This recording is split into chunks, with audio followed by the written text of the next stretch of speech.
heard from Tom Hammond and from the Homeland Security is that in your cities, when someone's apprehended for a crime, and ICE is now with this new federal policy wanting to come in and deport the criminal alien, that you will not cooperate with ICE. Will you turn that criminal over to ICE? And we do not harbor criminals. Our local police department works hard every single day to ensure that the city of Chicago is Yes safe. or no? Will you turn the criminal over to ICE? With a criminal warrant from the federal government, our local law enforcement repeatedly collaborates with federal agents. So you're saying publicly today, you will turn that alien over to ICE in a safe place like a jail and not turn him out on the street and say, here you go, ICE, good luck. You will turn that criminal over to ICE. With a criminal warrant, as we have done for 40 years. Should that criminal be turned over to ICE? With a criminal warrant, they are subject to the federal laws, and that includes deportation.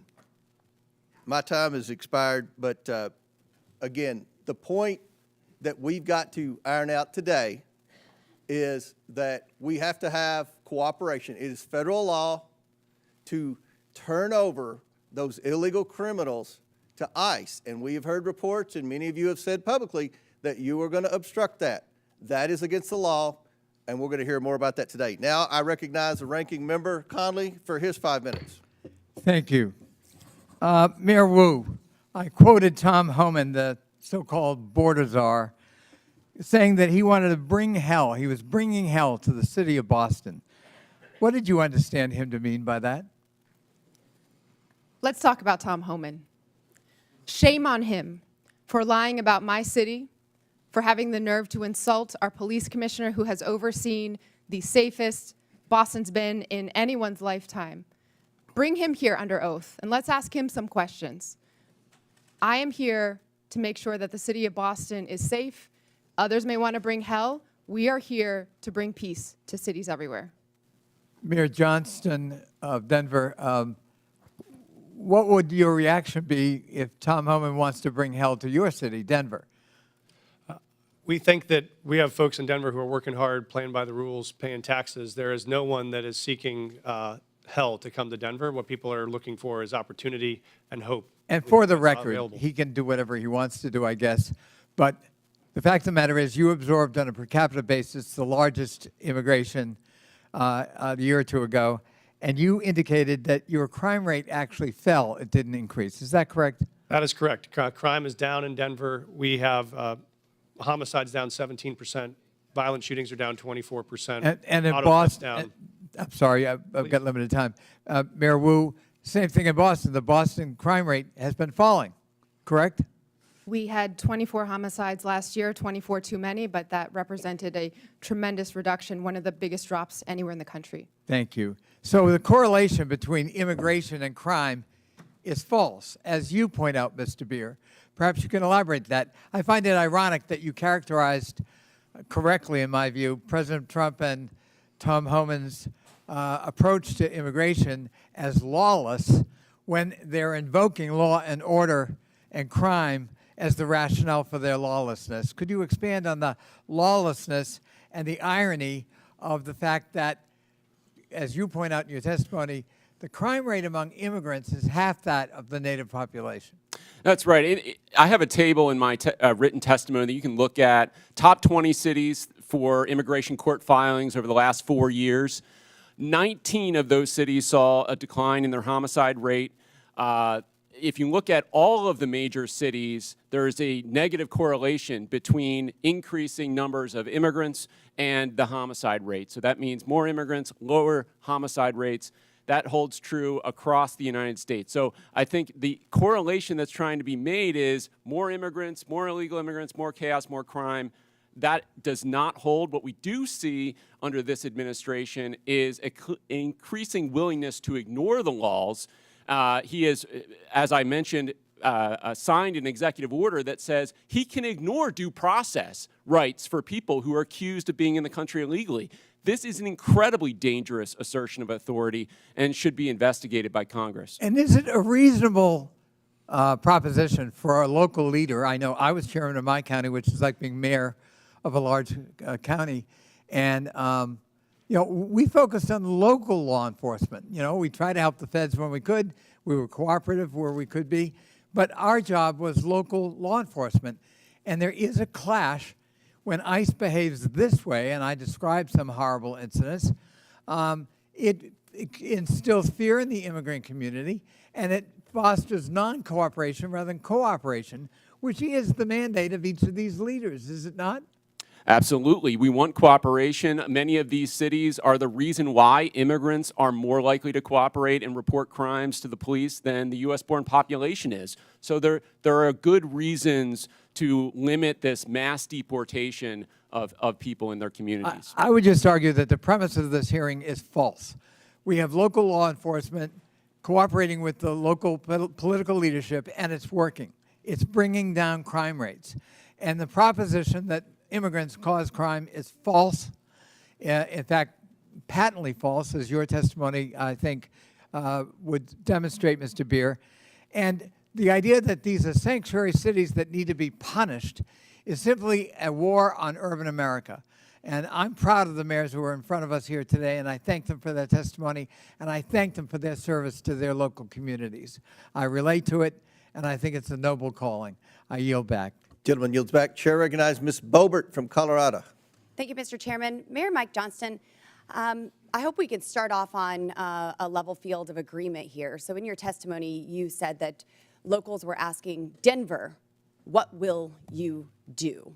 When they saw 10 to 11 buses coming in a day and 42,000 illegal aliens entering their city. Denver, what will you do? And in a Fox 31 interview in January, you blamed state law for not allowing the city of Denver to coordinate with ICE, resulting in Denver being a sanctuary city, saying, quote, the whole state is bound by our state law in this, which is pretty consistent in some of these practices, like everywhere in the state. We don't honor ICE detainers, end quote. I've demanded Governor Jared Polis and the Colorado State Legislature to repeal them. Douglas County has led on a lawsuit to get those laws repealed. So, Mr. Mayor, would you join me today in calling and demanding that these sanctuary policies, these Colorado state laws, be repealed? Thank you, Congresswoman. Yes or no, Mr. Mayor? Pardon? Yes or no? Will you join me? I do not believe the detainer law needs to be changed. So I can tell you what Denver Okay, does so you right now. don't want them to coordinate with ICE, but yet you're blaming the state of Colorado for those policies. It's a statewide law. It's not a Denver law. And you're blaming the state of Colorado for the law, yet you will not call for that law to be repealed. Correct? Yes or no? We do coordinate with ICE presently. I'm happy to tell you what we do on that. So we've honored detainer requests more than 1,226 times over the last What about years. what about before a warrant? There are many issues before a warrant. So if what happens is if ICE has sends us a detainer request, Well, you have local law enforcement officers, Mr. Mayor, who are unable to coordinate with ICE to even get the initial warrant. They aren't allowed to tell them that they are illegal aliens. So unfortunately, you won't join me in asking for this law, demanding that this law be repealed. So let's keep going. In 2017, Denver passed an ordinance that ensured any city employee who spoke with federal immigration authorities would be fired, among other policies that have led to local and national media outlets to call Denver a sanctuary city. So now let me ask you, would a city employee be fired for communicating with anyone from the EPA? Right now, Congresswoman, our policy is we don't ask people's status. when Would they come any into city contact with employee be any- fired for communicating and coordinating, talking with an agent from the EPA, a federal employee? Not to my knowledge, Congresswoman. What about Health and Human Services? Would they get fired for talking with someone from Health and Human Services? Not to my knowledge, Congresswoman. So they would only be fired for talking to federal law enforcement officers. No, that's incorrect, Congresswoman. This is Our an ordinance city employees do, Denver in fact, passed in 2017, Mr. Mayor. our city employees do in fact communicate with ICE. We do coordinate on multiple things with ICE. For instance, if there is a violent criminal warrant in the city, we No, pursue that we're warrant talking together. before the warrants, Mr. Mayor. There are issues happening before warrants are issued, and local law enforcement officers are unable to coordinate because there is no warrant. And your ordinance says that a city employee would be fired for communicating with federal law enforcement. So you've been mayor for 600 days. Have you ever called for that ordinance to be repealed? We are not unable to coordinate with ICE right now. We're in communication with ICE right now. Only if about- there is a warrant, but I'm talking prior to the warrant. We wouldn't have a reason to coordinate. Because you prior don't know to if they're warrant. illegal, because you are unable to coordinate until there is a warrant. So that's why this ordinance needs to be repealed. So now the 600 days, there's been no time to ask for this to be repealed. You did have a newcomer's playbook, 25 pages. You had time to put that together. And you had time to agree with the city council to authorize up to $2 million to pay Joe Biden's former lawyer, his law firm, to help cover your ass for Denver's sanctuary city policies for this hearing, correct? Thank you, Congresswoman. We have counsel. Did you to authorize support- that spending? We have counsel to support this committee's investigation into any documents you may have. That is a year-long contract for the 13,000 city employees. And your budget you may is request documents from. seriously declining. Denver Magazine reported that Denver has spent $7.5 million on shipping illegal aliens to other destinations. Mayor Adams, did Mayor Johnston ever coordinate with you and tell you that he was shipping illegal aliens to your city? We coordinated in communication around the entire asylum seeker issue in our cities. So I've heard that Denver crime went down. Well, Aurora's crime went up because you were also shipping them to Aurora. And we have documentation that I don't have time to discuss here in this hearing that proves you were shipping illegal aliens to Aurora. Their crime was increasing while you were hiding under laws that you will not demand be repealed, ordinance from your city. And then crime was going up from Trinidad Aragua gangs vandalizing apartment owners. Thank you, Mr. Chairman, and I hope that we can get this We have a resolved in 5-minute Colorado. rule, Mr. Chairman. Chair, gentlelady's time's expired. Chair recognizes Ms. Norton from Washington, D.C.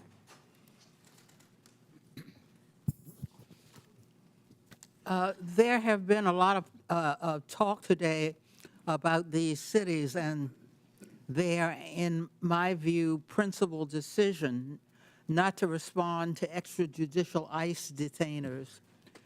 But I would like to back up and talk about these detainers, what these detainers really are. Requests from ICE to unconstitutionally hold someone without due process or probable cause. Enforcing ICE detainers is also expensive, often results in mistakenly holding U.S. citizens and undermines public safety. It diverts resources from protecting the local community to carry out the federal government's job of immigrant enforcement. Mayor Johnston,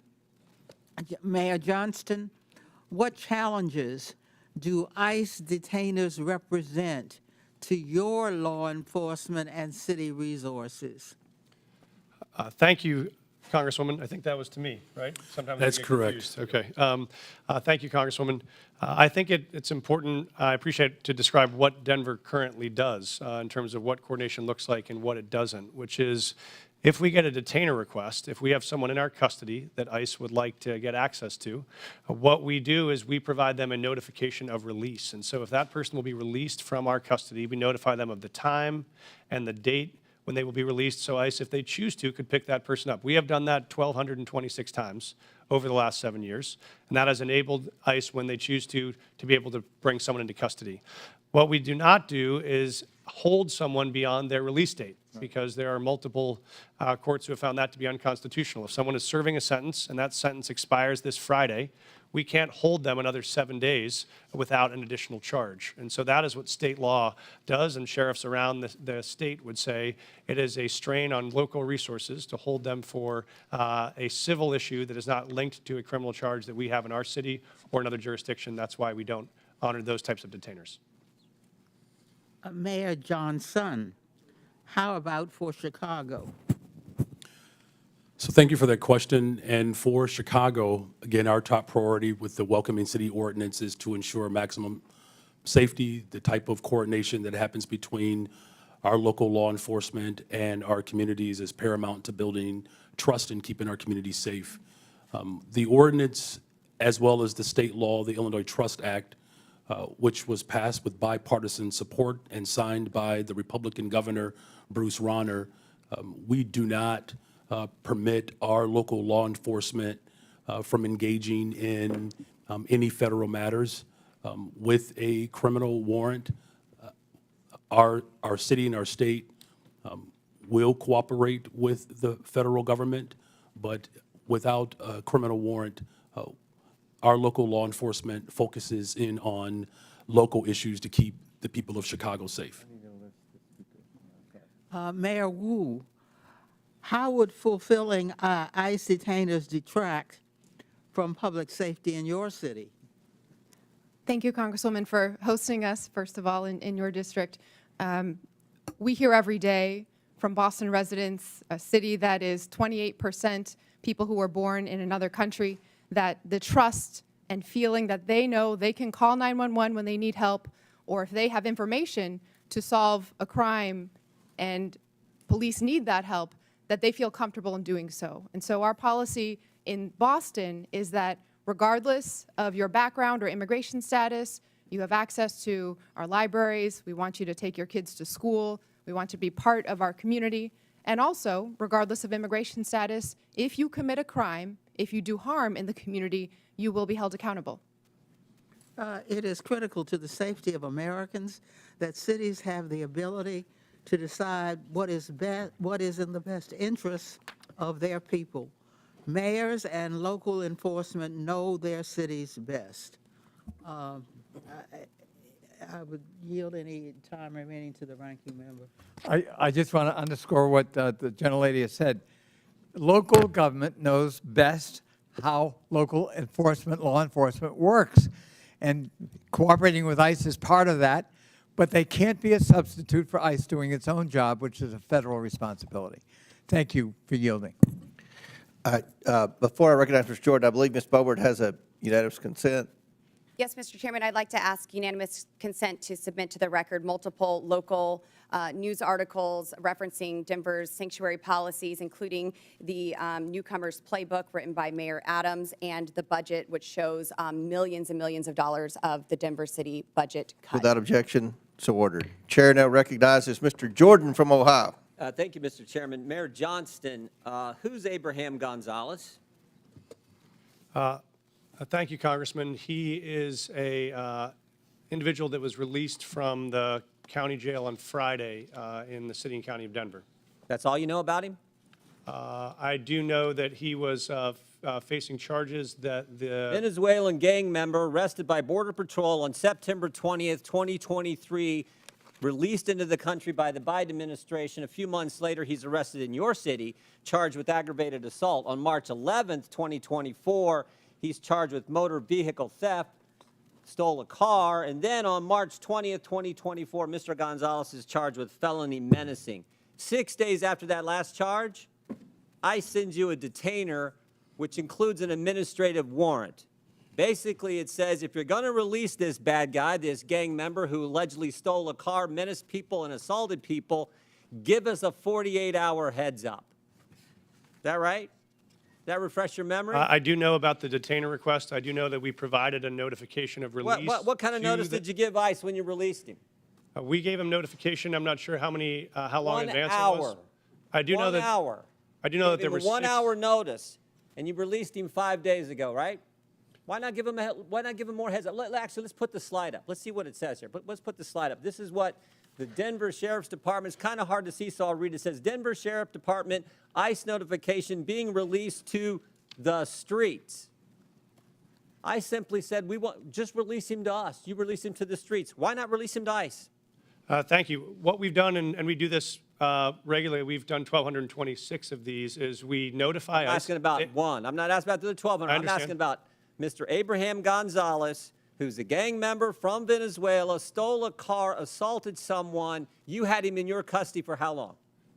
I know that we released him. 345 days you had him in custody. And I said, hey, can you give us 48 hours heads up? I don't You know. gave him 1 hour notice. Mr. Congressman, we notified them of release. There were 6 ICE agents present when he was released, so they had enough time to respond and to be present Respond where? to the jail where we released him from. So we released him we notified them of the release time. When we notify them of release, they come to the jail facility to pick them up. They're Why still didn't you on. say, that's not what you said. You said you released him to the streets. Did you release him to the streets? You release him to ICE?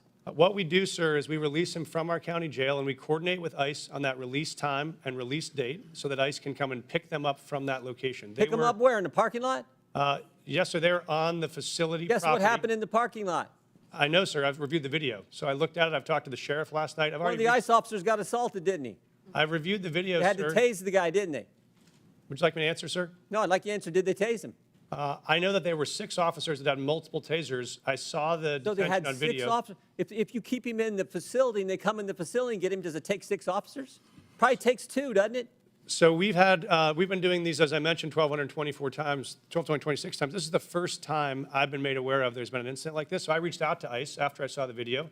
I've coordinated with their team and offered to sit down and see if there are procedures we can change. It's a simple make sure this question. works smoothly. It's a simple question. You can release him in the parking lot, give ICE 1 hour notice, and they got to send 6 officers to arrest this guy. Or you can say, hey, what? Here's what we're going to do. We're going to hold him. You come in and bring 2 officers in, and you turn him over there. Why not do it that way? We have a city You ordinance. know why you don't do it that way? We have a city ordinance that Because governs. you're a sanctuary city. This is the whole point. No, sir, I disagree with you. Oh, okay. Because I'll tell you why. If you talk about sanctuary as a definition of shielding people from law enforcement, we do not do that. What we do is provide services. In this context, what we You did just- is we coordinated the An release. officer got assaulted because of your policy, which says we're going to release him to, in your words, not mine, to the streets. They have to arrest him in the parking lot. They bring 6 officers when they could have had 1 or 2 just come in your facility, in the jail, and take the guy there. But you won't do it that way. I've seen the video. I've reached out to don't ICE. care if I've you've seen the offered to video. I sit know the down and facts, coordinate too. on strategies. If we need to make adjustments to what we do on releases, we'll do that. This is the first time in the 1,226 releases You know, I've heard of an I incident, read your so we'll written take testimony action. last night. I read your written testimony last night. 4.5 pages. And you used the word safe, safer, or safety 13 times. Talking about my job is to protect the safety of the people in Denver. We prioritizing making sure everyone in our community is safe. That's a lie. Because it was not safer for the ICE agents who are part of your community. No way was it safer. The safest thing to do is to say, ICE, we got him in custody. Come here, we're releasing. We held him 345 days. We can't hold him a second longer. We can't wait for you to come inside the building. We got to let him go, so you have to arrest him in the parking lot. That is how stupid sanctuary policies are and what they mean to the community that you put at risk and to the ICE officers ICE officer who was assaulted. And they had to use a taser on them. It's not good. Mr. Chairman, Time, Mr. Chairman. 5 I have minutes is unanimous up. Consent request. Gentlemen's time's expired. Chair recognizes Mr. Lynch from Massachusetts. Thank you, Mr. Chairman and Ranking Member Conley. I want to thank the panelists for your willingness to come before the committee and help us with our work. You know, I truly believe that if we had a rational and comprehensive immigration policy in this country, if we competently regulated the flow of immigration, if we knew the purpose and circumstances of each immigrant's arrival here, and if every immigrant knew what was expected of them when they arrived, I honestly and truly believe that immigration could be the greatest blessing for our country. Look at our world rivals, China and Russia. No one is trying to sneak into China, sneak into Russia. It's because of what we offer here as a nation. There is a substantive issue that's at play here, and I want to address that. So under Article 1, Section 8, Clause 4 of the Constitution, it provides Congress, and I'll read the section here, to establish a uniform rule of naturalization. And Clause 18 further provides that Congress has the power to make all laws that shall be necessary and proper to execute its enumerated powers, including immigration. So it appears that Congress has taken up that responsibility in the Immigration and Nationality Act, which they exercise under constitutional writ. On the other hand, we have local so-called sanctuary city laws that at times, so those sanctuary cities laws tend to address local cooperation with federal authorities in your jurisdictions, within your cities. And sometimes it does appear that the sanctuary city laws are defending against the congressional grant of authority to operate in that area. Now, you all, as mayors, and I ask this of the entire panel, you deal with this every single day, and we've heard some of it in your testimony eloquently. How do we, as lawmakers, we're struggling with this right now. There's a tension between that authority of Congress to act under Article 1 of the Constitution, and then your responsibility, nobly taken, to provide a safe environment for the residents and visitors to your cities. How do we reconcile, and I'm asking you for advice. You have a great perspective on this. How do we together reconcile the tension between those two operating systems, grants of power? And I'd welcome any advice you have on that, because that's what we are struggling with up here in terms of trying to come up with a comprehensive immigration policy that addresses all of these concerns. Mayor Johnson? Congressman, I'm happy to start the response. We obviously believe there is a federal system that has federal obligations and state and local obligations. We think, as Mayor Wu said, that our officers are uniquely prepared, trained, and ready to enforce local law and to keep our city safe. We want to focus on that. We do not have the capacity for our law enforcement to be doing federal immigration enforcement, but we want to be partners in making sure we're pulling violent criminals off the street. We do that now. We've done it in the past. We'll keep doing it. But we think the capacity for the federal government to focus on. But what I'm trying to point at is this. So the current president of the United States, Donald Trump, rode into office on this issue. On this issue. He put people in fear. I'm in a state that's 2,400 miles from the border. We're going to spend $1.5 billion on providing services and housing and everything to people who are in our state unlawfully. He got into office on that issue. So the costs to democracy are massive. It is now threatening our democracy because we have mishandled this issue. So we need to get together on this and turn immigration, like I say, into the greatest blessing that this country has, and not something that people are afraid of. That's the challenge. May I, Congressman? Please. This may be the last Oh, my blue. friend. This may Thank be you. the last blue dress I'm wearing this month. It's going to be green from here on out as we celebrate I understand. Irish American heritage back at home. Please pass comprehensive immigration law that is consistent and compassionate. That will make our jobs possible, and we would so appreciate that partnership. I hear you. Thank you. I yield back. Gentleman yields back. Chair recognizes. Chair, I have a unanimous consent request. I didn't. I'm sorry. I have a unanimous consent request. All right. Proceed. Okay, I'd like to seek unanimous consent to enter into the record thousands of DHS agents shift to deportation instead of drugs, weapons, and human trafficking. That is February 2025 USA Today. Without Also- objection, so ordered. Parents pull kids from childcare as immigration fears hit U.S. youngest. Without objection, so ordered. Chair. Finally, an 11-year-old girl in Texas died by suicide after she was bullied about her family's immigration status, her mother says. Without objection, so ordered. Chair recognizes Dr. Gosar from Arizona. Thank you, Mr. Chairman. Mayor Wu, I'll be showing up at your house tomorrow with my bags at 5 o'clock. Leave your doors unlocked, please. What are you making for dinner? Because I expect a warm meal and a balanced diet. Now, I'm going to need a car, and please leave me some cash because I'm going to need to go to my doctor's appointment on Friday. That would be to Mr. Mayor Johnson.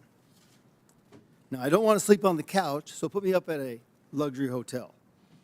The other Mayor Johnson. Obviously, you wouldn't like this because you don't know me, right? You know nothing about me. You might not like that. Sanctuary cities offer this kind of hope, this false hope to illegal aliens by saying that very thing. Stay with me. We don't tell anybody that you break our laws. Now, thank you. You have made the United States complicit and one of the largest purveyors of human trafficking in the world. Thank you. You're disgracing the legal immigration system that came here and the immigrants that came here the right way, through Ellis Island at the time, now through our going through a process. And I want to talk about that process because I've always been told, and it's never been really challenged, is that good process builds good policy, builds good politics. I think that works really, really good because you can always fall back to the process. If the process isn't good, you always get a good process.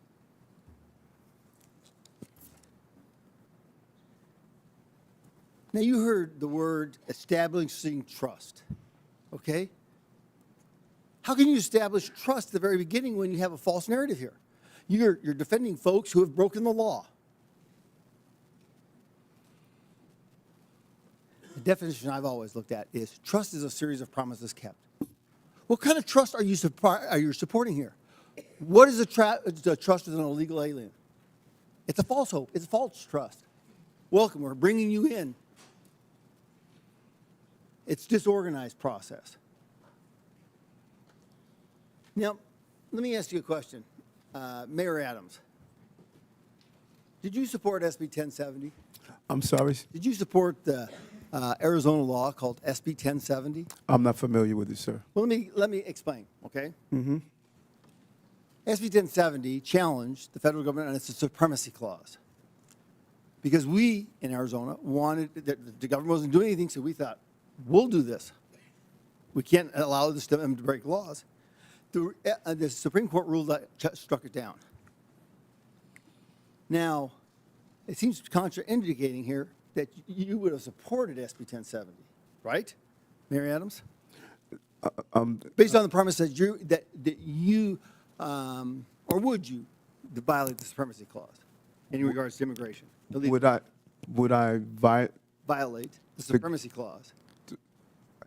This is way over my head. Okay. I failed law. That's you know. okay. That's okay. Not Mayor understanding. Johnson, would you have supported SB 1070, allowing Arizona to follow their own laws? Because that's what you're doing right here.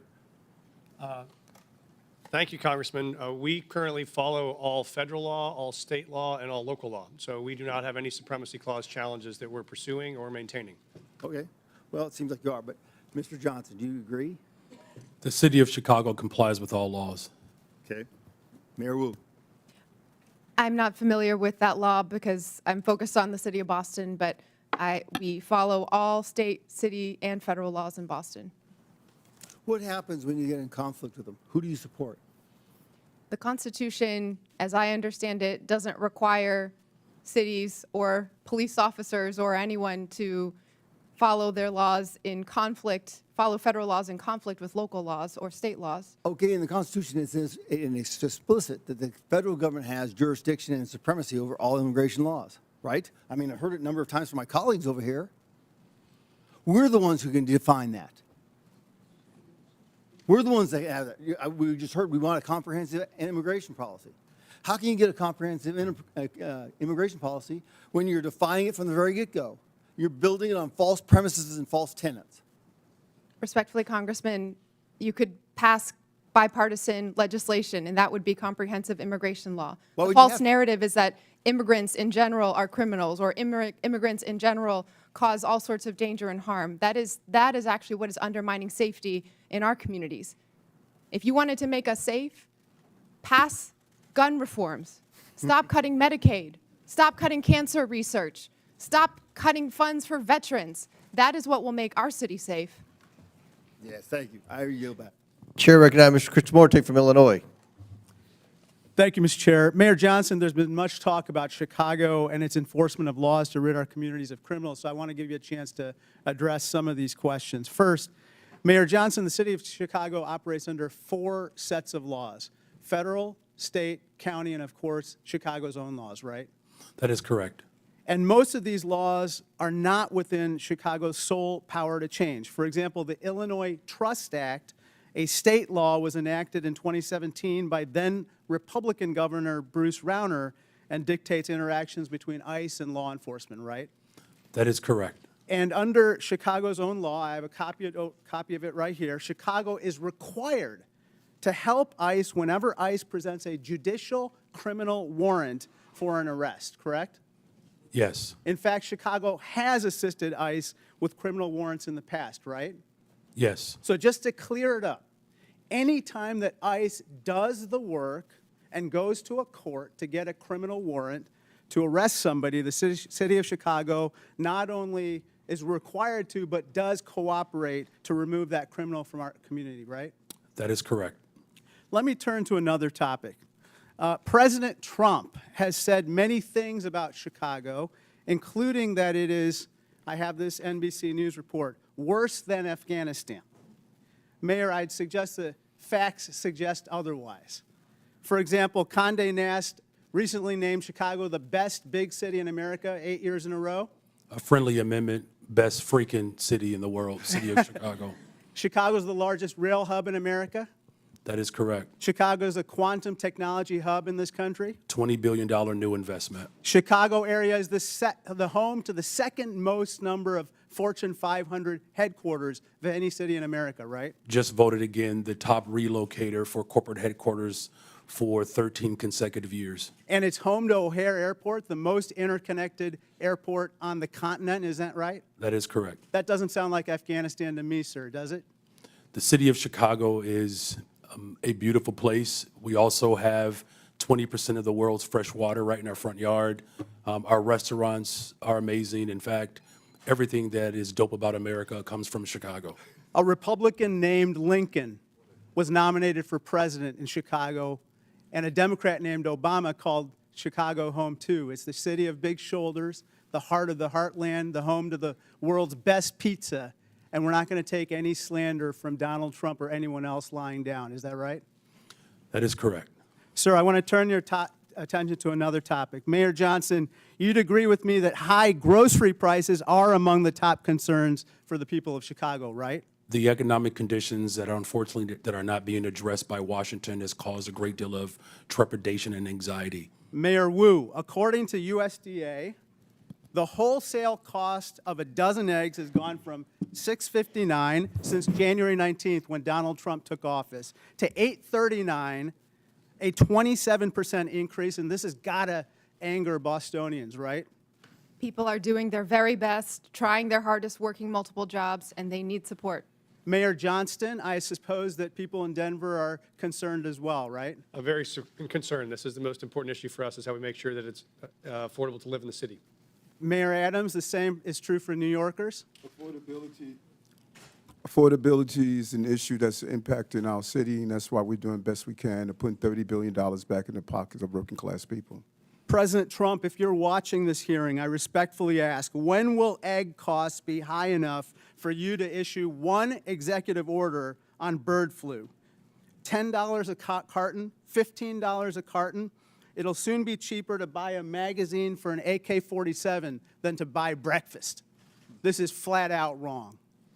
Turn to my last topic. Interestingly, last night in a record-long address, the president did not mention the word Medicaid once, which is top of mind for everyone. Mayor Johnson, you don't dispute that 1.6 million people in Cook County are enrolled in Medicaid, right? I do not dispute that. In fact, in most of our safety net hospitals, 70% of the individuals that are being serviced are being serviced through Medicaid. I recently received outreach from Lurie Children's, a preeminent children's hospital located in Chicago. They said, quote, slashing Medicaid will put access to care for all children in our state at risk. You would agree that's unacceptable, right? That is unacceptable. It doesn't matter where you're from. If you're white, black, brown, poor, or rich, massive cuts to Medicaid will devastate our health care system. Thank you, and I yield back. Gentleman yields back. Chair now recognizes Mr. Perry from Pennsylvania. Thanks, Mr. Chairman. Mayors, thanks for being here, leaving your cities to come to Washington, D.C. today. By either definition or by claim, each of you, I think, could justifiably say represent what's considered a sanctuary city. If you could describe it, what would you, sanctuary from what? Anybody? Mayor Johnson, you want to start? Mayor Johnston? Thank you, Congressman. I welcome that because I wanted to clarify. We do not shield people from federal law. I just asked We you do not what, provide so sanctuary. you don't consider yourself a sanctuary city? We provide services and supports. Do We you not provide consider yourself a sanctuary. sanctuary city? That's just, We do not under that definition. you don't use the definition, you're not a sanctuary. We call ourselves a welcoming city. We Okay, provide so what's the, support. so what are you welcoming and who are you not welcoming? Well, we're welcoming everybody. Okay. We don't keep folks. So you're welcoming criminals that you don't have any idea what their crime background is, and you're good with that? No, we aggressively pursue. How do you do violent that? criminals No, anywhere. no, how do you vet the people that you welcome in your sanctuary city? Sir, we don't vet folks that arrive from Illinois or California with a background check when they come into the Denver airport any more than someone from another So location. you're welcoming any illegal immigrant or illegal alien to your city without question? Well, folks that make the decision to come to Denver, they arrive, and then we expect But them to you get a call job, them, you pay welcome taxes. them. You welcome them. You call them to your city and say, if you come here, you will be safe from what? Thank you, sir. We don't call anyone to our city. Folks that arrive in our city, we offer same access to services they may need to be successful. And if they break the law, we hold them accountable, we charge them, we prosecute them. What about if they've already broken the law? Well, if they've already broken the law and there is another jurisdiction that has a warrant for that person, they let us know and we would cooperate to transfer them to that jurisdiction. I think we saw in Mr. Jordan's conversation with you that you really don't do that. Mayor Johnson, how about you? How many, according to my records, you have welcomed 51,648 illegal aliens to your sanctuary city. So I'd ask you, sanctuary from what? If you're referring to the number of individuals that were bused from Governor Abbott without any coordination, the 52,000 individuals that were seeking asylum, those individuals were bused to us. I passed a bus ordinance to work to coordinate with the governor of Texas. He refused to do that. But that transfer of individuals was the result of the governor of Texas, not the result of a welcoming city ordinance. Welcoming city ordinance. So you're not welcoming these people that came here illegally? The individuals that were bused to us from the border. From They were Governor not Abbott. welcome in Chicago? You didn't welcome them? You didn't provide them sanctuary? So the welcoming city ordinance is pretty straightforward. It allows for our local law enforcement to focus on local policies, and that's why we're seeing a decline in violence. So in you the don't city of care Chicago. about federal law enforcement policies, only local policies? We comply with all laws. What I do care about is this body, Washington, passing comprehensive immigration So reform. let me ask you this. Chicago residents reported 28,443 violent crimes during 2024 alone, cases of aggravated assault rising to the highest level in 2 decades. Now, also, state funds, $160 million, were issued to illegal alien job assistance shelters in Chicago. You're the mayor of Chicago. Do you think that your residents or the residents of your state should be paying for that more than they should be paying for their own needs, their own roads, their own public safety? I mean, who elected you? The people that came illegally, whether they were sent to you or not, or the people that reside in Chicago? Who elected you? And who do you serve? The people of Chicago elected me as the 57th mayor of the city of Chicago, and we serve all the residents of the city of Chicago. Illegal or not, criminal or not. How many of the 662,566 illegal aliens with criminal histories that ICE has reported are now residing in Chicago? Someone will have to get back with you with that number. I don't keep account Do you of. take immigration information from criminals as they're arrested and processed? Do you take immigration information? Our local law enforcement focuses on getting Do you all take- violent do you individuals off the determine streets whether of they're here Chicago. legally, what their immigration status is as a function of your justice Gentlemen, system? time's expired, but please feel free to answer the question, Mayor. the Welcome in City ordinance ensures that our local residents communicate and trust local law enforcement to ensure that criminals and crime is being addressed. So And you that's have why no violent idea how crime many are illegal. has Thank gone you, down Mr. in the Chairman. city of I'll yield. Chicago. Thank you very much, Chair Congressman. now recognizes Mr. Chairman, I have a Mr. unanimous Khanna. consent request. Chair now recognizes. Mr. Chairman, I have a unanimous consent request. I'm sorry, Ms. Presley. I have unanimous consent request. Go ahead. Thank you. I'd like to seek unanimous consent to enter into the record. Mass deportations would deliver a catastrophic blow to the U.S. economy. This is from the Joint Economic Committee, December 2024. From where? What publication? The Joint Economic Committee, December 2024. Without objection, so ordered. I'd like to seek unanimous consent to enter into the record from the American Immigration Council, October 2024, mass deportation, devastating cost to America, its budget and economy. Without objection, so ordered. Chair recognizes Mr. Khanna from California. Mr. Chair. Wait, I'm sorry. Mayor Wu needs a short break to attend to her young child. Mayor. Mr. Chairman, I got the note that the baby's okay for now, so I'll continue. But thank you. I will. I believe from my husband that the baby's okay, and Okay, well, and just the arrangement, let us if it's know. All right, okay, was okay. that everyone would take a break, so I wouldn't have to go into a back room by myself to nurse when it's time. But thank you. Chair recognizes Mr. Khanna. Thank you, Mr. Chair.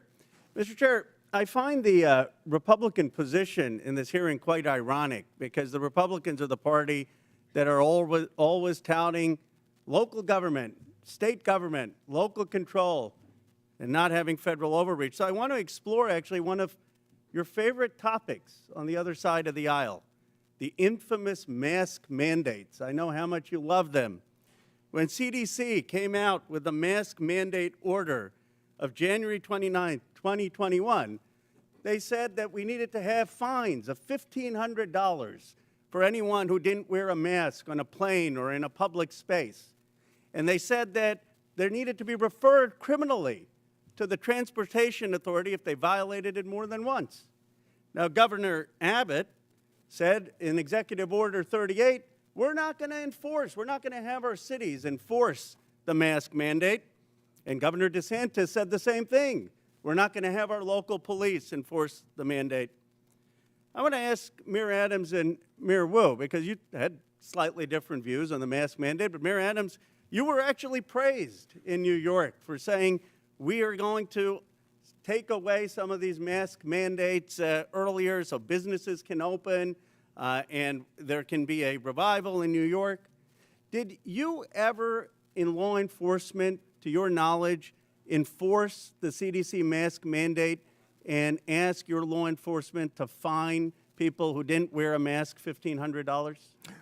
What we did was looked at the science and looked at how it will impact business, and after issuing warnings in education. But I think it's fair to say, Mayor, right, you never referred anyone to the Transportation Department for prosecution, and you never had local police out there saying we're going to fine people $1,500 with the CDC mandate. The goal was to always ensure that people will carry out the procedure, and we did several education and warning in the process. Mayor Wu, you were a great advocate of masks and looked at the science. Do you know if your city government actually ever used police resources to carry out the CDC or Transportation Department's mask mandate where they were fining $1,500 or referring for criminal prosecution?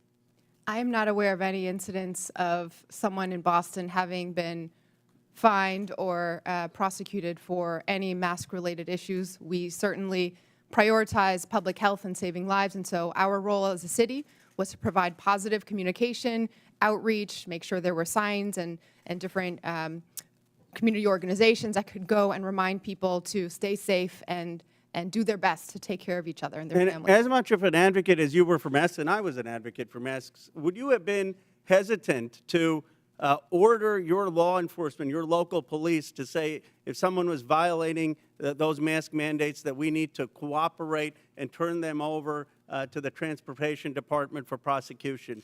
would that have given you some pause if the federal government were saying use your police departments to fine people $1,500 and give us their records for criminal prosecution? Yes, it would have. And so I guess I'm trying to understand, you know, if we set this precedent that we want cities to be enforcing every federal mandate, then what happens when there's a new Democratic president that comes and says, we want a mask mandate that the Republicans may not want? And when there are conservatives like Governor DeSantis or Governor Abbott saying we don't want our cities to enforce that. Do you see, Mayor Wu, any difference between a federal government asking you to enforce laws that ICE is doing versus a federal government asking you to enforce a mask mandate or, frankly, to enforce gun laws that may not be what your local city department is focused on? It does seem that local authority is part of our democracy and part of our system of government.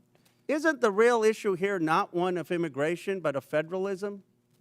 Isn't the question, I mean, everyone agrees that there needs to be, if there's someone who's convicted of a crime, that ICE has the right to enforce those laws. The question is just, are you going to have local governments in this country be beholden to every new president's directives and an arm for enforcing that? My view is that we ought to have local governments be able to use their police officers for their priorities. That, in its essence, is federalism, and it actually used to be the conservative Republican position. Gentlemen's time's expired. Chair recognizes Dr. Fox from North Carolina. Thank you, Mr. Chairman. Mayor Johnson, in the last 4 years, how much has Chicago spent on care for illegal aliens? Thank you for that question, Congresswoman. So since 2022, since the governor of Texas began Just shipping. tell me a number. I don't need a speech. Just tell me a number. So since 2022, since the governor of Texas was shipping individuals to cities across this country, the city's budget, roughly 1% of the city's budget over the course of 4 years. Mayor Johnston, the same question, and I don't need a speech, just a number. Thank you, Dr. Congresswoman. Thank you, Congresswoman. It's $79 million over the last 2.5 years. Mayor Adams, same question. How much has New York spent to care for illegal aliens? Approximately $6.9 billion went out of our taxpayers' funds. Mayor Wu, same question. How much has Boston spent to care for illegal aliens in the last 4 years? We do not ask about immigration status and giving city services and providing that access, so we do not have a number. Taxpayers have been bearing the brunt of the massive wave of illegal aliens who've entered the United States. The Biden administration seemingly declared taxpayers and hardworking Americans collateral damage in the pursuit of open borders. Again, Mayor Johnson, are NGOs providing services to illegal aliens in Chicago? In accordance with the Welcoming City Ordinance, our sister agencies or city departments, we do not seek the status of any individual that is seeking service. Mayor Johnston, are NGOs providing services to illegal aliens in Denver? Thank you, ma'am. When folks arrive on the streets without food or resources or shelter, we do provide food or shelter regardless of where folks arrive from. Mayor Adams, same question. Yes, in combination of city agencies and nonprofits, we responded to the migrant asylum seekers humanitarian crisis that hit our city. And Mayor Wu, I assume you don't know their status, but do you know if there are NGOs are providing services to people arriving in your city without any kind of documentation? There are community organizations, many of them in Boston, who seek to serve all of our Boston residents. Congress must provide oversight and ensure accountability for taxpayer funds going to NGOs. Agents from Customs and Border Protection have been outspoken in opposition to allowing NGOs to assist illegal aliens in subversion of law and order. When asked if NGOs are working at cross purposes to the mission of Border Patrol agents, the chief of the National Border Patrol Council said, quote, "Most definitely, and they should not be allowed, but our government allows it," end quote. NGOs receiving taxpayer funding through grants pay for everything from food, shelter, and transportation to legal services that help the migrants traverse Mexico. That is why I introduced H.R. 245, the Grant Integrity and Border Security Act. This bill would require all NGOs who apply for a federal grant to certify as part of their application that they have not, will not, and are not engaging in acts that violate federal immigration law. If NGOs continue violating our immigration laws, then my bill would ensure that no federal funds can ever go to the violators. It's time to pass this bill, ensure accountability, and secure our cities and the border. And with that, Mr. Chairman, I yield back. Gentlelady yields back. Chair recognizes Ms. Brown from Ohio. Thank you, Mr. Chairman. Today we've heard my colleagues on the other side of the aisle demean and dehumanize immigrants, choosing fear-mongering and political theater over real solutions. So let's take a moment to set the record straight. The best chance for comprehensive immigration reform came in 2013, when a bipartisan Senate majority passed a bill strengthening border security and providing a path to citizenship for longtime residents. But House Republicans killed it. Fast forward a decade later to last year, the Senate crafted another bipartisan deal, one that would have enhanced border security and tackled the fentanyl crisis with better technology and more agents. But Donald Trump torpedoed it, preferring anti-immigration rhetoric to real solutions. So this isn't about fixing the problem, it's about exploiting it. And let's not forget, the president wasn't complaining about this when he was employing undocumented immigrants at his resort. We all remember President Trump's tired old tactics from his first term, the harmful Muslim ban, referring to black and brown countries as quote-unquote shithole countries, and the cruel images of kids in cages. This time around is no different. President Trump signed multiple executive orders before even attempting to work with Congress. Mind you, a Republican-controlled Congress. So this isn't about policy, it's about fear. For the last decade, Trump has pushed menacing messages portraying all immigrants as criminals. But it isn't just coming from Trump. It's being amplified by right-wing media. A recent Ipsos poll found that people who watch Fox News are twice as likely to believe myths about immigration, including the false idea that immigrants commit more crimes than native-born Americans. This is objectively false, yet 2 in 3 Fox viewers believe it is true. This serves a purpose: fueling outrage, distracting from real solutions, and keeping the conversation stuck in a cycle of fear instead of facts. And Trump's latest immigration crackdown reinforces these misperceptions. ICE raids, choreographed for cameras, deportation sweeps with photo ops, wardrobe changes, and tough talk. The cruel performative videos of immigrants in shackles. $200 million in taxpayer money to air pro-Trump propaganda ads. Talk about waste, fraud, and abuse. All spectacle, no substance, all performance, no plan. On the campaign trail, J.D. Vance and Donald Trump promoted vile and xenophobic lies about Haitian immigrants in my state of Ohio. And now the Trump administration has moved to strip protections from 500,000 Haitians. These are people who have lived, worked, and contributed to this country for years. And they came here the right way, the legal way. But instead of recognizing their contributions, we are forcing them back to a country plagued by violence, instability, and humanitarian crisis. All so Trump can claim 500,000 more deportations. The cruelty isn't just the point, It's their pleasure.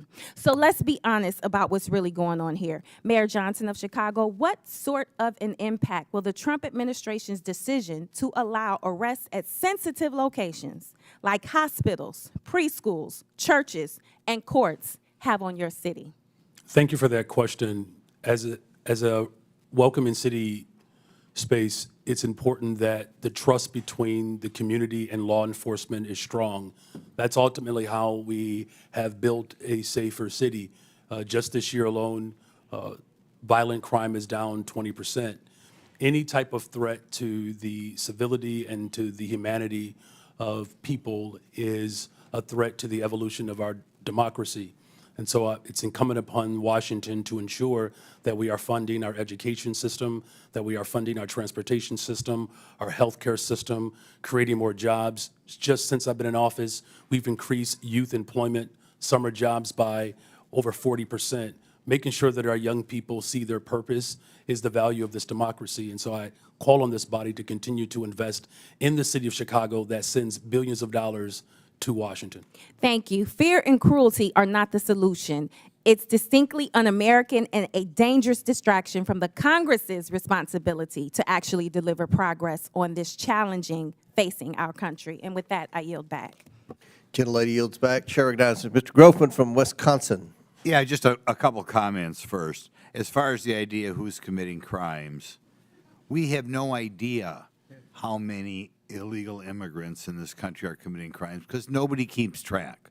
Okay, if I go to a prison or a jail in Wisconsin with, I don't know, 1,500 inmates, and I ask how many of these people are here illegally or how many are citizens of another country, nobody will know the answer to that question. So that's why we don't have hard facts on how many crimes people committed. The other thing I like to point out is every year in this country, about 850,000 new people from other countries are sworn in as American citizens. I don't know of Donald Trump ever talking about reducing that number. Maybe he should reduce that number, but I've never heard him talk about reducing that number. Our concern here was illegal immigration, and I would hope the vast majority of Americans think we ought to have an immigration law that the 850,000 new citizens every year go through. But if we're going to have an immigration law, it means we have to do something with the people who try to become permanent residents without going through the proper structure. Now, I think part of our problem here is we have a lot of people who don't understand why we have an immigration law at all. And I want to ask all four of you as I go down, we go down the row here, do you believe the United States should have an immigration law, or do you believe that just anybody should be able to show up and come in? And we'll start with Mayor Adams there. I strongly believe we need to have an immigration law. I strongly believe we need to secure our borders. We witnessed a 90% decrease, and we're seeing that play out in our city. So we should have a strong immigration law. Good. And I'll ask this question then. If you believe we should have an immigration law, and then we'll get all four of you here, if you believe that, do you believe people who ignore the law, whatever that law is, should be allowed in the country? I think that all of us must be held accountable to the law, and if we secure our borders to make sure before they come in that is done correctly, it is not going to impact cities to carry that burden. Like I said, close to $7 billion in tax dollars. Mr. Johnson, do you believe we ought to have an immigration law in this country, or do you believe everybody should just be able to walk in here and set up shop? Thank you, sir. I do believe we should have an immigration law. I do believe we should have secure borders. I do believe we should fix our asylum process. I do believe we should let dreamers get access to permanent citizenship. Okay, then the question is, if somebody ignores that law and comes in this country, do you believe whoever, ICE or Border Patrol or anybody, should spin them around and send them out, or can they just ignore the law and because they, however, crossed the Rio Grande, overstating a visa, whatever, are here? Do you believe that we ought to do something to the people who are ignoring the law? Thank you, sir. In the case of the folks we're seeing, they are coming here because they are claiming asylum. When they claim asylum, they then have a right to a day in court to see if that asylum claim is the valid. question is, though, if I come in this country and stay here and I have not gone through any formal process to become a citizen or to be a visa, legal visa or whatever, should we kick that person out?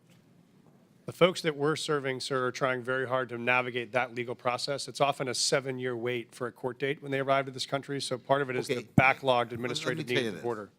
Every month under President Biden, at least the statistics I have, 30 to 40,000 people, what are called gotaways, came across the southern border, didn't ask for asylum, didn't ask for anything. Do you believe that people who just come across that way should be escorted out of the country, or do you believe just because they ran between the designated checkpoints that they, as the result, get to stay here forever? And so we're serving folks who are seeking asylum or have status, Well, of course, like temporary protective status. You wouldn't even know that. Or CBP-1. Okay, next mayor, Mayor Johnson, buddy from Chicago. What do you think? Should we have an immigration law in this country, or should anybody who comes here just be able to stay here? I do support the bipartisan legislation that was passed out of the Senate for comprehensive immigration Well, reform. no, that's not answering the question. Right now, people are breaking the law. Do you believe the United States should have an immigration law? As far as I know, every country in the world has an immigration law. Maybe there's one outlier or something. Do you, and we have laws in the United States. Do you believe if people come here and break the law that they should be escorted out, or do you believe they just get to stay here forever? Our immigration system is broken. We have not had comprehensive immigration reform since 1986. May I answer fully? Yeah, his time's expired, but Okay. feel free to answer. Do you want Mayor Wu to answer your question, or are you finished? Okay, yeah, go ahead. Yes, thank you, Congressman. Yes, I do believe we need, cities everywhere clearly need an immigration law that has secure borders, comprehensive and consistent, compassionate pathways to residency and citizenship, resources to adjudicate the complexities of the law. And at the same time, I do not support mass deportation. That would be devastating for our economy, and there are millions of people who are running our small businesses, going to our schools. Okay. Thank you. Chair recognizes, and I must add, I don't think anyone's calling for mass deportation, but Chair recognizes Mr. Garcia. From California. Thank you. Well, thanks, Mr. Chairman. I want to thank all of our witnesses for being here today.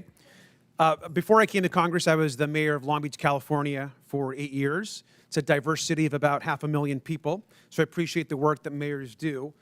As mayor, I signed the Long Beach Values Act to protect all of our residents, including immigrants and undocumented residents. We set up justice funds to support people that were facing deportation, defending immigrants in court. These are policies that are strongly supported by my residents back home because they are good for all the community and make Long Beach safer. Now, we also know that immigrants make our communities vibrant and thriving places to live. The facts are that sanctuary jurisdictions or jurisdictions that welcome immigrants are overwhelmingly safer than non-sanctuary jurisdictions. That's actually a fact. Immigrants, both documented and undocumented, are also less likely to be incarcerated or to commit crimes than native-born people. We know this to be true. Again, these are facts, and mayors have every right to pursue the policies that you know are best for your residents. Now, the Trump administration has threatened to prosecute some of the mayors on the panel today and force them to comply with his extremist agenda. But however, Mayor Adams, you are in a different position. You, of course, are already facing serious criminal charges. And Mayor Adams, I assume that you are not going to commit perjury today. And I do believe, though, that you have an enormous amount of issues facing you ahead of you. And it means that your criminal charges are absolutely relevant to us today. Bribery, wire fraud, willfully and knowingly conspiring to commit offenses against the United States. Mayor Adams, you, of course, deny these corruption charges against you. Is that correct? Yes. Yes, Congressman.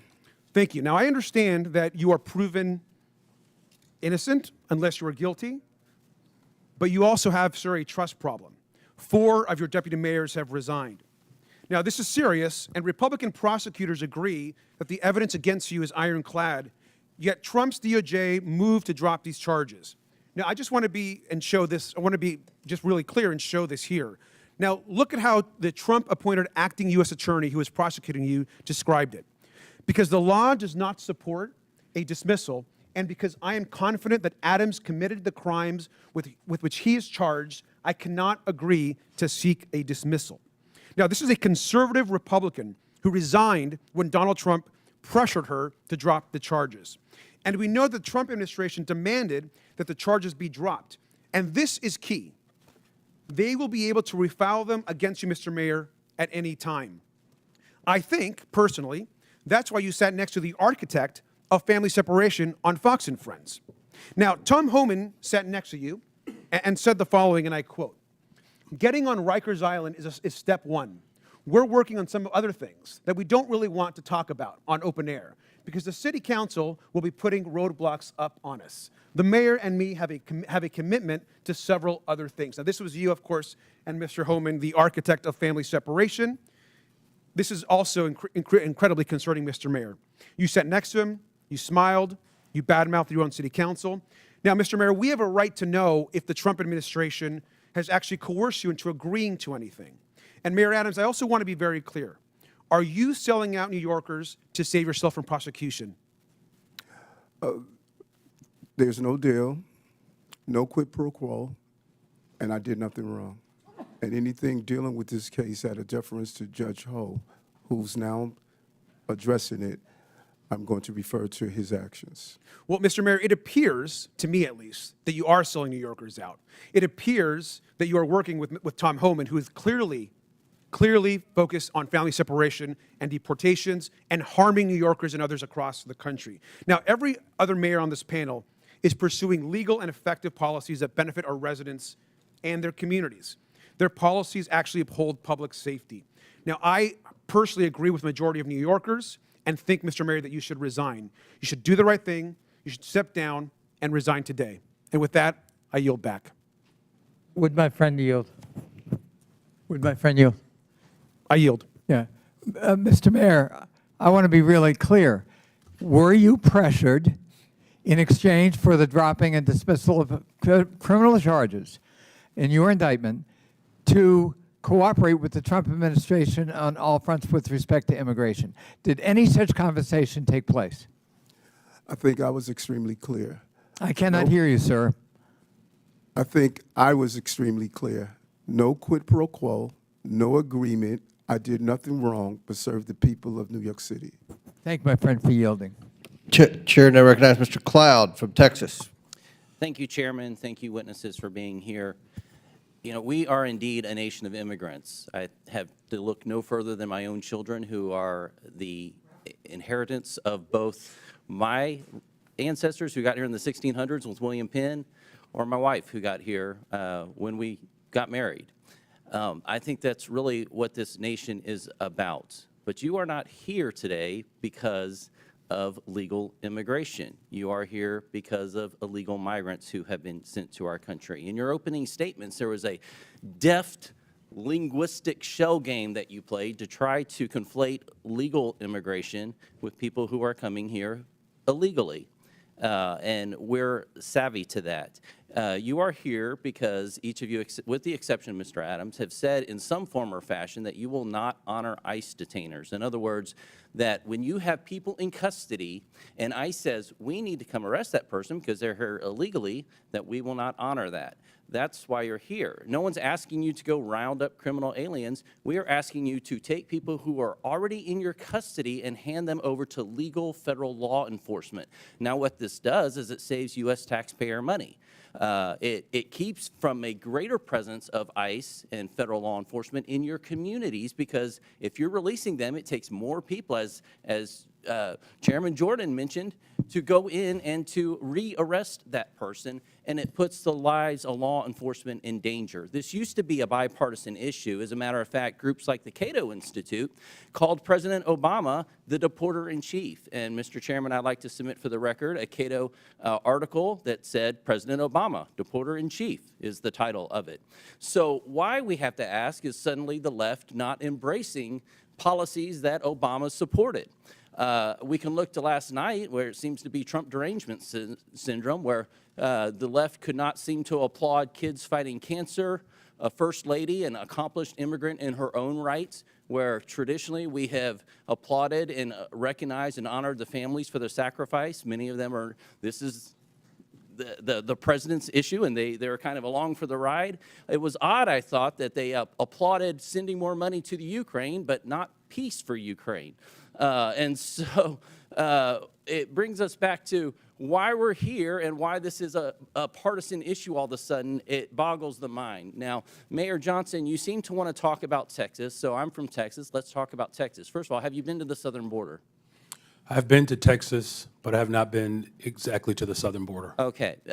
You seem to talk about Governor Abbott and sending buses to your city. Now, I can understand the concern with that, but I will also let you know that Texas did not ask for the Biden administration to open the borders and send an exponential amount of people that have affected your city into our state. And you should know that no one forced them to go to your city. The reason they selected your city is because you have said it's a sanctuary city. Everyone was asked where they wanted to go before they got on the bus. No one asked them to get on the, or told them, forced them to get on the bus. They did it of their own free will, and they were sent to your city because of your stated claim to be a sanctuary city. Now, one thing I could tell you, having toured the facilities, is that I've been to those facilities under the Biden administration where there was a map on the wall, and you could see the migrants kind of pointing out which city they wanted to go to. And I can also tell you, from having been through the immigration process with my wife, there's a difference between people coming here legally and then people who are, when I've been at the ceremony where the people are crying with tears as they take the oath of citizenship to come to this country, is far different than people coming across our border, waving the flags, not trying to assimilate into the United States culture, and sometimes bringing crime into our communities. This is an issue. Now, each mayor, I want to ask you, one of the issues recently is how much FEMA dollars have gone to support migrants and hotel rooms in your communities. Mayor Adams, do you know how many FEMA dollars have spent in your city? $80 million, and I've been to the border, and I saw those maps pointing to New York. Thank you. Mayor Johnston? Thank you, Congressman. I know we do have some federal dollars. I'd have to get back to you on the exact amount. It's roughly 32 million, Mayor, 38 million, Mayor Johnson? I don't have the exact numbers. It's 32 million. I don't have the number. I'd love to know. 29 million. So understandably, citizens are concerned about that, their taxpayer dollars that are supposed to be going to disaster relief for them and their communities going to illegal aliens. Do you agree, each of you, yes or no question, I only have a couple seconds, do you recognize that it is against the law to harbor criminal aliens? Gentlemen, time's expired, but please answer the question, Mayor Adams. Yes, reading federal law, correct. I do recognize that, and we do not do that. The city of Chicago does not harbor criminals. Yes, we follow the laws. Mr. Chairman, I have a unanimous consent request. Proceed. I would ask to enter into the record two articles. One, talking about President Trump putting mass deportations to the heart of his campaign during the campaign. And just last night, Trump vows to use U.S. military for mass deportations. Without objection, so ordered. I thank the chair. Chair recognizes Mr. Frost from Florida. Thank you, Mr. Chair. So the year is 1969. My abuela, Zenaida, my grandma, Yaya, gets a call. And her, my mother, Maritza, my aunt, Sandra, and my grandpa, Pepe, have to go to a plane within 24 hours because they've been approved to come to the United States. They came here as refugees in 1969 during the freedom flights from Cuba for their new life in accordance with the promise of this nation. ICE arrested hundreds of U.S. citizens during Trump's first term. Again, in the last few weeks, ICE has detained Native Americans, a teenage girl from Nicaragua, Puerto Ricans, a Puerto Rican military veteran, all legal residents, but all who fit the description. I bet someone like my grandma would have fit the description too. Maybe even myself. Trump's border czar went on TV and raged about Americans studying up on their constitutional rights during interactions with ICE agents. It was one of the most despicable things I've seen. And the question is, why is he so upset that people know their constitutional rights, to the point where this administration has moved to try to intimidate members of Congress for trying to educate their constituents to know their rights. Why don't they want people to know their rights? Well, because if we know what our rights are, we'll also know when Trump tries to take them away. Mr. Beer, why are such outbursts from this administration alarming as threats to our rights and liberties?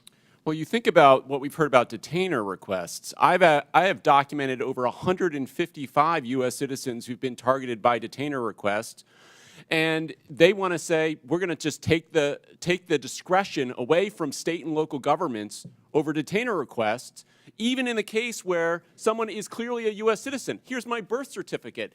Doesn't matter. They're going to disregard it. And so, yes, I am well aware of the threat this administration poses to constitutional rights. So from what we've seen the last few weeks, should American citizens, should people with legal permanent residence in this country be also scared of this mass deportation campaign for themselves and their own children? Oh, absolutely. The birthright citizenship order is the most egregious, but that doesn't stop there. They want to take away people's citizenship and people's rights, regardless whether they're citizens or not. Thank you. Mayor Wu, Boston has been named the 9th best city for quality of life in the entire country. Congratulations. I would argue with that. Okay. If Trump succeeds in forcing you to redirect your city's budget and personnel to help with ICE raids in this mass deportation campaign, how would that affect quality of life for your people? First, that is against the laws in Boston and in Massachusetts, but I've heard from so many community members, including residents who are immigrants who are citizens, that they are terrified. And that means when people don't feel comfortable reaching out to call 911 when they need help, when survivors of domestic violence don't feel comfortable reporting or giving information, it makes all of us less safe, even those who aren't immigrants. This culture of fear is bad for the safety of our people. Donald Trump's immigration raids are also traumatizing and destabilizing, of course, all Americans, but especially children and kids. Being a kid in America is hard enough. Making good grades, going through more school shooter drills and fire drills, and now Trump wants to send armed ICE agents into their classrooms to rip children from the school desk as they're trying to learn. Mayor Johnston, my colleagues are laughing about that. I don't find that funny. What would a school day be like for a kid in your city when ICE suddenly bangs down on the door and abruptly grabs their teacher or one of their friends? Thank you, sir. I was a teacher and I was a school principal before I did this job, so I knew that our school was often the safest place that kids came, and they knew there they could learn, they could get support, they get access to services. And many of our kids come from mixed status families. They don't know their status, they don't know their mom's status or their dad's status. So I've had families before who have pulled their kids out of school, kids who were citizens, because they were worried that somehow their kids were in danger because they didn't know who was being taken. And so for us, the fastest way to make a city unsafe is to have kids not feel safe in their own schools. See, they want everybody to live in fear of undocumented people. That is what they want to do. But I'll tell you, when I'm in my district and I do roundtables, I've done them with kids in elementary school, and I ask them what they want us to do. They want us to ban assault weapons. They say what they're actually scared of is being shot to death and dying in their schools. And because of actions that the Democratic administration took, the Biden administration with Congress, gun violence has gone down in Denver, 24%, 25% in Chicago, 40% down homicides in Boston. This works. Gun violence went up 45% under Trump. So when they're in charge, more people die. When they're in charge, we are actually less safe. And I think that's an important thing that we all have to keep in mind as they try to scare us in terms of immigrants who are living in this country. Thank you, and I yield back. Chair recognizes Mr. Palmer from Alabama. Thank you, Mr. Chairman. I thank the witnesses for being here. I just want to respond about crimes committed by people here illegally. Every crime committed by someone in the United States illegally is a crime that would not have been committed. Lincoln Riley, Ruby Garcia, Rachel Morin, Joycelyn Nungaray, the woman set on fire in the New York subway. These are all assaults, rapes, murders, and other crimes that would not have taken the lives of these people if those people were not here illegally. They were given safe harbor. Now, I want to ask you something. You all took an oath of office. Mr. Adams, did you swear to uphold the Constitution of the United States? Yes, I do. How about you, Mayor Johnson? Yes, sir, I did. How about you, Mayor, the other Mayor Johnson? Yeah, the Constitution of the United States as well as the Constitution of Illinois. Okay, and Mayor, Yes. you did. Are you familiar with the Supremacy Clause? Any of you? Yes, sir, I am. Okay. Then under the Supremacy Clause, you understand that the laws of the United States take precedent over the laws of Colorado, over the laws of Illinois, over the laws of Massachusetts, and your cities. Do you understand that? Yes, sir, I do. But when you declared your cities sanctuary cities, you did so illegally. Do you understand that? Respectfully, sir, I would disagree with that. We follow You're every disagreeing federal with law. the law. It's against the law to give sanctuary to people who have committed felonies, and it's a felony to cross the border illegally. There You is no- gave sanctuary to people who are here illegally. You violated your oath to uphold the Constitution because of the Supremacy Clause. The laws of the United States take preference. But you didn't do that. There is, thank you, sir. There's no part of our city law that violates federal law, no part of the practices or services we provided that violate federal law. Did you personally violate the law then by giving sanctuary? Somebody gave these people sanctuary. You declared your city, city of Boston was declared a sanctuary city by you, Mayor. Being a sanctuary city as you describe it, or being a city as we describe it, that's home for everyone, does not, it means that if When you you commit a give crime, safe you are harbor held to accountable people who are regardless of here immigration illegally, status. and when you interfere with the officers of the law who are there to even remove people that you know have committed crimes, you have violated your oath of office. You've committed a crime. Mr. Chairman, I don't understand why we haven't been discussing obstruction of justice. I mean, get real about this. We have a problem in the country with the people who have come here illegally. And I just gave you a few names of people who have been raped and murdered. There are numerous others. There's a whole organization established called Remembrance to remember the people who have been assaulted, raped, murdered in this country because certain cities, certain officials decided to give sanctuary to people who came here illegally and committed these crimes. It goes all the way back to Kate Steinle, San Francisco, shot by someone who was here illegally. She would still be alive today. She died in the arms of her father. So again, I want to know if you understand the Supremacy Clause, that the laws of the United States are supreme over whatever your opinions might be of what the laws are. Sir, I do recognize that. We do follow that. I want to clarify that we actively, aggressively pursue any known criminal in the city, and we actually partner with the federal government to do that. If there is someone with a criminal warrant, we're searching for them. We have federal task forces we're partners of to break up gang activity. We do that for drug trafficking. We do that on armed robberies. So we are in partnership with the federal government on many issues around Mayor Adams is being attacked because he's agreed to cooperate with federal officials to uphold the laws of the United States. I haven't heard any of you in defense of that. We are absolutely upholding the laws of the United States. We do it every day, and we will continue to do it. I just think we need to do a deeper dive into this, Mr. Chairman. If it were up to me, I mean, I'd be considering referring charges. I think we've got a problem here when we decide that there's some laws that we will obey and some laws that we won't. I don't care who it is, Republican, Democrat, I don't care what office you hold. We need to abide by the laws passed by. Will the United gentleman States. yield? No, I will not yield. Mr. Chairman, I thank you for the time. I yield back. Gentleman yields back. Well, We're gonna have two more. We're gonna have two more questioners. Then we're gonna have to take a break at the request of the witnesses, a 15-minute break, maybe 20 if we need that. But Chair recognizes Mr. Kassar, and after him, then Mr. Higgins, and we'll proceed with the break. But Chair recognizes Mr. Kassar. Good morning. Good morning. Good morning. Mayor Wu, can you tell us a little bit, just maybe 20 seconds, about how your administration has helped address unemployment, especially amongst youth in your city, which we know is a risk when we have high levels of young people unemployed? We made a commitment, our mayor's guarantee, that any young person in the Boston Public Schools who wanted a paid summer job would get one, and we fulfilled that with the partnership of businesses and companies and organizations throughout the city. Record numbers participating. Thank you, Mayor Wu. Mayor Johnson, can you tell us a little bit about measures your office has implemented to address the root causes of violence in Chicago?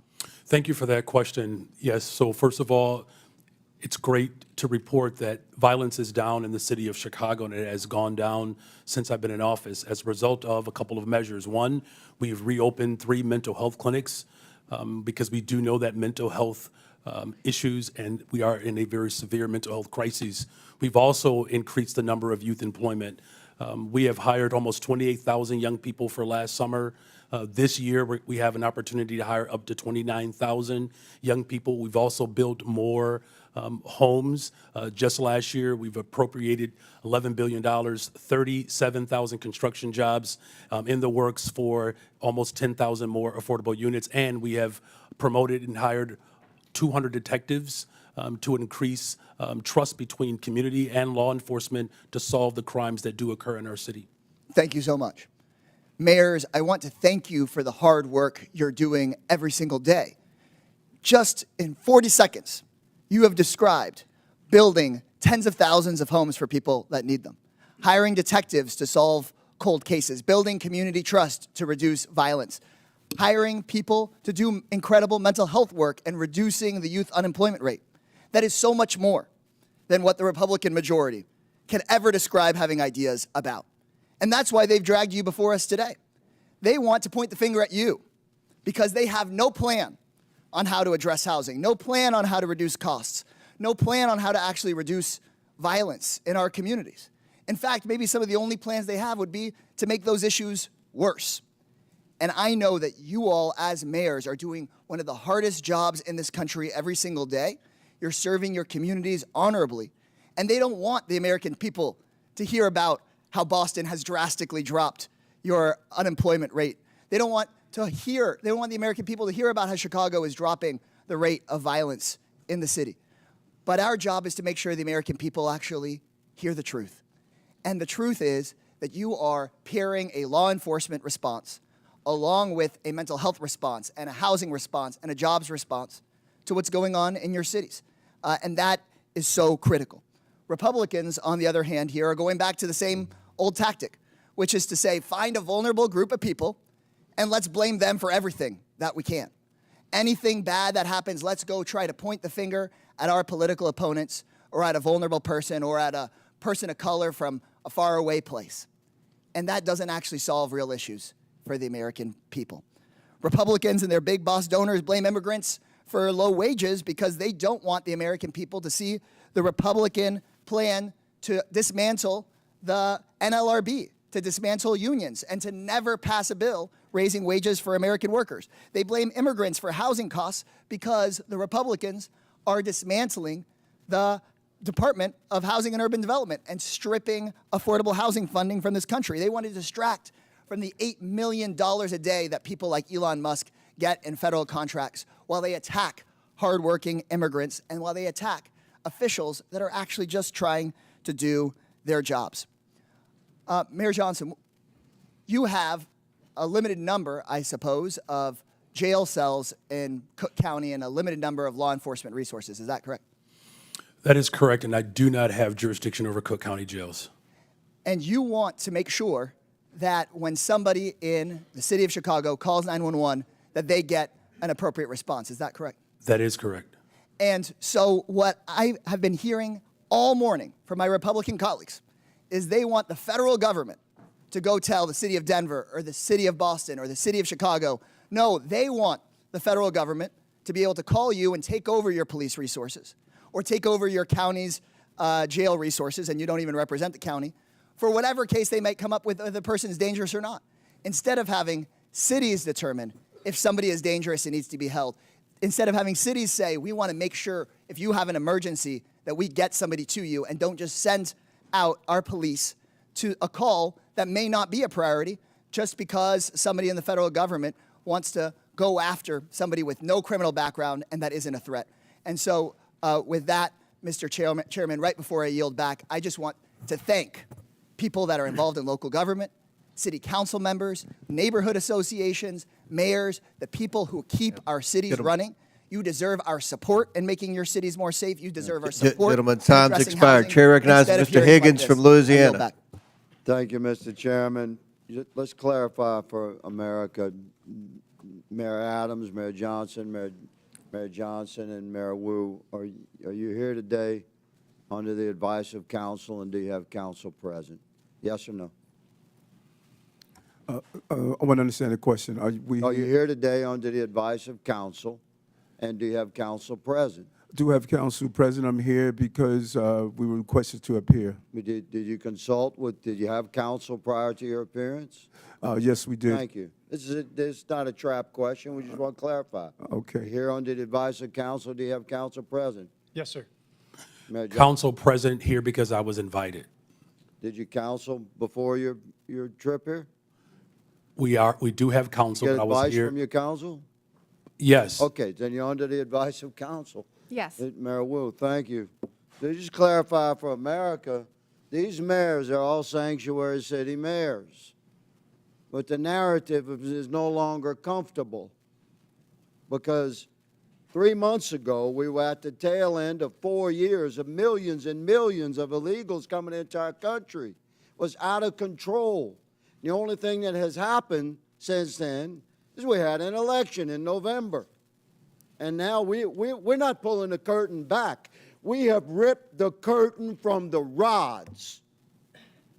We have revealed to America just how fast we could have secured our border if you had an executive that was willing to enforce the law. So now we're paying attention to our municipalities. And every one of them is lawyered up. They've changed their narrative. We got example after example. The mayor of Chicago, we must lead with and live by the promise of Sanctuary City. The mayor of Denver, willing to go to jail in defense of Sanctuary City policy. The list goes on. But the policies of these mayors and our previous president have consequences, real life consequences. I have a family here today, Mr. Chairman, who lost their beautiful loved one.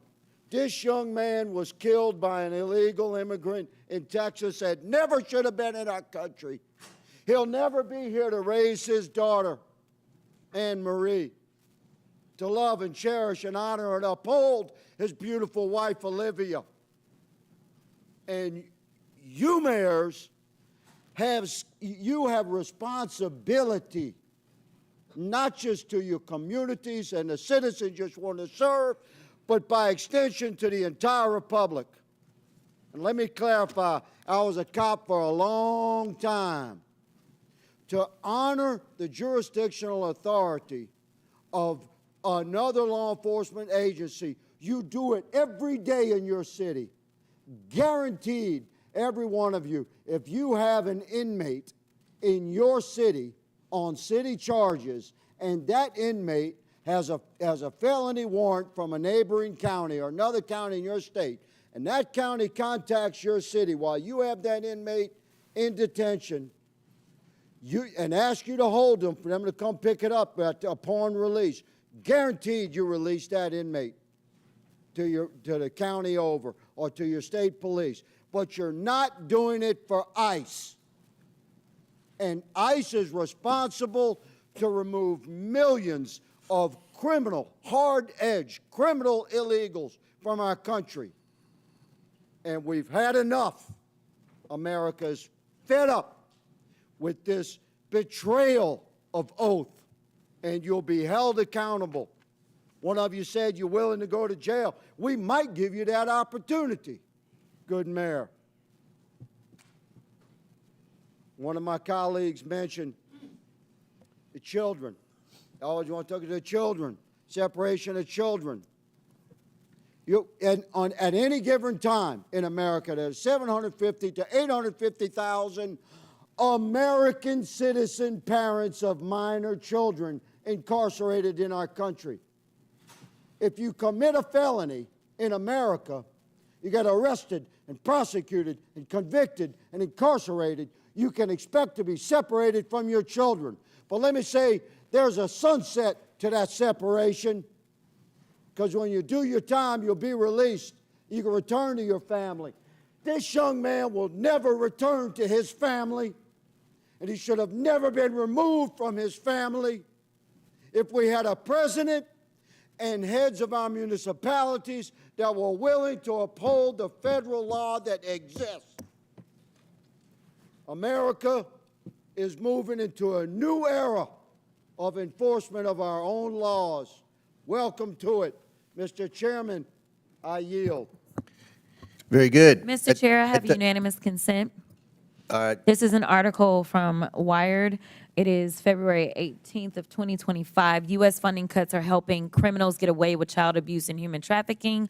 Services supporting victims of online child exploitation Without and objection, so trafficking. ordered. Thank you so much. At the request of the witnesses, the committee will take a 20-minute break pursuant to the previous order. The chair declares the committee in recess for 20 minutes.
We need one more mayor.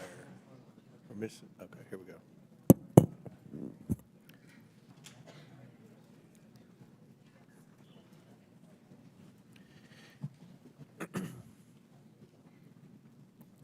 The committee will come back to order. Chair recognizes Ms. Lee from Pennsylvania for 5 minutes. Thank you, Mr. Chair.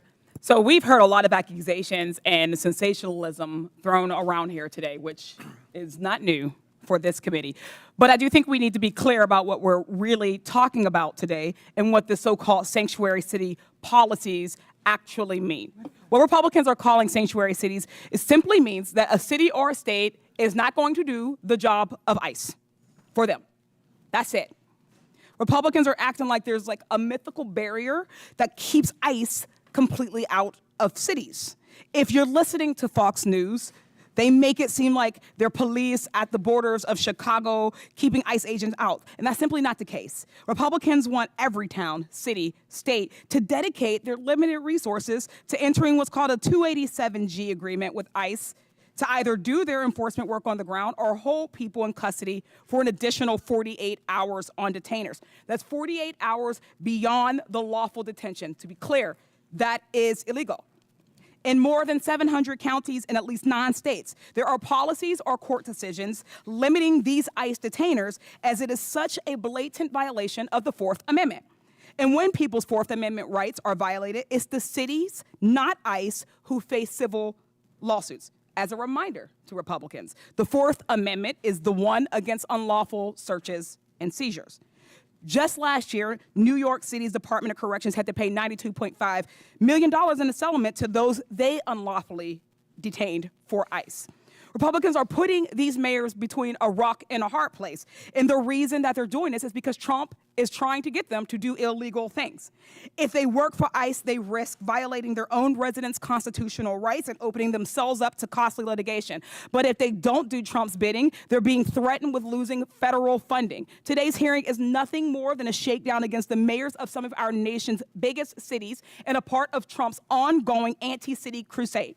In Trump's America, if you disagree with his priorities, then you lose federal dollars. Just last week, Donald Trump actually called city leaders who oppose his cruel policies sick politicians.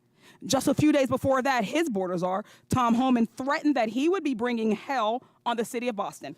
Mayor Wu, what do you think about these threats against Boston and their attempts to force you to enact policies that are against the very things your constituents voted for? The laws are most important and the safety of our residents are most important. And what I hear from all of our residents across every one of our neighborhoods is that, in fact, undermining the trust is what would make our city less safe. And so we need everyone to feel secure in their communities, like they can reach out, they can call 911 when they need help. And in our city, those laws actually help Boston police solve crimes. Thank you. Mr. Beer, question for you. I'd always thought that my Republican colleagues were strong supporters of state and local sovereignty and were against intrusion from the federal government. Do you think this lawsuit seems consistent with that position? Oh, absolutely not. If you look at the Supreme Court precedent on this, it came from a gun control law that said that state and local governments had to cooperate with the federal government on gun control. The Supreme Court said that's unconstitutional. Not a single member on this side, I believe, would be against that Supreme Court decision. Mm-hmm. There's nothing illegal about protecting people's constitutional rights and due process, education, and equal treatment under the law. But it is illegal for the federal government to withhold federal dollars that these cities' taxpayer dollars have gone towards. Mayor Johnson, Chicago ranks as one of the largest cities in the U.S. and has the third largest metropolitan economy, boasting a GDP of $860 million. This makes it one of the most economically diverse cities in the nation, correct? That is correct. Would it be fair to say that your city generates billions in taxpayer revenue and that the average taxpayer in Chicago and Illinois contributes more than around $20,000 in federal income taxes, which is more than $1,310 above the national average? That is absolutely So correct. can we conclude that Chicago residents pay significantly more in taxes than they receive in return, contributing at least $5 in taxes for every $1 they get back in federal support? More than our fair share. Thank you. Only 9 states have taxpayers that contribute more to the federal government than they receive. All 4 of our mayors are from states on that list. Yet Republicans are saying that they should lose that money because they don't agree with their dear leader. Trump and Republicans are attempting to take money from blue cities and blue states and give them to their red states. Republicans too often demonize blue areas and cities that are the very areas that are keeping the economy going. The attacks we've heard on mayors today are not only shameful, they're dangerous capitulations to the impulses of this president who is trying to expand executive power in nearly every direction. I'd like to thank our mayors, Wu, Johnson, and Johnston for coming in today, having the strength of courage to stand up to this administration. Thank you. I yield back. Chair recognizes the gentleman from Arizona, Mr. Biggs. Thank you, Mr. Chairman. So, Mayor Adams, you've agreed today, sorry, over here. You've agreed today that New York City is a sanctuary city, is that right? Based on the definitions, and there doesn't seem, Congressman, there's now a uniform definition of that, but yes. Right, but that's what you've proclaimed. Mayor Johnston, you've previously also declared that you're a sanctuary city. Mayor Johnson, you said that Chicago must lead with and live by the promise to be a sanctuary city. Mayor Wu, you said Boston Police and other departments cannot cooperate with ICE when it comes to detaining on civil warrants. Of course, I don't know what Mayor Johnston would define it, but I do know that the Honorable Mayor Johnson from Chicago, they call theirs a welcoming city ordinance, and we've got Ms. Wu, Mayor Wu, who's referred to hers as a safe city. That's really interesting to me. So when you are a sanctuary city, you put limits on how much you're willing to cooperate with federal agencies' efforts to remove illegal aliens. And your policies are then contravene federal law. You just do.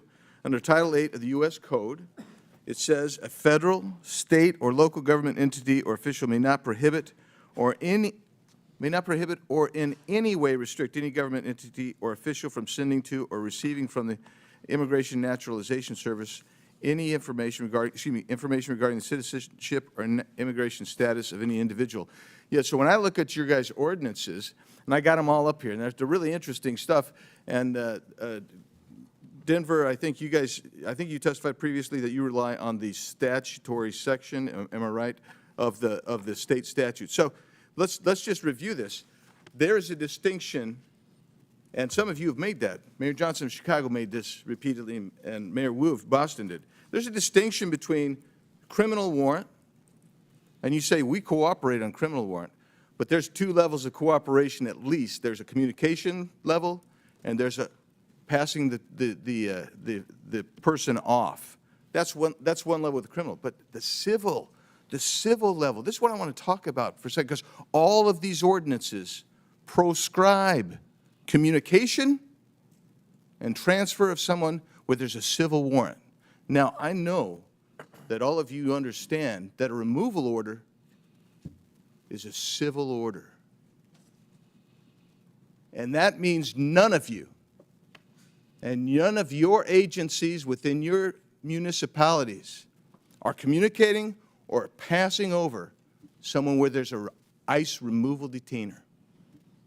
So I don't care how many times, 1,226 or whatever it was in 7 years, I don't care how many times you do it, but if you're not doing it for civil orders, then you're allowing people who have a removal order, who've had due process, because that's how you get a removal order. You're allowing them to stay in the country. You're in violation of this law right here. You're You're in violation of that law right there. And you've got to start realizing what your criminal culpability is on that. And that's really what we're talking about here. So you don't think that's harboring, perhaps? But let's take a look at that next statute, please. That next federal statute. In conducting investigations and hearings, immigration officers and administrative law judges shall have reasonable access to examine evidence of any person or entity being investigated. If you're holding someone back, even if it's under a civil warrant, because that's what you said you're not going to participate in, and you are preventing access to that person or evidence, you're in violation of this. You have criminal culpability under this. And you'll notice there's no mens rea requirement here. This is it. Every one of you is exposed to criminal culpability here. That's the reality of it. Let's do the next one. Any person who knowing that a person is an alien, knowing or in reckless disregard, now you got a culpable mental state here, of the fact that an alien has come to, entered, or remains in the United States in violation of law, conceals, harbors, or shields from detection, or attempts to conceal, harbor, or shield from detection, such alien in any place. You'll notice it doesn't make a distinction that all of y'all want to make of criminal warrants versus civil. You're all in violation of all three of these statutes. You got criminal culpability. I yield back. Gentleman yields back. Chair recognizes Ms. Randall from Washington State. Thank you, Mr. Chair, and thank you to our witnesses for taking the time to be here today. You know, I represent the northwest corner of the country, though I did happily live in Boston for 10 years safely. And Washington State is proudly home to more than 1 million immigrants. We know in Washington that our communities, like yours, are stronger because of immigrants. We are fed because of immigrants. We're able to take public transportation because of the work of immigrants. We are able to work on building the affordable housing that we need because of immigrants. We receive quality health care because of immigrants. But this administration, as we see over and over and over, is more concerned with deporting families than supporting families. Their actions are rooted in hatred and fear and deliberate misunderstanding. They say they want to lower costs, but what their actions show us is the opposite. Immigrants drive our economy.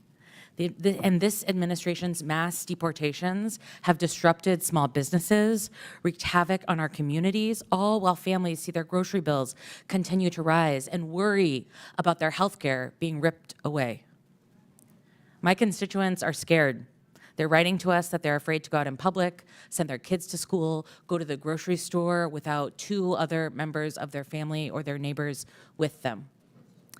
There are dozens of families making emergency plans to make sure someone is legally designated to take care of their children if they're detained or deported. And in fact, our governor had to create additional policy to ensure that kids are not left alone when their parents disappear.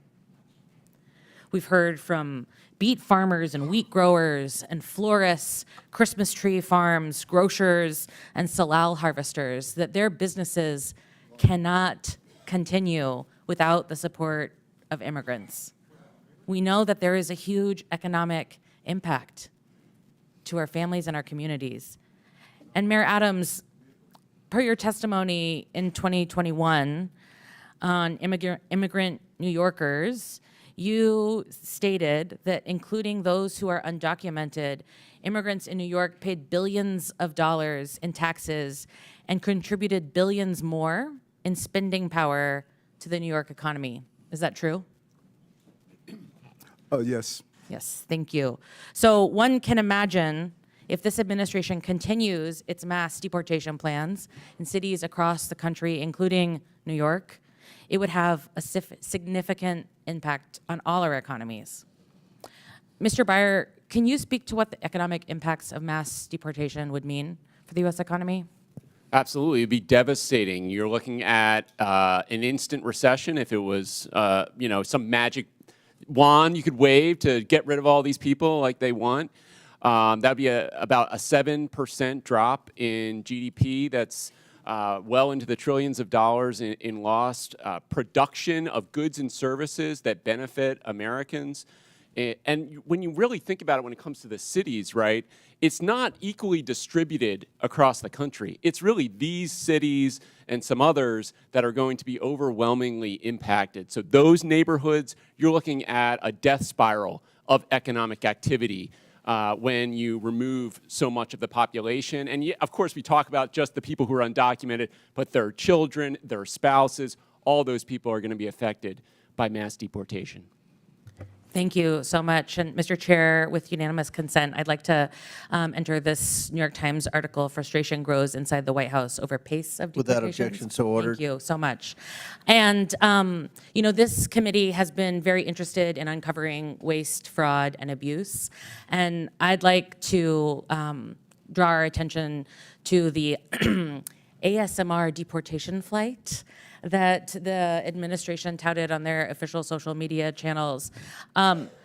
While previous flights, deportation flights, cost for about 10.5 hours, $47,000. This military flight that was commandeered from its mission of national security to take folks who were in detention centers already to a stopover in Guantanamo cost us $299,250 for the same flight.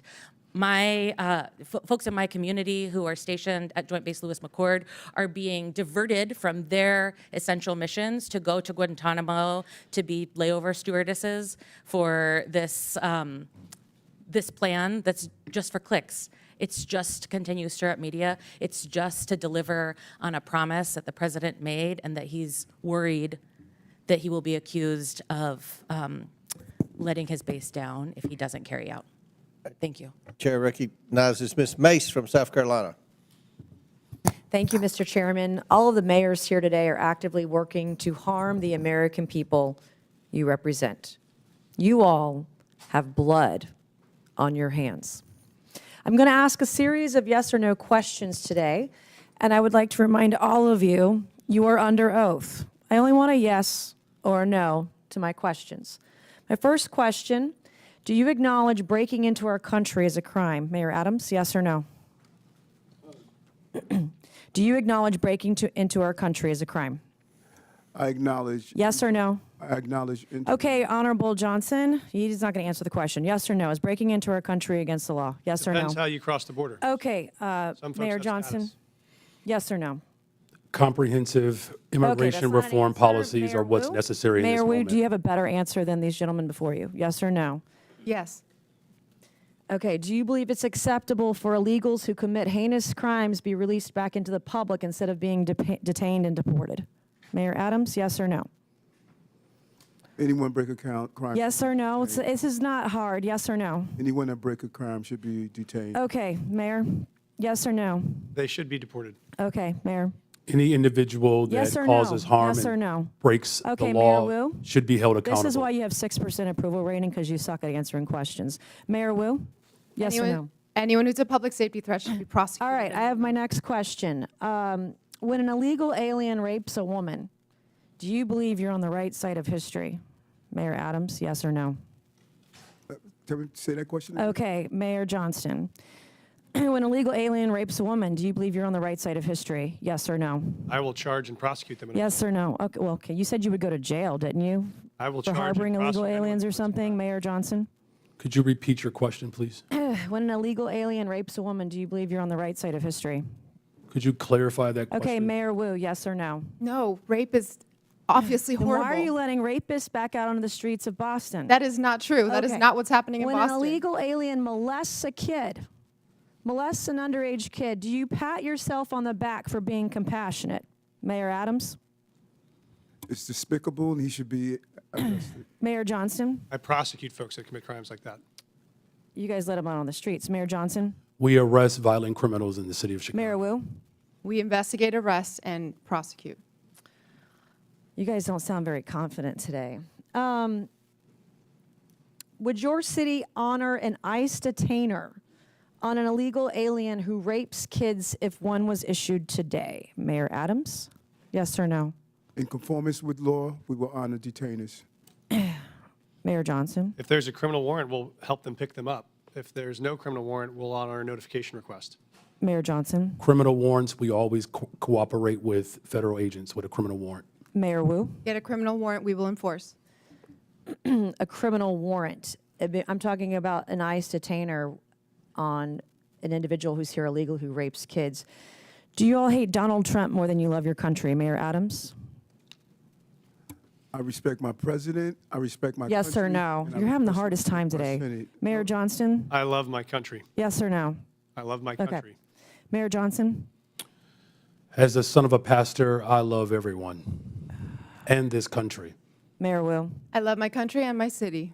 Do you all, are you all willing to go to jail for violating federal law? Mayor Adams? I'm not going to violate federal law, so I don't have to worry about that. Mayor Johnston? We don't violate federal law either. You don't violate federal law. We do not violate federal law. Is it violating federal law if you don't honor detainer requests from ICE? Absolutely not. In fact, the statute Congressman Biggs shared, we explicitly follow. The statute says you cannot prohibit city employees from sharing information about someone's status with the government. We do not prohibit that. Do you love illegal aliens more than you love your fellow countrymen? I love all the residents of the city and county. Mayor Johnston, are you willing to go to jail for violating federal law? The city of Chicago complies with all laws. Oh, I highly doubt that. Mayor Wu? We are not violating federal law. Mayor Wu, I have a last couple questions for you. Do you believe that ICE arresting a child rapist, quote, threatens everyone's safety, end quote? Yes or no? No. Does ICE arresting a murderous MS-13 gang member threaten everyone's safety? Yes or no? No. I would like to hold up this quote of you where you say, ICE's efforts actually threaten the safety of everyone, end quote, Boston Mayor Michelle Wu. You're a hypocrite. Thank you, Mr. Chairman, and I yield back. Chair recognizes Mr. Chairman, I have unanimous consent Subramaniam. request. Mr. Chairman, I have unanimous consent request. Proceed. I'd like to seek unanimous consent to enter into the record this article, and I'll do this as a survivor of sexual violence myself. This is from Courts, March 2018. Without objection, so ordered. Data from Texas shows that U.S.-born Without objection, so ordered. We've put it in the record. I haven't entered it. You have what? Mr. Chair, can I have several articles. I need to enter them. Let me just go ahead with what the articles are, what they speak to. What's the next article? Let me proceed. Data from Texas shows that U.S.-born Americans that is commit not- more rape Presley, and murder than immigrants. Listen, this trend of you Data all from trying to get Texas thrown out of shows committee that so you can get on US-born MSNBC Americans is going to commit end. more We're not rape. going to put up with it. This is Chair my recognizes procedural Mr. right as a Subramaniam. member of this committee You can to go. enter You documents can go with into the Mr. record. Frost and Mr. I'm Green. reclaiming my time. That's you what do you not want. get to No. dictate Ms. Presley, how I've been I very. recite the I have articles been very for the accommodating record. to you, Mr. Subramaniam. And I Start take the particular clock. umbrage Start as a the clock. survivor No, I of don't. sexual violence. Go. I will enter into Order. the record. This is my right. Thank you. No. It is Mr. Subramaniam. Mr. Chair, No, you know the process of unanimous consent. You are not I have recognized. several articles to enter into the record. Mr. Subramaniam, if you don't go, we're going to recognize Mr. Timmons. Thank you, Mr. Chair. I just wanted to bring up a bill that's going to be before the floor, H.R. 32, a bill that would basically take away federal grants if the administration thinks you are a, quote, sanctuary city, which, by the way, isn't even very well defined. I'm not even sure from reading the bill whether your cities are even sanctuary cities to begin with. I think that's why that question may have been difficult for you to answer. But I think what's been very interesting to hear is how well you've been able to integrate and welcome immigrants into your communities, into your city's economies, and making the best out of a difficult situation. I find that very impressive. And but I wonder to the mayors here, Mr. Johnston, if you took away federal grants, how would that affect public safety of your city? Would that improve, would that make your city more safe or less safe if we took away federal grants from your city? It would dramatically weaken public safety. I mean, we wouldn't be able to repair bridges that are falling apart. It means we wouldn't be able to put kids in preschool or give veterans medical care. It would be catastrophic. Thank you. Mr. Johnson, the same question, Mayor Johnson, the same question. It would certainly undermine all of the investments that we've made thus far. Since I've been mayor, we've, provided $20 billion of new investments that contribute to the overall safety of the city of Chicago. Mayor Wu, same question. Would this make your city of Boston more safe or less safe? Withdrawing federal funds would make us less safe. Education makes us more safe. Housing makes us more safe, and we rely on those funds. And how did, let's take Mayor Johnson, how did many of the immigrants come to your city? You mentioned they came from Texas, is that right? That's correct, Congressman. They came on buses sent from Texas, mostly from El Paso. I feel like we have the wrong people in the room today. We have mayors of cities that are trying to do their best with the situation that they have. And then we have governors in Texas and Florida who are busing folks up to your cities. And so you're trying to make the best out of this situation. But somehow they're trying to make our immigration system worse, in essence, because they're taking the folks that come over to their states and they're spreading them across the country, and you're just trying to deal with that situation. Would you characterize it as that, Mayor Johnson? Yes, sir. We're just trying to manage the crisis in front of us, which is families being dropped off on our city streets in the winter with no clothes. Our calling is to make sure they're safe. And how would the Trump administration's funding freezes and cuts, would they undermine public safety in your city, Mayor Johnson? They could dramatically undermine public safety in our city. Everything again. Mayor Johnson, same question. It certainly will undermine community safety if the Mayor federal Wu, government same undermines question. the investments in people of Chicago. It would undermine our safety, too. So we're trying to make your cities more safe, but there's a bill here in the name of making your cities more safe actually makes your cities less safe. Would you agree with that, Mayor Johnson? Yes, sir, I would. Mayor Johnson, same Yes. question. Mayor Wu, Yes. same question. And I think this bill is actually, in a way, extortion, because you're basically trying to take away funding from a city if they don't do what the administration wants you to do. But, let's talk about extortion for a minute. Mayor Adams, I think everyone's a little bit concerned about the timeline of events that has led to your case being dropped. And so, Mayor Adams, did you meet with Tom Homan on December 12th of last year? Did President Trump say publicly that he considered pardoning you 4 days after that meeting? Yes or no? I don't recall what the president said in regards to that meeting. Well, he did. In January, did you meet with President Trump at Mar-a-Lago? Yes or no? Yes, I did. In this meeting, did you talk about immigration enforcement with the president? Talk about immigration in general. What was that? What did you talk about when it comes to immigration?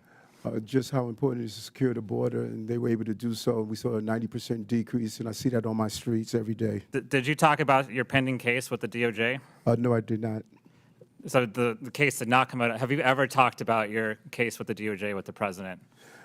No more than what you heard him on the trail say that he thought it was important. I haven't heard much. Tell me, have you ever talked about the president, talked about your case in the DOJ with the president? Yeah, as I indicated previously, I'm going to say it again. This case is in front of Judge Ho, and out of deference to him. Have you he's ever allowed- talked about your case with anyone in the Trump administration? I'm going to say this again. This case is in front of Judge Ho, and out of deference to Judge Ho, he is going to determine the outcome of this case. That's not answering the question. I'm going to ask you one more time. Have you ever talked about this case with anyone in the Trump administration? This case is in front of Judge Ho, and out of deference to Judge Ho is going to decide the outcome of this case. I think Mayor Adams is not answering the question because he probably has. And I think there's a pretty clear timeline here that indicates that a case is being dropped in the name of trying to appease the president, who seems to be okay with what's going on. And so look, we can talk about the policy, but I think there's a bigger problem here of public extortion and almost an endorsement of this extortion, and it's becoming the norm for this administration. I yield back. Chair recognizes Mr. Timmons from South Carolina. Mr. Chairman, before you do, I have a unanimous consent request, please. Mr. Spansbury, you recognize. Thank you, Mr. Chairman. I have 4 articles I would like to enter into the record titled "The Mythical Tie Between Immigration and Crime. Undocumented immigrants half as likely to be arrested for violent crimes. Immigrants significantly less likely to commit crimes," and one titled "Showing Data About U.S.-Born Citizens More Likely to Commit Murder." And Mr. Chairman, I do ask that you do respect my colleagues on this side of the aisle, parliamentary. Without objection, rights so ordered, to your unanimous enter, consents use are these. put into the You did record, cut and off Ms. only Presley titles are while required. she was, And making once the you start request. filibustering, you become out of order. I am not filibustering. I'm just saying I the am last asking that you member on requ- your that side was filibustering. She was not. She had Yes, she more was. articles And now than Chair Mr. recognizes Chairman. Mr. Timmons from South Carolina. Thank you, Mr. Chairman. I just want to speak directly to all 4 of the mayors. Y'all did the best you could with bad situations. You did. The former president let in, I don't even know what number to use. Some places use 8 million, some people use 16, 20, whatever the number is. And so each of you had an influx of illegal immigrants into your cities, and you have federal, state, and local statutes that you have to deal with, and an untenable situation was created. I want to go one by one. Mayor Adams, how many illegal immigrants were present in New York City in the last 4 years? How many people did you have to deal with? 230,000. All right, so, and that's 230,000 people that were using your limited resources that American citizens are entitled to, but you were actually required under local ordinance or under state law to provide services to them. They're not supposed to be here. They're not supposed to be here because we have borders. Borders are supposed to matter. Mayor Johnston, how many illegal immigrants did you have to deal with over the last 4 years?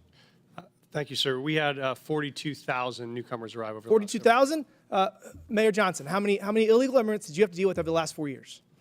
Over the last 4 years, there were roughly 50,000 asylum seekers bused from the state of Texas to the city of Chicago. And you know why that Texas did that? Because 10, 12, 15 million people were in Texas, and they had to deal with the same problem you did, and they thought it was appropriate that everyone should have to share this burden. Mayor Wu, how many did Boston have over the last 4 years? We don't ask about immigration status and giving How safe many services, people so that- I don't have that number.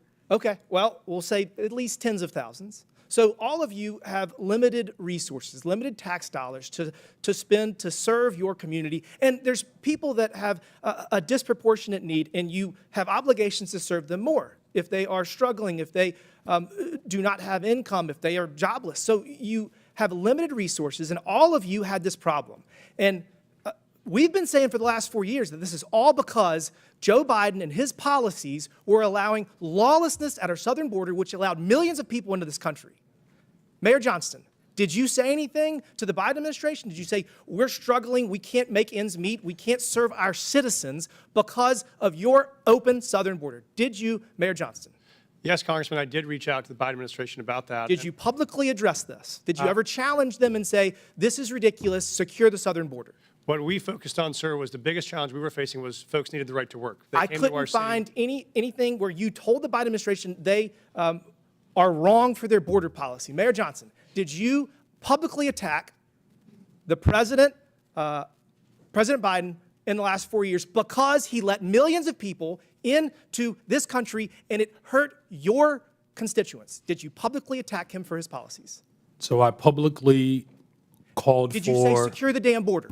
No, you I didn't. publicly called for Congress to pass comprehensive immigration Okay, we'll get to reform, that in a second. and that Mayor did Wu, not happen. Did you ever publicly attack the open border policies of the previous administration? Congressman, in fact, we hosted the former Secretary of DHS in Boston so that he could see the impact. To talk of about how we our need residents. legislation, I'm sure. Mayor Adams, did you ever publicly attack President Biden for his open border policy? Yes, in addition to having $7 billion out of our tax base. Did you see what his administration did to political opponents? Did you see what they did to President Trump? I mean, I guess you're standing up for your people. I admire that. For the last 4 years, I heard how Congress needed to spend tens of billions of dollars to secure the southern border. We had to change policies. We had to do all this nonsense. We didn't need to do any of that. We just needed a new president. Last month, we had the lowest number of border crossings in decades. And I can promise you this, that's going to continue because our president has always had the ability to stop this. And the only one of you that stood up to the previous administration was under investigation shortly thereafter. Weird how that happens. We're turning the page here. Going forward, each of you need to cooperate to the fullest extent of your ability with President Trump, with ICE, with all federal laws to make sure that you can secure your people and stop spending billions of taxpayer dollars on people that do not deserve it. Your constituents deserve those resources, not the people that enter this country illegally. With that, Mr. Chairman, I yield back. Gentleman yields back. Chair recognizes Ms. Ansari from Arizona. Thank you, Mr. Chair. President Trump has talked a big game about how he wants to allegedly make our cities and communities safer. He says he wants to get violent criminals off the streets, and he thinks that mass deportations are the way to do it. He sent ICE and Border Patrol agents after our Native American communities, parents and children, and law-abiding American citizens who are targeted simply because of the color of their skin or the language that they're speaking. The chaos and the fear that this has instilled pits neighbor against neighbor, creates more distrust in law enforcement, and puts us all in danger. Mayor Wu, first of all, congratulations on your baby. What have you been hearing from communities in Boston? Are people fearful of engaging with law enforcement? In Boston, because our laws are what they are, we have very strong relationships with our community, and that's why we've been able to continue making progress on being the safest major city in the nation. But we do hear that people are afraid of the federal government, and it's including people who are immigrants, but also U.S. citizens. That fear is widespread. Thank you. Perhaps most disturbing, President Trump has diverted critical Homeland Security investigation agents to work on immigration enforcement. That means they're no longer investigating violent crimes like human trafficking, child pornography, and the flow of fentanyl in our communities, putting our entire country at greater risk. That means fewer violent criminals, pedophiles, and drug runners being apprehended, not more. Once again, Republicans are making life easier for criminals at the expense of victims, actually making our communities less safe. Mr. Beer, question for you. What effect do you think that assigning DHS agents to deportations is going to have on public safety? Well, it's an extremely negative effect, and it's not just limited to DHS. He's pulling in FBI, ATF, DEA. They're all being diverted off their primary missions to crack down on criminal gangs and criminal organizations in the United States. So it's not just DHS, it's every criminal agency in the United States government is being diverted to mass deportation right now. The Phoenix police chief has stated, we work with our federal partners all the time to work on criminal issues, not civil immigration issues. That will continue to be the stance of the Phoenix Police Department. I can tell you during my time on the Phoenix City Council, I served on the Public Safety and Justice Subcommittee. I heard constantly from our police force that they are understaffed and need to focus their resources on violent crime. But President Trump has also tried to force municipalities to divert their law enforcement personnel to aid in mass deportations. Diverting city police to deportations would mean that our officers are spending less time investigating murders, rapes, and robberies. Now, I want to shift to the economy. Mayor Wu, would you agree that local leaders and public safety officials who hear directly from constituents about public safety know better what your city needs to focus on than the White House does? And also, are you worried about ICE raids and the impact that it will have for businesses and economic prosperity? Yes, our local community knows best, and we can tell you in Boston, over our history, it has not been the word of presidents or kings or presidents who think they are kings that set what happens. It is our residents. And Mr. Beer, can you tell us more on what the economic impacts like food prices and housing costs of mass deportations would be and how this could affect a city like Phoenix? Well, about half the cost of the fruits and vegetables on your in your grocery store is coming from the labor of immigrants and other workers at our farms. So it's an extremely important component of our agricultural production in the United States. If you look at where these people have gone, they have gone into the sectors where there is no work visa. There is no legal immigration option for employers to hire in these sectors. That is why we had so many people come, because of the labor needs of the United States.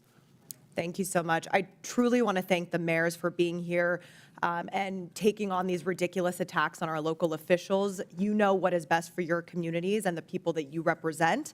You know better than Donald Trump. You know better than Tom Homan. You know better than Stephen Miller. So thank you so much.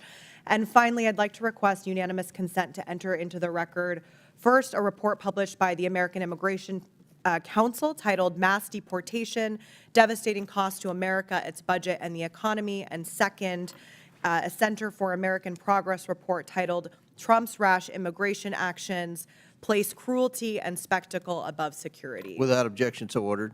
Thank you. I yield back to the ranking member. Chair recognizes Mr. Donalds from Florida.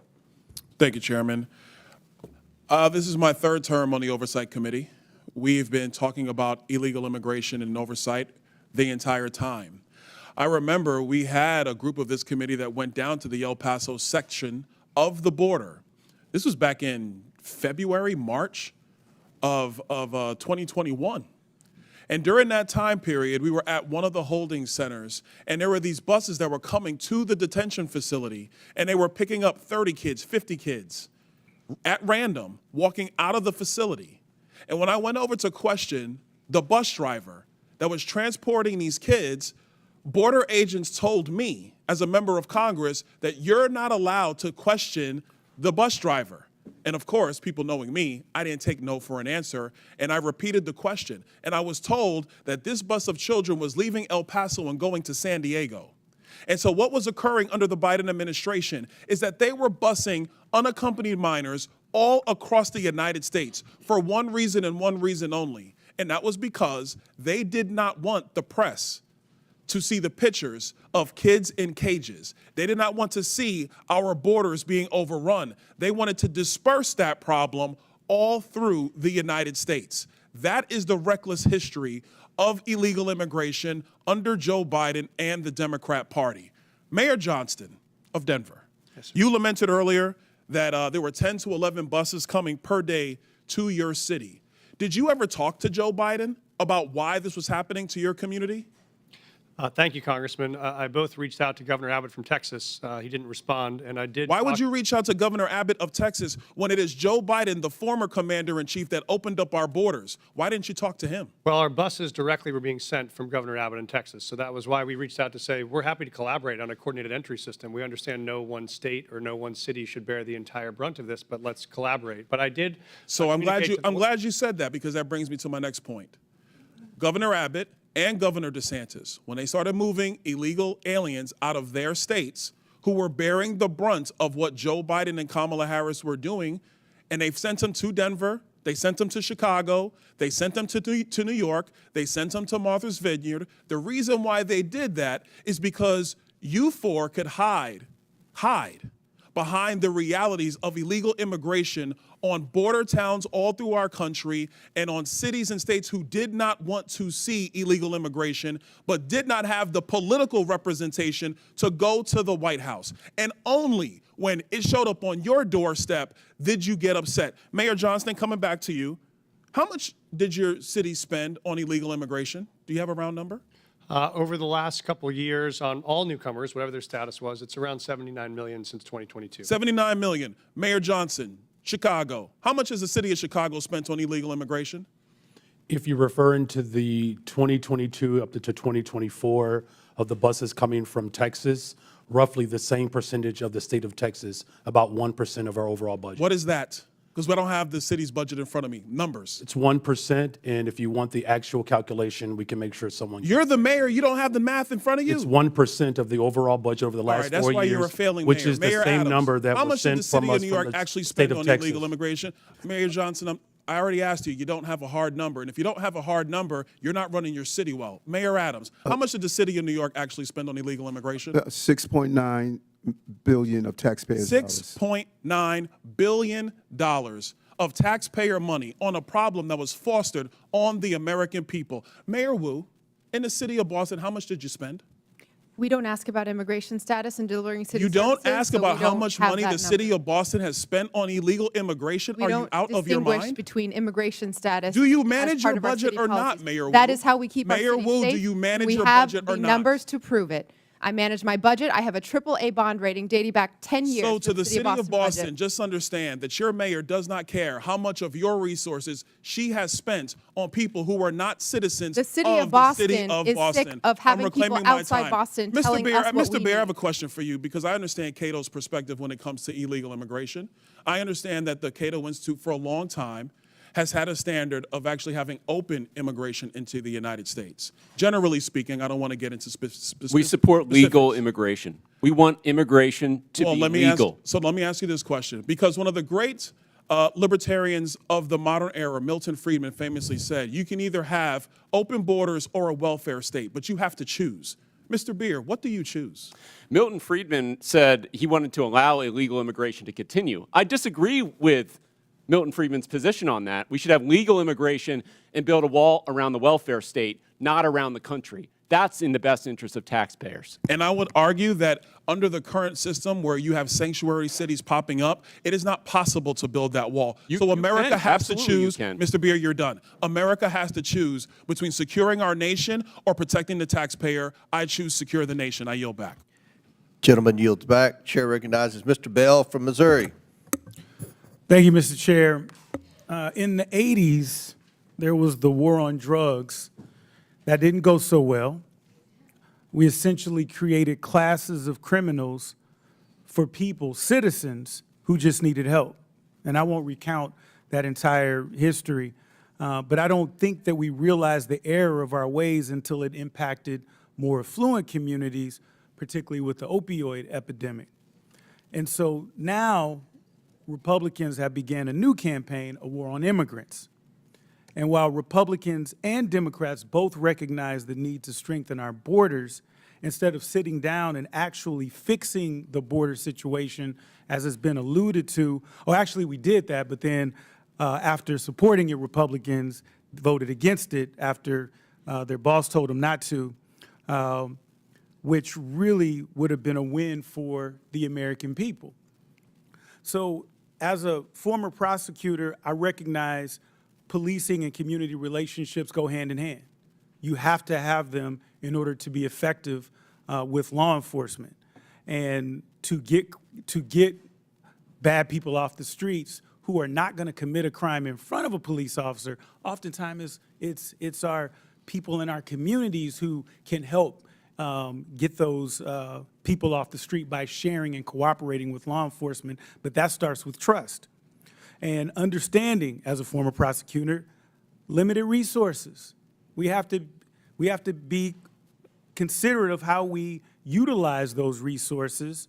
And so my first question, Mr. Byron, I'm going to go quick because I want to try to get to y'all. Why will requiring a local police department to honor extrajudicial ICE detainers or risk losing federal funding make our cities less safe? Well, you're taking resources away from whatever the higher priority is. So if you're talking about carrying out mass deportation and having state and local police detain people who are not public safety threats, then you're talking about in New York City, they're spending $1,500 a day on a bed. So that's $1,500 taken away from other public safety priorities. Absolutely. And Mayor Wu, and congratulations again as well. Thank you. And first, you're welcome for St. Louis born and bred Jason Tatum. You're welcome. Thank you. Thank you. Why is it in Boston's best interest to make sure people who are experiencing domestic violence or are victims of violent crime feel comfortable coming forward to law enforcement with the knowledge that local police are not reporting them to ICE? We need those who have information. We need those who are victims and survivors of crime to know that they can come forward and get the help that they need. And when that happens, we keep everyone safer. Absolutely. And many law enforcement agencies have articulated that their primary responsibility is to keep communities safe by focusing on violent crime and public safety threats. However, deputizing requires officers to take on federal immigration duties, diverting resources and personnel from their core mission. So when cities use their discretion, and Mr. Byers, a quick question for you. Do you believe that this additional burden makes communities safer, or does it risk overextending local departments at the expense of addressing serious crimes? I think states are best positioned to answer that question. It certainly can if you're imposing a mandate that is distracting from their public safety mission. And it's interesting to note that the majority's bill on this, H.R. 32, has an exception written in there for witnesses and victims of crimes. If you don't report them, it's okay under that bill, except no one's walking around with a victim or witness badge on them. So when a police shows up and responds to a call, they don't know who's a witness or victim. So the idea that you can just cordon that off and put that to the side doesn't hold up. I appreciate that. I'm just short on time. And Mayor Johnson, I have two quick questions for you, and you can give them the weight that you decide to give them. First, who has more world championships, the Cardinals or the Cubs? Mayor Adams, I don't want you in on that one. Can you tell us about the ways in which Chicago cooperates with federal law enforcement? Yeah, thank you for that question. Violent crime in the city of Chicago is down. It continues to go down in my leadership because of our investments. Having trust between community and police, local police, is attributed to that. And our local police department allies and cooperates with federal agents around human trafficking, drug trafficking, getting guns off the street, getting gangs off the streets of the city of Chicago, and it has worked. And the first black first lady in the history of Chicago is a Cardinals fan. Shout out to Hazelwood East. Hey, that's my school. Thank you. I yield back to the ranking member. And it's the Yankees. No questions for you, Mr. Adams. Chair now recognizes Ms. Luna from Florida. Mayor Wu, does the Boston Trust Act restrict communication with federal immigration authorities regarding individuals' immigration status, yes or no? We do not collect immigration status in law enforcement. I'd just like to point out, and Mr. Chairman, if I could enter the Boston Trust Act into the record. Mr. Chairman. Without objection, so ordered. Thank you. On page, or let's see, section 4AA, a law enforcement official and employment of the city department, agency, or commission shall not, and then A, inquire of an individual on his or her immigration status. Under Title 8, U.S. Code subsection 1373 stipulates that local governments cannot prohibit or restrict communication with federal immigration authorities regarding individuals' immigration status, so your enforcement of this act is in direct violation of that statute. Can you please confirm? That is not Thank the you, truth. ma'am. That's a U.S. code. I don't know about you, but U.S. code does not lie. We do not ask about Mayor immigration Johnson, I'm not status, and that talking is to you what anymore. makes Next us safe as a question, city. Mayor Johnston, you said in your testimony that the first step you took after illegal aliens arrived was to provide them with housing. Is that correct, yes or no? Folks that were on the streets freezing to death, we gave access to shelter. Yes, we did. Thank you. Not to be rude here, but you have a good understanding of what the definition of harboring is, correct? I do. Okay. For those that might not, harboring means to knowingly or recklessly provide shelter or place to stay for an illegal alien. And according to Title 8 of U.S. Code subsection 1324, that is also a federal crime. Just to be clear, did you also say that you would be willing to go to jail to stop deportation efforts? I did say that I'd be willing to stand up for all of our residents, and the context was that was the point at which the administration was threatening to deploy the U.S. military to streets of our cities to pull kids out of schools and churches, Thank so we you. were worried about that. Thank you, Mr. Johnson. Mr. Chairman, I'd like to enter into the record an article from CBS. Without objection, so ordered. Thank you. In this, it says, Johnson said earlier this week that he's willing to use civil disobedience and, if necessary, going to jail to stop deportations. My final question would be for you, Mr. Mayor Johnson. Do you believe that Chicago's welcoming city ordinance encourages illegal aliens to enter the United States, specifically into Chicago, yes or no? No. Okay.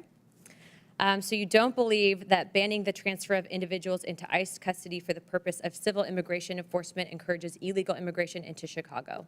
Or how about agencies, sorry, one second, or agents not being able to stop, arrest, or detain individuals based solely on their immigration status or administrative warrant? So we comply with all laws, local, state, and federal.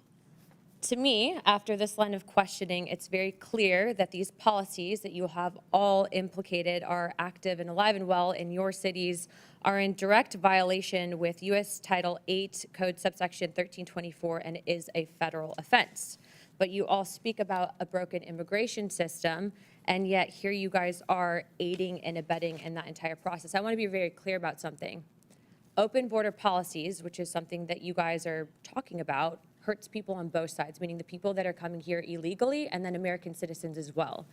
I do not think you guys are bad people, but I think that you are ideologically misled, which is why, unfortunately, based on your responses, I'm all going to be criminally referring you to the Department of Justice for investigation. And as soon as I leave here, these will be going over to Pam Bondi.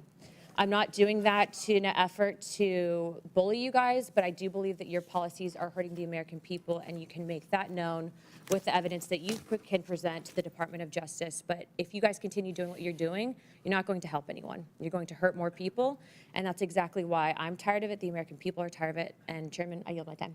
Would you yield your last minute? Yes, sir. Mayor Adams, you were one of the first mayors in what the media refers to as a blue city, typically, that came out and raised concerns about the influx of illegals pouring into the city of New York. Could you answer the question, what that did to New York City from a budgetary standpoint? Let's not even talk about crime or anything. Let's just talk about from a budgetary, the burden on the citizens of New York City. As I indicated, Mr. Chairman, we spent $6.9 billion, and the long-term impact of that is extremely significant. After COVID, we had a large number of children who was chronically absent. We could have taken $200 million of that and dealt with that. We have a real mental health crisis in our city. We could have spent hundreds of millions of dollars on that. And so the long-term impact of spending $6.9 billion is going to have serious ramification on the future of New York City. So it's more than just what happened last year or this year. It is what is going to impact us long term. And I think that's one of the purposes of this hearing, to talk about the consequences from cities that have huge illegal alien populations. So Chair now recognizes Ms. Presley from Massachusetts. Thank you, Mr. Chairman. Mayor Wu, I am grateful for our long-standing partnership in public service. I'm grateful to be your congresswoman as well as your constituent. Can I get that time back? All right. Again, grateful for our longstanding partnership in public service, grateful to be your congresswoman, and grateful to be your constituent. It's clear my colleagues across the aisle didn't do their homework, because the fears and division they're trying to project onto Boston are really the stuff of Fox News fever dreams. Our city is vibrant, our city is diverse, our city is beautiful. Mayor Wu, immigration is central to the economic success of Boston, is it not? Absolutely. All of our key industries, whether it's healthcare, life sciences, higher education, financial services, everything that we do depends on immigrant residents and the contributions that they make. Thank you, Mayor. Well, immigration defines Boston. For generations, our city has been shaped by people who have endured incredible hardships to arrive at our shores seeking a better life. They drove taxis, opened restaurants, studied at our schools, built homes, repaired our roads and bridges, cared for patients, cleaned offices, built businesses, provided essential early education and childcare for our babies. There is no doubt immigration is essential to the success of Boston, but there is, in fact, a dark threat looming over this great city. That threat is the racist and xenophobic anti-immigrant policies coming from this Trump White House. Mr. Chair, I ask unanimous consent to enter into the record this Boston Globe article titled, "They're Going to Deport Us. Trump's immigration policies prompt some children to skip school." Without objection, so ordered. Mayor Wu, I've been speaking to principals and educators in Boston at various roundtables and town halls that I've convened, and the stories are heartbreaking. Elementary school children are crying in their teachers' arms, fearful that they're going to lose their parents to cruel and unjust deportation raids. Mayor Wu, last week I met with an esteemed doctor from a local Boston hospital who reported that follow-up appointments in her clinic have seen a 200% spike in no-shows and cancellations. Her assessment, her patients are missing critical care like dialysis, prenatal care, and chemotherapy because of a fear of immigration raids in our hospitals and healthcare settings. Mayor Wu, do you agree with this healthcare provider? Absolutely. We hear it from our shared constituents. People are afraid, and that is having huge impact on their daily lives when they're just trying to do right and be a good example for their kids as they pursue the American dream. Mr. Chair, I ask unanimous consent to enter into the record this article titled Fearful Amid ICE Crackdown, Some Immigrants Are Skipping Healthcare. Without objection, so ordered. So here we have a man who thinks he is king, screaming anti-immigrant slurs from the Oval Office and what it has done to make Boston safer. Nothing, not a thing. But it has traumatized our kids, cost our elders their dialysis, delayed cancer patients' chemotherapy, and struck fear into the heart of hardworking people who not only contribute immensely to our city and our community, but whose labor and contributions are also essential to the very functions of daily life in our great city. The members of this committee would be well served by learning from our esteemed mayor, but a teach-in is not the charge of this committee. Remind my colleagues, this committee's purpose is oversight. The only person who has something to answer for is Donald Trump. He is single-handedly decimating decades of economic progress, vilifying our immigrant neighbors, and disregarding the Constitution and basic decency daily.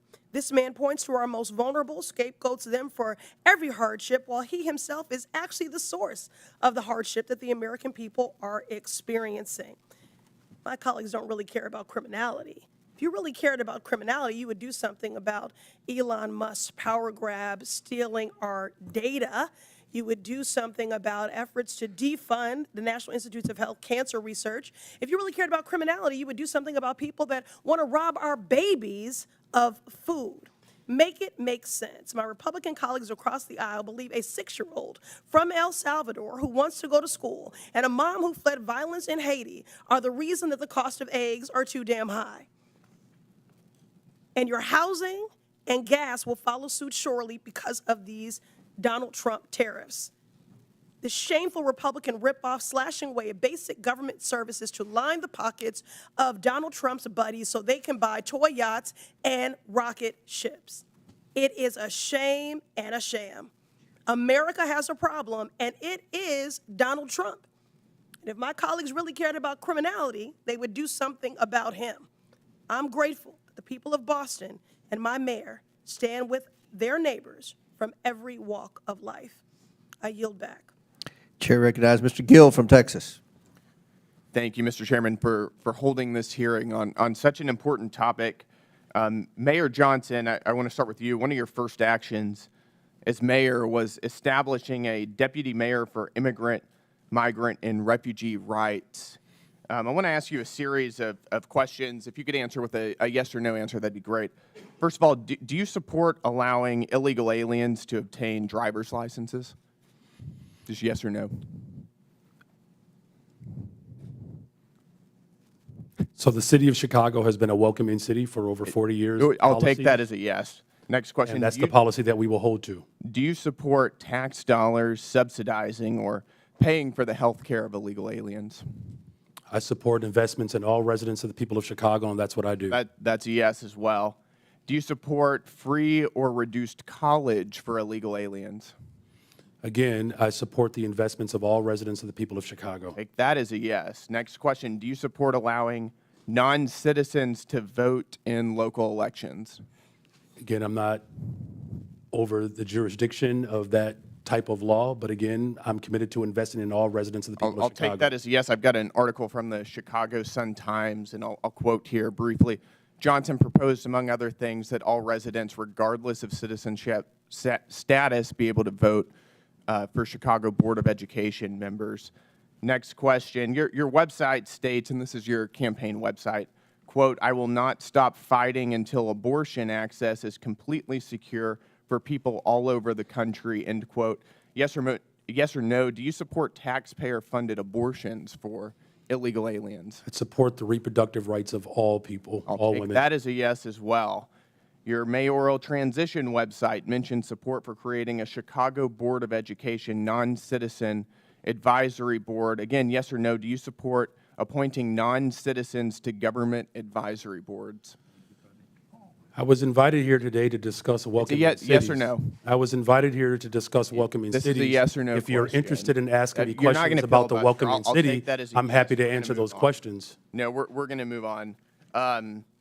As you know, President Trump, unlike the previous administration, has taken serious action to bring foreign criminal gangs to justice, to take our border back and to restore public safety in our communities. He designated 8 transnational criminal organizations and cartels as foreign terrorist organizations. These are groups like Tren de Aragua, MS-13, Sinaloa, other of some of the most grotesque and ruthless and brutal organizations in the world.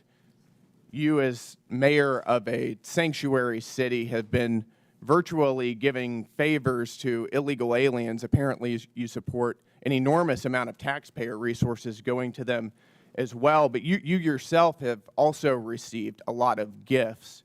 And for those of you who don't know, Mayor Johnson has a secret gift room that is not given access to the public or for access to the Office of Inspector General. I'd like to ask you a couple questions about that. Do you know everyone who's given you a gift since you became mayor?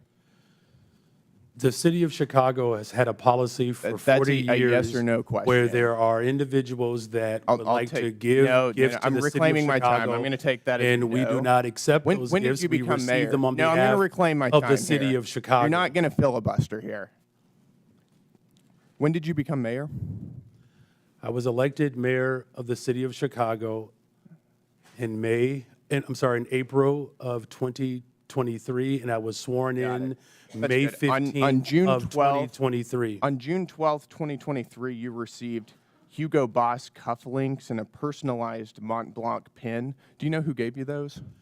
So I did not receive those personally. The city of Chicago You received those them, on behalf and of that's the city of right, on behalf of Chicago. the city of Chicago, I every understand the mayor difference. in the Do you know history of who- Chicago who has Do you know who gave provided those gifts to the city of Chicago? Do you know who gave those to the city of Chicago? So again, on behalf of the city of Chicago, there It's are a yes gifts or no that are question. received, Do but I you? do not Do you- accept. Those are not So you my don't- personal so you gifts. don't know. Those are the gifts of the city of On March Chicago, 18th, and that's why you are aware 2024, that they exist because they're reclaim within the my law. time here, sir. On March 18th, 2024, you received a Gucci tote bag. Do you know who gave you that? Gave the city of Chicago that? Again, I was here and I was invited. I'll also to take that as respond no. to the On March questions 19th, around 2024, welcoming the city, and I'm city of happy to answer Chicago any of those received questions. A Givenchy bag, a Kate Spade purse, and Carucci shoes. Do you know who gave the city of Chicago those? Again, I was brought. I'll I take brought that my as a no. energy I'm here reclaiming my time to respond here, sir. I am on behalf reclaiming of the my city of Chicago time. of This what a welcoming raises city serious ordinance ethical is. concerns. You are providing an enormous amount of aid to illegal aliens, aiding and abetting criminals who have come into our country illegally. And you yourself are receiving an enormous amount of gifts, and you won't even tell us who they're coming Mr. from. That Chairman, raises time is up. serious ethical We have concerns. a 5-minute rule. Gentleman's Mr. time's Chairman, I'd like to ask for unanimous consent to enter into the record the City of Chicago Office of Inspector General advisory concerning gifts accepted on behalf of the city. Without objection, so ordered. Thank you. Chair now recognizes Ms. Talib for 5 minutes. Thank you, Mr. Chair.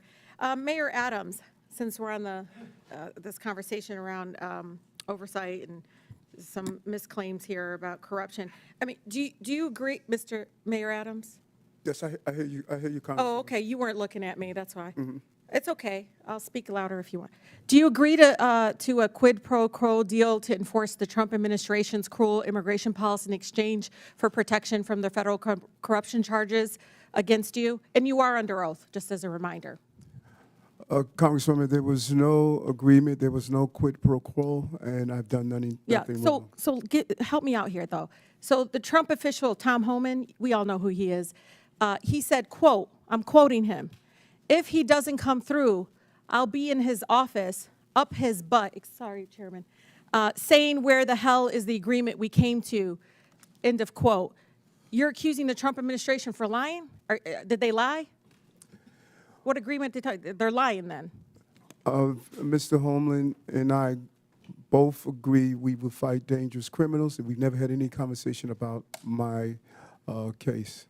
Okay. So Mayor Johnson and who, I'm sorry, I can't get that. You can just call it Chicago and Denver. There you go. This is really important, you know, as a child of immigrants, and I think many of my colleagues on that side of the aisle have beautiful, diverse communities as well. And one of the things that I know happens when we try to have local law enforcement and local city officials, I mean, they even want treasury, folks that work for our city treasury, asking people for immigration status. That's what they would prefer. See if he's ready. You know, is that racial profiling?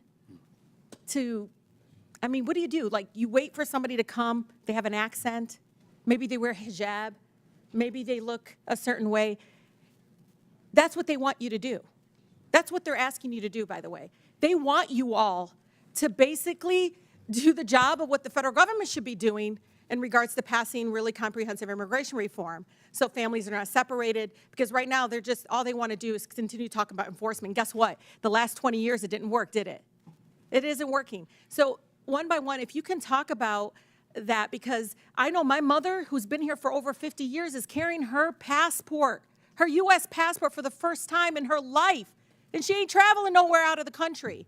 But she's carrying it because she knows her beautiful accent, it's beautiful, I love it, and just so fearful of being stopped and being asked her immigration status. She knows she'll be racially profiled.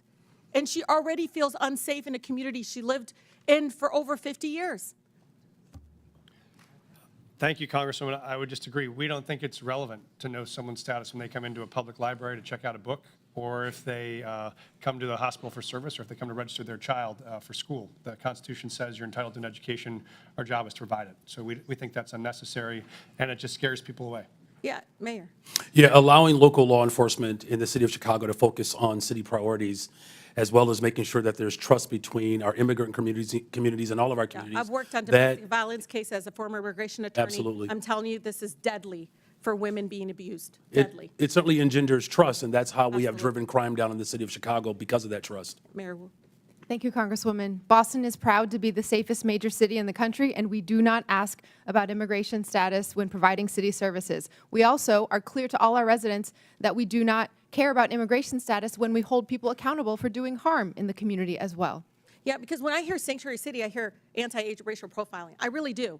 I hear like, okay, we're not here in the business of trying to enforce broken immigration laws that are inhumane, completely immoral right now. That's what I hear. And I, as a former immigration attorney, when I hear the story in Denver, and trust me, ICE is there waiting to pick them up. They sent 6 of them, and they couldn't handle, 6 of them couldn't take this guy that they're supposed to pick up. Doesn't make any sense to me, because they're there. They're pretending they don't know that as a fact. But one of the things that bothers me about all of this is the executive order of rescinding the sensitive locations. Why this is important. They basically want to do immigration enforcement and racial profiling, and immigration enforcement that's race-based, because I'm at the Canadian border in Detroit. Do you know the majority of people coming down undocumented is Canadian? But guess what? It's still the brown folks that are overwhelming. ACLU did a study, is overwhelming the ones being targeted, detained, and deported. And so for me, the sensitive location, this is hospitals, schools. You know, this is like funerals. This was all a policy in place to protect us from having our communities over police and militarized. Can you talk about the impact of that? And I have 22 more seconds because he went over. He went over 22 more seconds. He spoke over him. That was not no, he true. didn't. No, I didn't. Chairman, I never spoke over him. No, not you. The mayor spoke over Brandon. Oh, well, I didn't. It doesn't matter. He went over 22 seconds. But go ahead I and just ask your want them question. to answer the question about the sensitive locations, because this is something we all should be scared of, because pastors are calling me because they're talking about churches possibly having ICE agents show up at churches. I can just say, Congresswoman, our fastest growing church in Denver went from 700 folks in the parishon to 5 after that announcement. All right. Very good. Yeah, thank you. Thank you. Yep. Chair recognizes Mr. Fallon from Texas. All right, 43 seconds. That's a deal. All right. Mr. Chairman, thank you. Coming into this very important hearing, I suspected that Democrats would claim illegal immigrants pose no danger and would frame them as a sympathetic victim class, completely glaze over the tremendous financial burden that mass unlawful migration places on the shoulders of the American taxpayers. And furthermore, they would completely ignore the grave dangers that violent criminal illegals pose to all Americans, It would be, Democrats would use spin and deflection and woke wonderment and delusion, and some would even blatantly lie. And as they so often do, the left did not disappoint. The first claim that we heard was there were ICE agents ripping adorable children off adorable school buses. There was a myth and it never happened. And what was the source of this Democratic claim? One letter written by one superintendent in a country of 13,000 school districts. And that letter said that this may happen. Well, I may start a business with flying monkeys delivering you fruit salads. I may. But it never happened. And the case in point, it was Alice ISD. And Mr. Chairman, there was another letter that Alice ISD sent, and I'm going to quote it. It said, "We have not had any Customs and Border Patrol enter or board buses, nor do we have any knowledge of it happening here or in any other school district." It was a spin, it was deflection, and it was a lie. Now, the most important thing that any elected official should focus on is to keep our citizens safe. There's no greater calling. Mayor Johnson, is Chicago a safe city? We are a safer city since I've been in office. Crime Safer is down. city. Okay, sir. Crime is down Sir, do you over know 20%. that, sir, no, you're not just going to this year overtalk. alone. Mr. Chairman, I reclaim my time. You're not going to overtalk me. Brandon's, he was very nice, and he's a freshman. Not going to do that. In 2022, I find it interesting that you say Chicago's safe. You have a higher murder rate than Haiti. And the Biden administration put up a travel advisory saying to Americans, don't go to Haiti. I hope that the Trump administration puts up a travel advisory saying, don't go to Chicago. In fact, the Haiti has a murder rate of 18.02%. Chicago has a murder rate of 18.26%. I can see why, sir, you have a 14% approval rating. Mayor Wu, you're a Democrat, yes? Yes, Okay. You supported the Biden-Harris administration politically? I did. Yeah, okay. Do you think that they took border security seriously? I think Washington failed on immigration and continues to do so.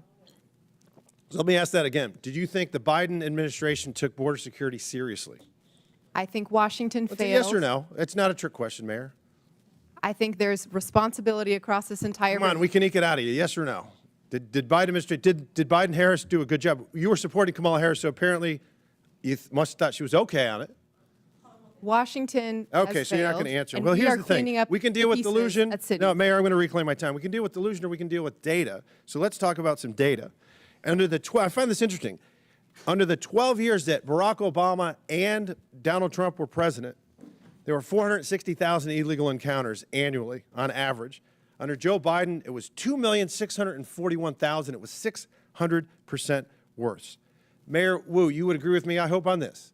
Vladimir Putin's a bad hombre, and he rules over an authoritarian regime, yeah? Yes. Bipartisan agreement. Wonderful. There were, under President Trump's first administration, 98 Russian nationals that were apprehended on the southern border entering the country illegally. Under Joe Biden, it was 127,415, 130,000% worse. Terror watch list went from 11 under President Trump to 382. That might be one of them calling right now.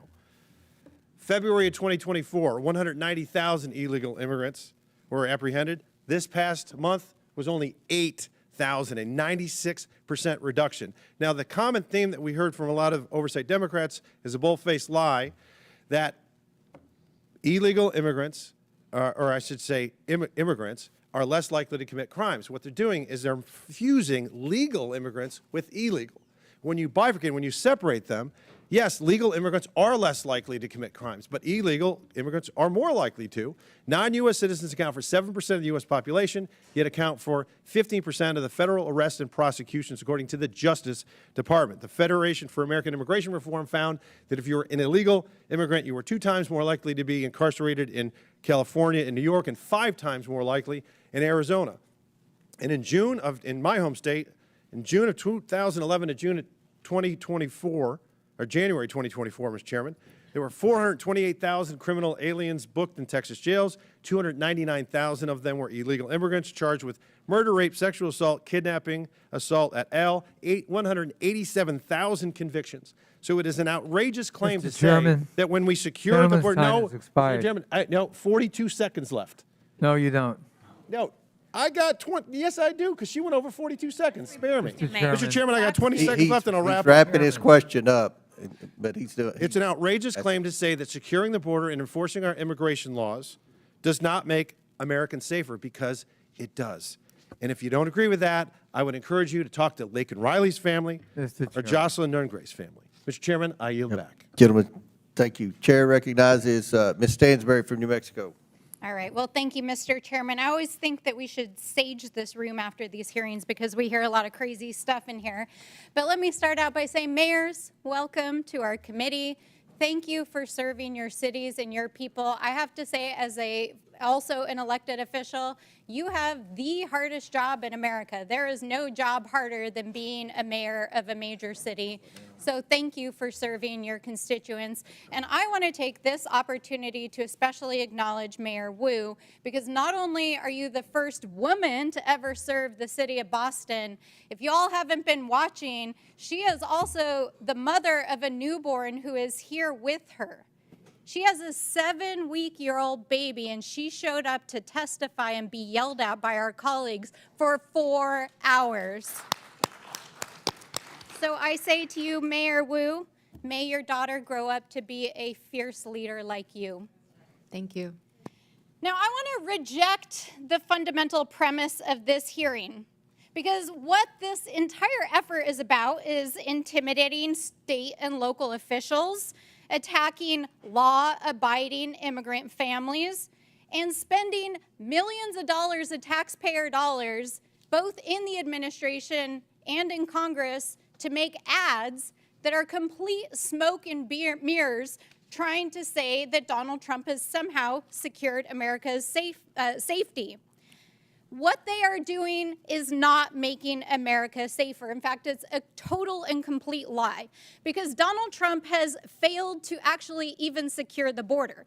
He's failed to stop illicit drugs like fentanyl from crossing the border. He's failed to secure sufficient staffing and technology to stop human trafficking and illicit drugs from crossing the border. He's failed to support local law enforcement and behavioral health programs to address the issues that are affecting our communities. And he's failed to even execute on the most basic thing that he said he would do, which was to pass immigration reform when he got into office. Here we are, Donald Trump. Where's your immigration bill? Oh, wait, you don't have one. That's right. Because none of this is actually about making America safer. In fact, all of this is making America weaker. He's dismantling our federal law enforcement that would actually go after cartels and drug traffickers. Over the last 6 weeks, Donald Trump has taken out the most senior FBI officials and the officials in our U.S. attorney's offices that were actually prosecuting the cases against the drug cartels. Donald Trump took out the law enforcement that were prosecuting those cases. So let's be real about that. He froze federal law enforcement funds all across the country. I have tribes in my district that still haven't had their DOJ grants reinstated.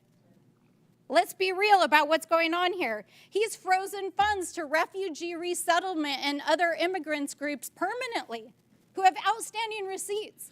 There are refugees and asylees that had waited decades to get to this country from war-torn parts of the world, and they literally had their flights canceled the last 2 weeks, while Donald Trump is sitting in the Oval Office and offering millionaire oligarchs a free ride into America with his gold visa program.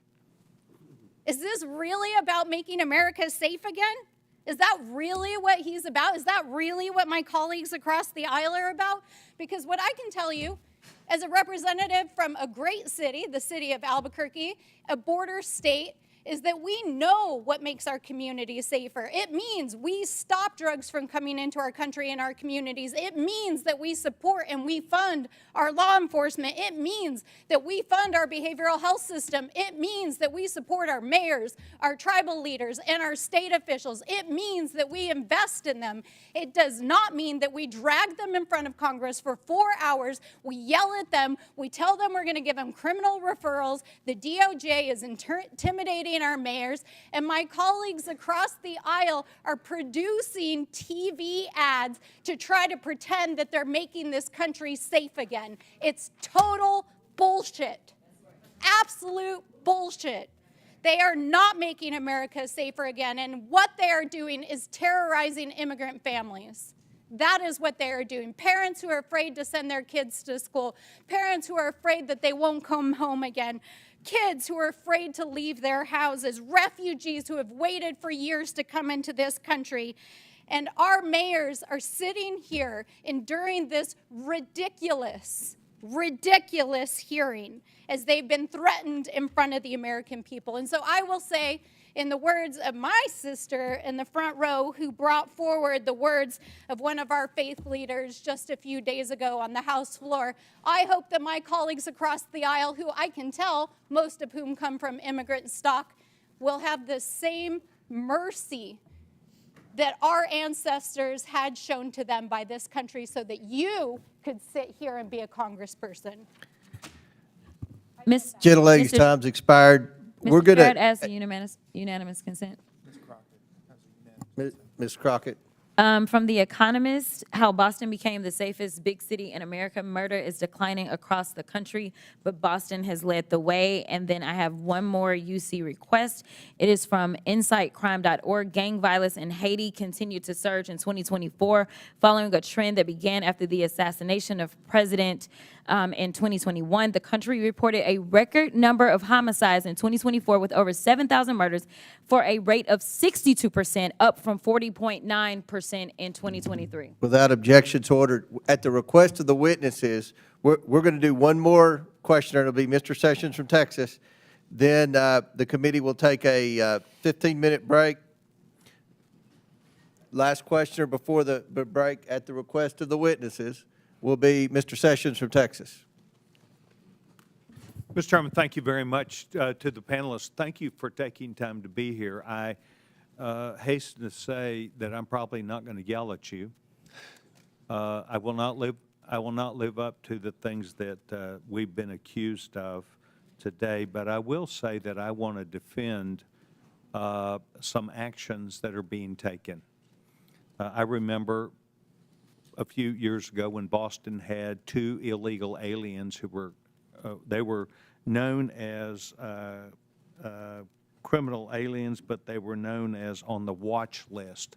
They created a bomb that went off at the Boston Marathon. Only killed a couple people, but caused huge disruption. And it brought to light that the administration at the time and prior administration had allowed people who were on watch lists that we understood, terrorism, criminal, and we were allowing them in the country. We watched forward as we moved about the rule of law being ignored. United States of America allows 1 million people to go through our process, the largest amount of anywhere in the world, 1 million people, and they go through a process. And I spoke at one of these ceremonies, naturalization ceremonies last May.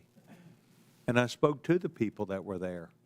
And they all unequivocally stated, thank you to the United States of America, but they learned what they were entering, what they were expected to do, that their customs from where they came from, some could be kept, but the things which did not correspond to American law now needed to be followed, that they were going to become American citizens, not where they came from, but they wanted to be Americans, and they had to follow those rules and regulations or laws. That we were very open to them being here and that they could legally perform the duties that they wanted. What has caused this mismatch is more than just the Boston bomber or people being killed, but rather the public interests in looking at what the charade that it caused all across this country, in particular in larger cities. Chicago, yes. New York City, yes. Other cities around the United States where people felt not only threatened, but it was activity that was seen as unbecoming to people who should be where they were and giving respect and thanks to a group of people who were allowing them to be here, i.e. a city that was not going to arrest them. But you see, what we really understood is if you were here illegally, they weren't going to arrest you even for a crime. They might have arrested someone who was a citizen and put them behind bars, but unless they really created a heinous circumstance, they were not going to be arrested. And so this created an aura around the United States that the American people understood. And that is one of the reasons why you saw the American people not only vote with their hands, but vote with their emotions about the need to bring back not just law and order, not just rule of law, but the ability that we had as an American people to rethink the entire issue. And I do understand you think that this is all broken in Washington, D.C. because you disagree with it. But what we've been allowing is the next president, whether it be Barack Obama, whether it be George W. Bush, whether it be Donald Trump, whether it be Joe Biden, to insist upon their own way instead of the law. The laws have been misguided, they've been misused, and they are taken advantage of. I think what we're trying to do today is to hear from you, not as we're accused, but rather thoughtful people, to hear you talk about your cities, the things which you encounter, and the things which you think are right. And by and large, and I've been in and out of this committee today, but we by and large heard it's more safe. It's not less safe. It's more safe because of what we do. And yet it comes at a cost and a price, and it creates circumstances. So I want to thank you for being here. I want you to remember that not everybody yelled and screamed at you. Some people actually showed up to listen, and that is what I did today. I want to thank each of you because your modeling that you have been doing is something that we do need to pay attention to. Mr. Chairman, I yield back my time. Very good. The committee will take a 20-minute break. Pursuant to the previous order, the chair declares the committee in recess for 20 minutes.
I'm ready. I think the mayor's out here. Okay. Yeah, we Chairman put it up.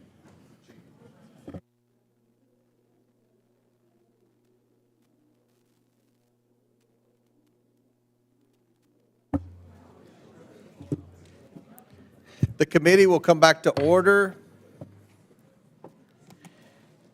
Chair recognizes Ms. Crockett from Texas. Thank you so much, Mr. Chair, and thank you so much to our mayors that are here. And I really quickly want to touch on something because I know that many of you prepared for today's hearing by making sure that you got a little bit of information about immigrants and crime in your cities. Let me ask each of the mayors, just yes or no, have any of you been made aware of any immigrant that has had 34 felony convictions that has still been able to roam around in your cities? Anyone? No, ma'am. 34 felony convictions. No, From the Congresswoman. immigrants. Anybody? I'm not aware. Oh, okay, okay. I'm just curious because we are so concerned about crime, and I know that my Republican colleagues would never want anybody with 34 felony convictions roaming around because that could be a danger to the community, but I will move on. The Republicans put more effort into producing their little propaganda trailer for this hearing than they have into reforming America's immigration system. And that's why we're here today. In fact, Republicans are beating up on the vast majority of you about what you're doing for your citizens, but the last time I checked, you're actually showing up.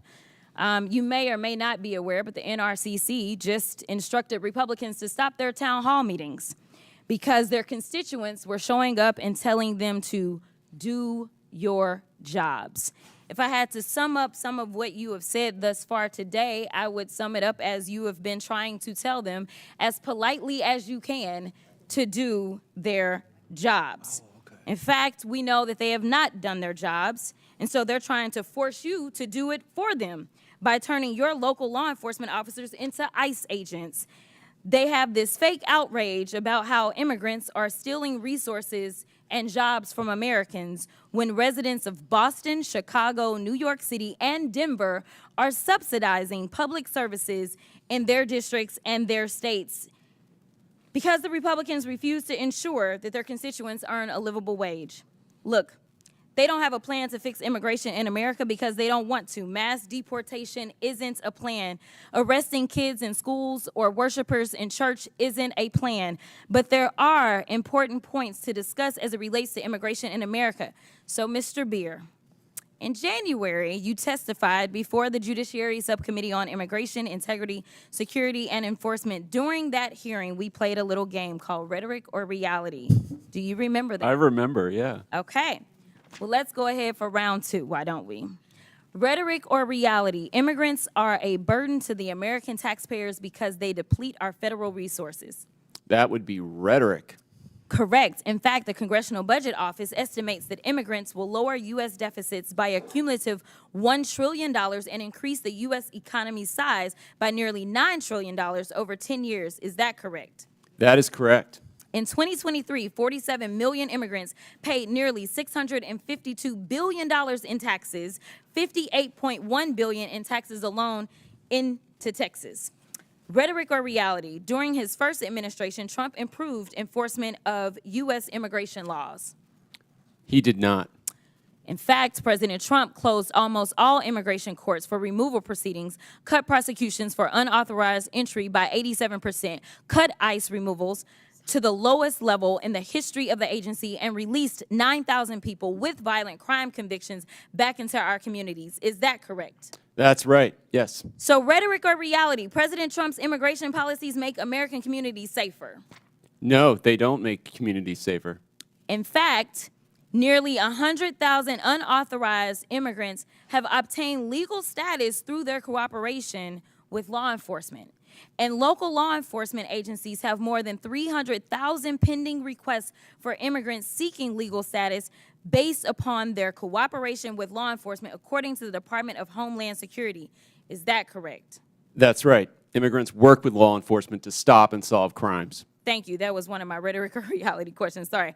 The question was, immigrants without legal status can help stop crime. That's correct. Yes, right? that's All correct. right. And Mr. Beer, isn't it true that Republicans are threatening to illegally strip cities of law enforcement grants intended for local policing and public safety if they don't go along with Trump's immigration agenda? That's right. They want to redistribute the fiscal burden onto the Democratic cities and away from the Republican ones. Which brings me to my next point. Mayor Adams, do you believe that President Trump is weaponizing the Department of Justice against local governments like New York City? As I stated publicly,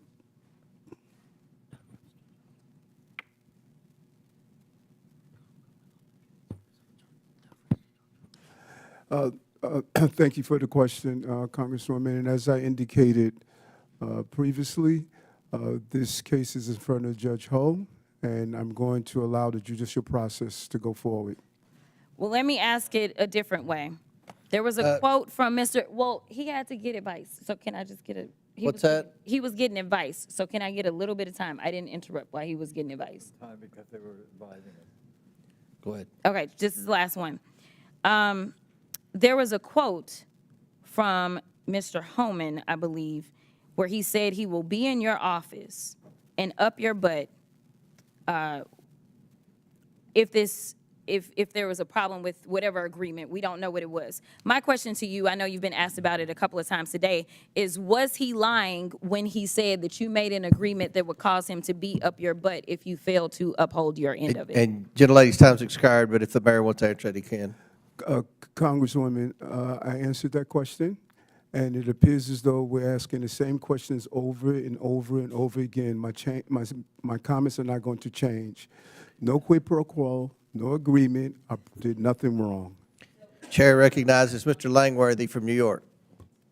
Thank you very much, Mr. Chairman. Thank you, mayors, for being here. You all represent cities that should be beacons of opportunities for young professionals, entrepreneurs, and hardworking Americans that want to make it in this world.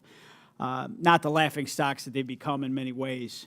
New York was once hailed as the capital of the world. Boston was admired for its founding role in America. Chicago was the gateway to the West and the icon of the Great Lakes. And Denver was admired for its natural beauty. Now all these cities are seen as a place where illegal immigrants, violent criminals, and gang members thrive, breaking our laws and spreading fear throughout our communities. Let's be clear. Sanctuary policies have not just failed, they've made our cities less safe and less welcoming to those who truly want to contribute to our communities. Here's a perfect example. Laken Riley's murderer was arrested in New York City on charges of detaining a minor. He was released due to New York State's sanctuary status. He was then allowed to go on to Georgia, where he murdered Laken in cold blood. Last night in my district, 400 miles from New York City, 2 members of Trendaragua gang were arrested for an ATM jackpotting scheme that stole more than $100,000. The suspects were also wanted for similar crimes throughout the state of New York, and in your state's Mayor Johnson and Mayor Wu for hundreds of thousands of dollars. Now, God only knows what else these dangerous gang members are responsible for. Buffalo ICE recently arrested an illegal from Peru who had murdered 23 people and had the victims' faces tattooed on his body. He was allowed to evade law enforcement for a long time due to New York State's green light law that protected him and shielded DMV data from federal law enforcement officials. There is no such thing as a victimless crime. Every crime has a victim, and these victims, they don't have a sanctuary. They have to live with the pain and the trauma of something being taken from them, their safety, their security, their property, and to add insult to injury, the witnesses before us have protected the perpetrators. Mayor Wu, the other day, you stunningly expressed sympathy for the man responsible for the knife attack, not the brave officer who stopped him. Where is the sympathy for the men and women in law enforcement trying to keep us safe? Congressman, Where check your is this? facts. It's my time. Check your facts. Watch the video. It's my time. I did not express sympathy for that Where is the individual, but for sympathy their for the family. victims? And any individual I haven't whose asked life you a is question. lost is a It's tragedy. appalling to me that we even have to ask for sympathy for victims instead of violent criminals, but here we are. And to all the mayors before us, hindsight being 20/20, is a blessing and a curse. You can't go back in time, but it should give you clarity for the future. Laken's murderer, Jose Ibarra, had demonstrated he was a danger to society. He should have been detained by ICE. I want to ask each of you, yes or no. Do you agree that someone who demonstrates a willingness to harm society should be detained by immigration officials? Mayor Adams. Yes or no? Within the confine and restrictions of the law, yes, I do. Okay. Mayor Someone John. that's committed a crime, yes, Someone that's committed a crime, yes, should be detained, and we would help them. Every violent criminal should be held accountable, and that's why crime is down in the city of Chicago, because we're doing just that. Mayor Wu. If you commit crimes against the people of Boston, you'll be prosecuted. Another yes or no question. Has anything that's happened in this country in the last 3 years given you reason to consider removing sanctuary city status from your communities? Mayor Adams. I'm clear that what we do is prevent some of these crimes from taking place. Mayor Johnson. We think the system that we have works, and we will keep it. Violent crime is down in Chicago because of welcoming city ordinance. Have you considered removing sanctuary city status? Well, violent crime is down in the city of Chicago under my leadership, and we're going to continue to do what we have to do to ensure that that continues. Mayor Wu. We are the safest major city in the country, in part because people trust that they can call 911 and help police solve crimes. Have you considered removing sanctuary city status? We are going to continue to keep our policies in place that have been working for the people of Boston. I think you've answered the question. The American people are fed up with the policies that protect criminals, waste taxpayer dollars, and prioritize illegal immigrants over the safety and well-being of hardworking citizens. Your cities, once shining beacons of opportunity, have now become a symbol of failure in leadership. The time for excuses is over, and the American people demand that you take responsibility, abandon these reckless policies, and start putting the safety of your constituents first. And with that, I yield back, Mr. Chairman.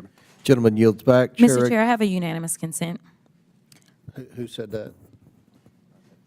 From USAFacts.org, which states rely the most on federal aid? The number 3 highest proportion of federal funding that a state relies upon is the state of Kentucky, your state, Mr. Chair.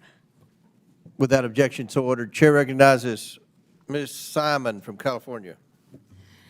Thank you, Mr. Chairman, and thank you, Ranking Member. Mayors, it's really a pleasure to hear from you today. And Ms. Wu, I was able to meet your sleeping daughter outside, and as a mother myself, I know the care that you are taking not only for your own family, but for our communities. But to all of you, thank you for being here today for so many hours. Just quickly, you know, when I came to Congress, I was under the impression that both members of Congress and folks who are in the federal government take heed to the history of this country. I would love for members of Congress and on this committee to contact the Congressional Research Service and look at the ordinances and the authors who created ordinances of sundown towns.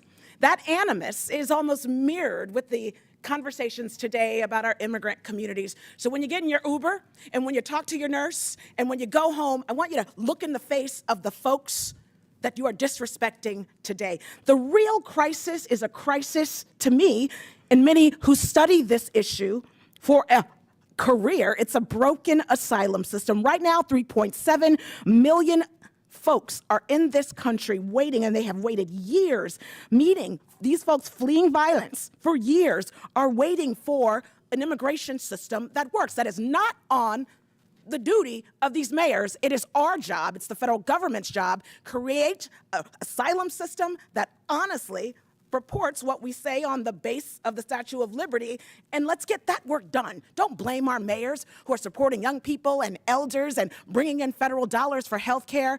I want to yield my time to the gentle lady from New York, Ms. Cortez. I thank the Congresswoman. I'd like to start with some questions prior to my recognized questions. Mayor Adams, on January 31st of 2025, your attorneys met with federal prosecutors regarding the charges of bribery, campaign finance fraud, and conspiracy against you. Were you aware of this meeting prior to its occurrence? Congresswoman, as Microphone, please. I'm sorry. As I stated to your colleagues, and I'm going to continue to state because we're asking the same question over and over again. This is a new question. This case is in front of Judge Ho, and out of deference to I our understand, criminal justice Mayor Adams. process, I'm going to Mayor Adams, refer this as your to the counsel, court. I'm sure will inform you. The only permissible way to refuse to answer a question during a congressional proceeding such as this is by pleading the Fifth Amendment. Deference to the judge is not a permissible excuse for not answering questions during a congressional hearing. Is it your intention to plead the Fifth today? Councilwoman, you said the only way that you can't answer a question is to plead the fifth. I am answering your question. I'm answering your question directly. That You are not, Mayor Adams. okay, I believe I am. I will ask it again. Were you aware of the meeting between your attorneys and federal prosecutors on January 31st? Answering this question is a yes or a no. And I'm going to answer it again. Out of deference to Judge Holt with this case. That is not an answer, Mayor Adams. He is going to deal with the outcome of the case. Mayor Adams, is it your intention to not comply with these questions?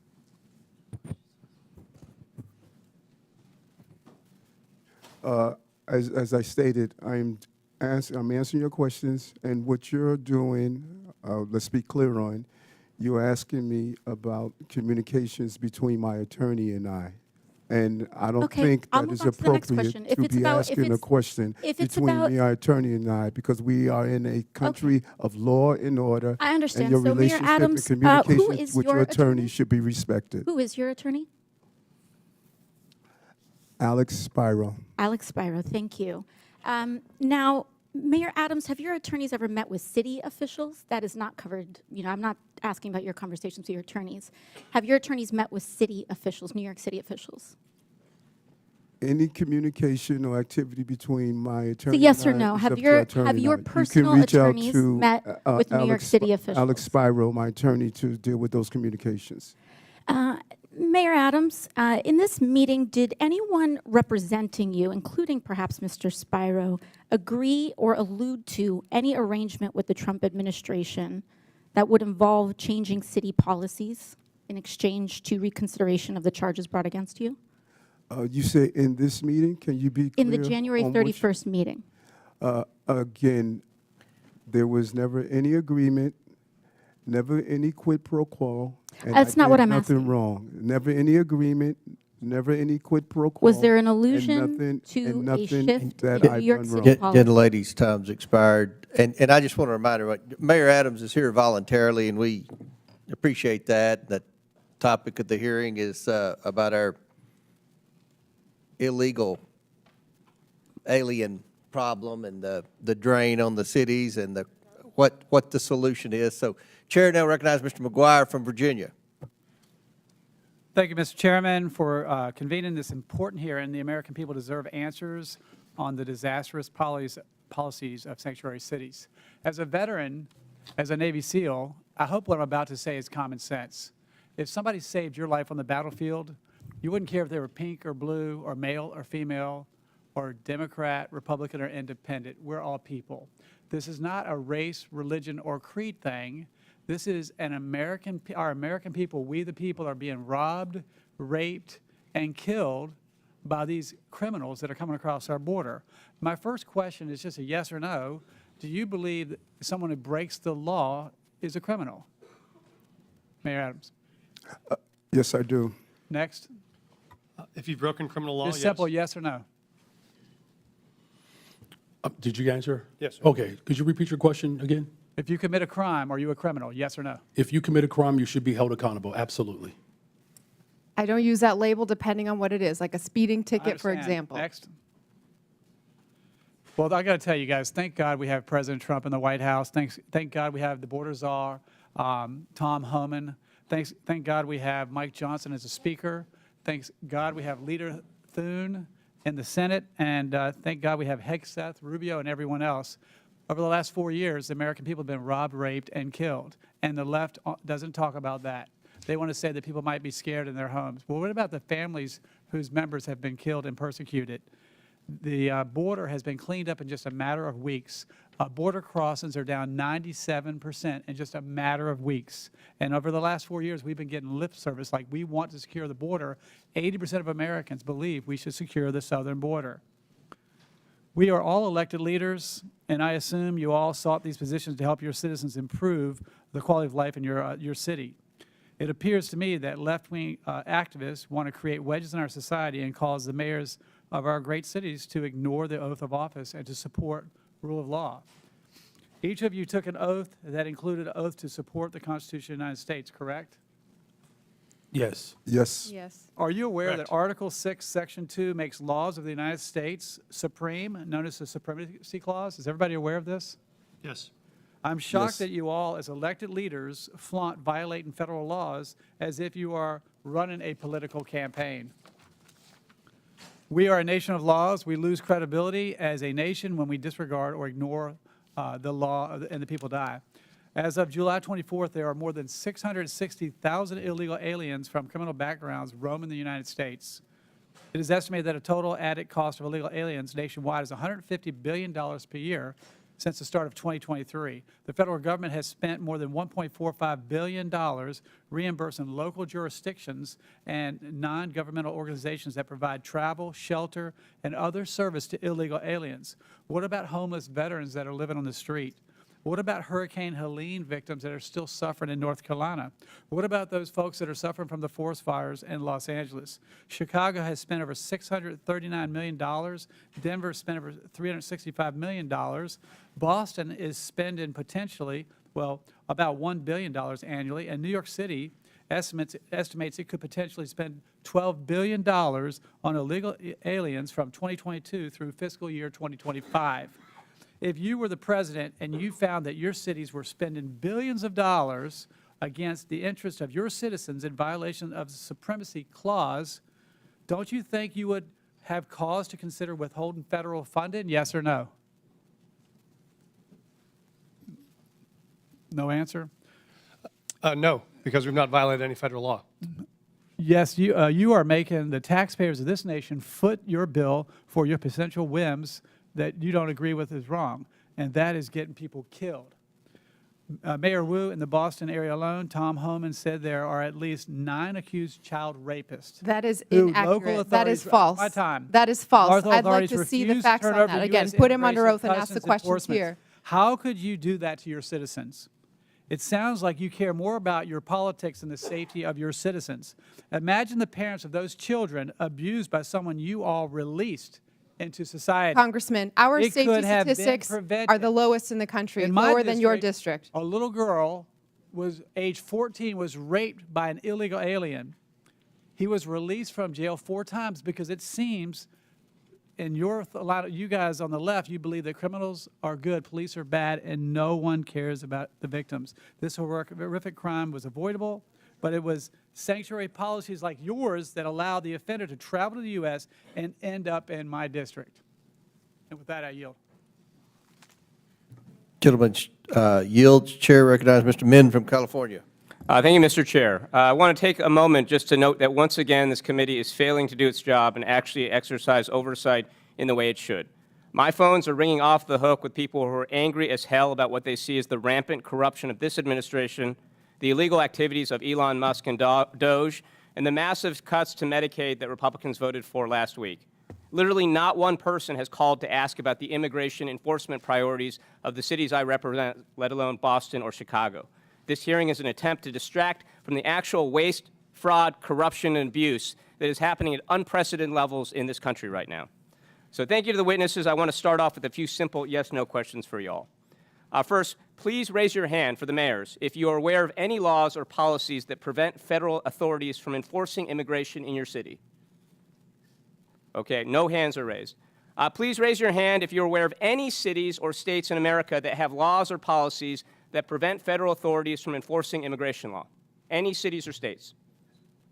Okay, I just want to know for the record again, there are no hands up. And as your answers make clear, this whole sanctuary city, quote-unquote, debate is a sham. There is no place in America, not one, that actually provides sanctuary from federal law, period. The real issue here is whether state and local governments should spend scarce taxpayer dollars to help the federal government enforce its immigration priorities. Whether local police should spend their time focused on their actual jobs, keeping our streets safe, apprehending violent criminals, solving crimes, or whether they should be deputized to help enforce federal immigration laws. And a lot of cities and states, including my state of California, have made the very reasonable decision to say, hey, we want our teachers, nurses, doctors, cops, firefighters to focus on their actual jobs and not be dragged into this Republican war on immigrants. And let's be clear, the Republican immigration policies being pushed forward right now are counterproductive and will make us far less safe, something several of our mayors pointed out in their testimony. Look, I support a 100% ban on all illegal border crossings, but the reality is we already have over 10 million people here in this country without proper immigration status, many of whom have been here for decades. And if you have ICE agents patrolling our courthouses, police stations, and hospitals, that means that those undocumented immigrants are not going to go anywhere, but they are going to stop reporting crimes or seeking medical care, and this makes us all less safe from the rapists and murderers out there. Now, recently, my Orange County Sheriff, Don Barnes, a staunch conservative, issued a statement outlining his position on immigration enforcement. And here's what he stated. The Orange County Sheriff's Department does not enforce federal immigration law. It is not part of our primary mission, and we remain focused on violations of state and local laws. The department will provide for your safety and respond to your calls for service regardless of your immigration status. We do not and never will ask the immigration status of victims, witnesses, suspects, or those who call to report crimes. We enforce state and local laws equally without bias and without concern for your citizenship. Now, I actually think this is a pretty good summary of what each of you are describing happens in your cities, a situation where the federal government enforces immigration law while states and local authorities enforce state and local laws, and it makes a lot of sense. I don't know what my colleagues on the other side think, but I don't want my police focused on immigration status and asking people about that. I want them focused on preventing violent crimes. But with that, I want to shift gears to address Mayor Eric Adams. Mayor, as has been well discussed in this committee, you are the first sitting mayor in modern New York City history to be indicted while in office. Last year, of course, you were charged with numerous felony counts for soliciting and accepting bribes for nearly a decade from foreign nationals, businessmen, and others, including illegal campaign contributions and luxury travel. On February 10th of this year, the Trump Justice Department instructed federal prosecutors to drop charges against you. This decision caused 7 federal prosecutors, including a Trump appointee, to resign because they believed this was such an enormous miscarriage of the rule of law in law enforcement. Now, as some of my colleagues have pointed out, this was widely reported as a quid pro quo. I know you've denied that. I know you're probably limited in what you can say. But a lot of people out there, including a lot of people in New York City that I know, believe that these charges were dropped in exchange for a quid pro quo for your agreement to help the Trump administration enforce its immigration policies. So my question for you, Mayor Adams, is actually a very simple one. It's clear that whatever your intentions, whatever actions you take, whether on immigration or anything else, you do not enjoy the trust and confidence of the people of New York City. So my question is, why haven't you not resigned yet, and do you plan to resign today or anytime soon? I'm really surprised after you laid out your strong belief in the country It's and a yes/no question. and what we stand for, that Why you are haven't you acting resigned to yet, take away Mayor the Adams? power Why have you of not the resigned people. yet? The It's people not of a the question that city gets to your elected lawyers. me to be Why the have you mayor, not resigned yet? and Please you answer should the not be a question. hypocrite and ask the people of the city power to be reserved for them. Why have you not I resigned was yet, and elected do by you the people of the intend to city, resign anytime and you soon, don't Mayor? live in the Gentleman's city. time's expired. Gentleman's time's expired. Chair recognizes Mr. Jack from Georgia. Mr. Chairman, thank you for convening this hearing, and I'd like to begin by offering some thoughts about our colleague from Texas, Congressman Sylvester Turner, who sadly just passed away, as some of you may know. Congressman Turner was a former 2-term mayor of Houston, and as our witnesses can no doubt attest, being the mayor of a big city is not easy. Congressman Turner was a member of our freshman class, and his office is right next to mine in the Longworth House Office Building, and as such, I had an opportunity to walk with him to and from votes, found him to be an incredible gentleman with respect and courtesy. My colleagues across the aisle, particularly the freshmen, knew Congressman Turner better than I, so I certainly yield to them on this topic, but I wanted to at least mention my own thoughts for the record. Now, to the topic of today's hearing, I prepared for today's hearing by chatting with some of the mayors from my district, from those who represent just a few hundred to those who represent a few thousand, and I found a common theme of frustration. They, along with me and many other constituents I proudly represent in Georgia's 3rd Congressional District, want to know why policies are in place that benefit citizens of other countries at the expense of citizens of our own country. So if I could, Mayor Johnson, I'd like to start with you from Denver. I know Chairman Comer, in his opening line of questioning, discussed an ordinance passed by the Denver City Council in 2017, and I recognize you had just left the state Senate by then.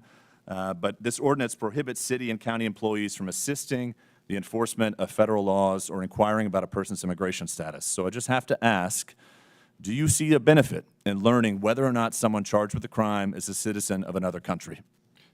Thank you, Congressman. I do just want to say Mayor Turner hosted me in Houston when I first became mayor, so that's a powerful statement for me. Thank you for acknowledging it. Thank you, sir. We don't ask someone's status when we first contact them because it's not relevant to whatever charges we may be pursuing. They may list their country of origin on a document that we ask for. It does not indicate their immigration status. They could have legal status but be from another country. Thank you. Mayor Johnson of Chicago, do you see a benefit in asking someone charged with a crime whether or not they're a citizen of our country? The benefit of community safety is trust between local residents and law enforcement, and that relationship is critical to driving violence down. Under my leadership, violence has gone down in the city of Chicago. And Mayor Johnson, if I can ask, have you ever disciplined, fired, or arrested law enforcement officers or correction officers if they notified ICE or other federal immigration officers of an illegal criminal alien in lockup or courts in violation of your sanctuary city policies? Have you ever disciplined, fired, or arrested a law enforcement officer that worked with ICE? That is not, I don't believe that's under the jurisdiction of the mayor. I don't arrest people or. Are there issued memos in which you direct Chicago officers from not assisting with enforcement in immigration law or helping ICE identify folks who may not be here legally? We do have documentation around making sure that the residents of the city of Chicago know their rights. That's important because it builds trust between law enforcement and community. By having that confidence and trust, people are more likely to come forward to report violent crime regardless of their immigration status. Well, I have to submit to the record, Mr. Chairman, an article from News Nation Now, January 21st, 2025, in which it says Chicago police reminded they cannot cooperate with deportations. And if I may ask, Mayor, are there any memos?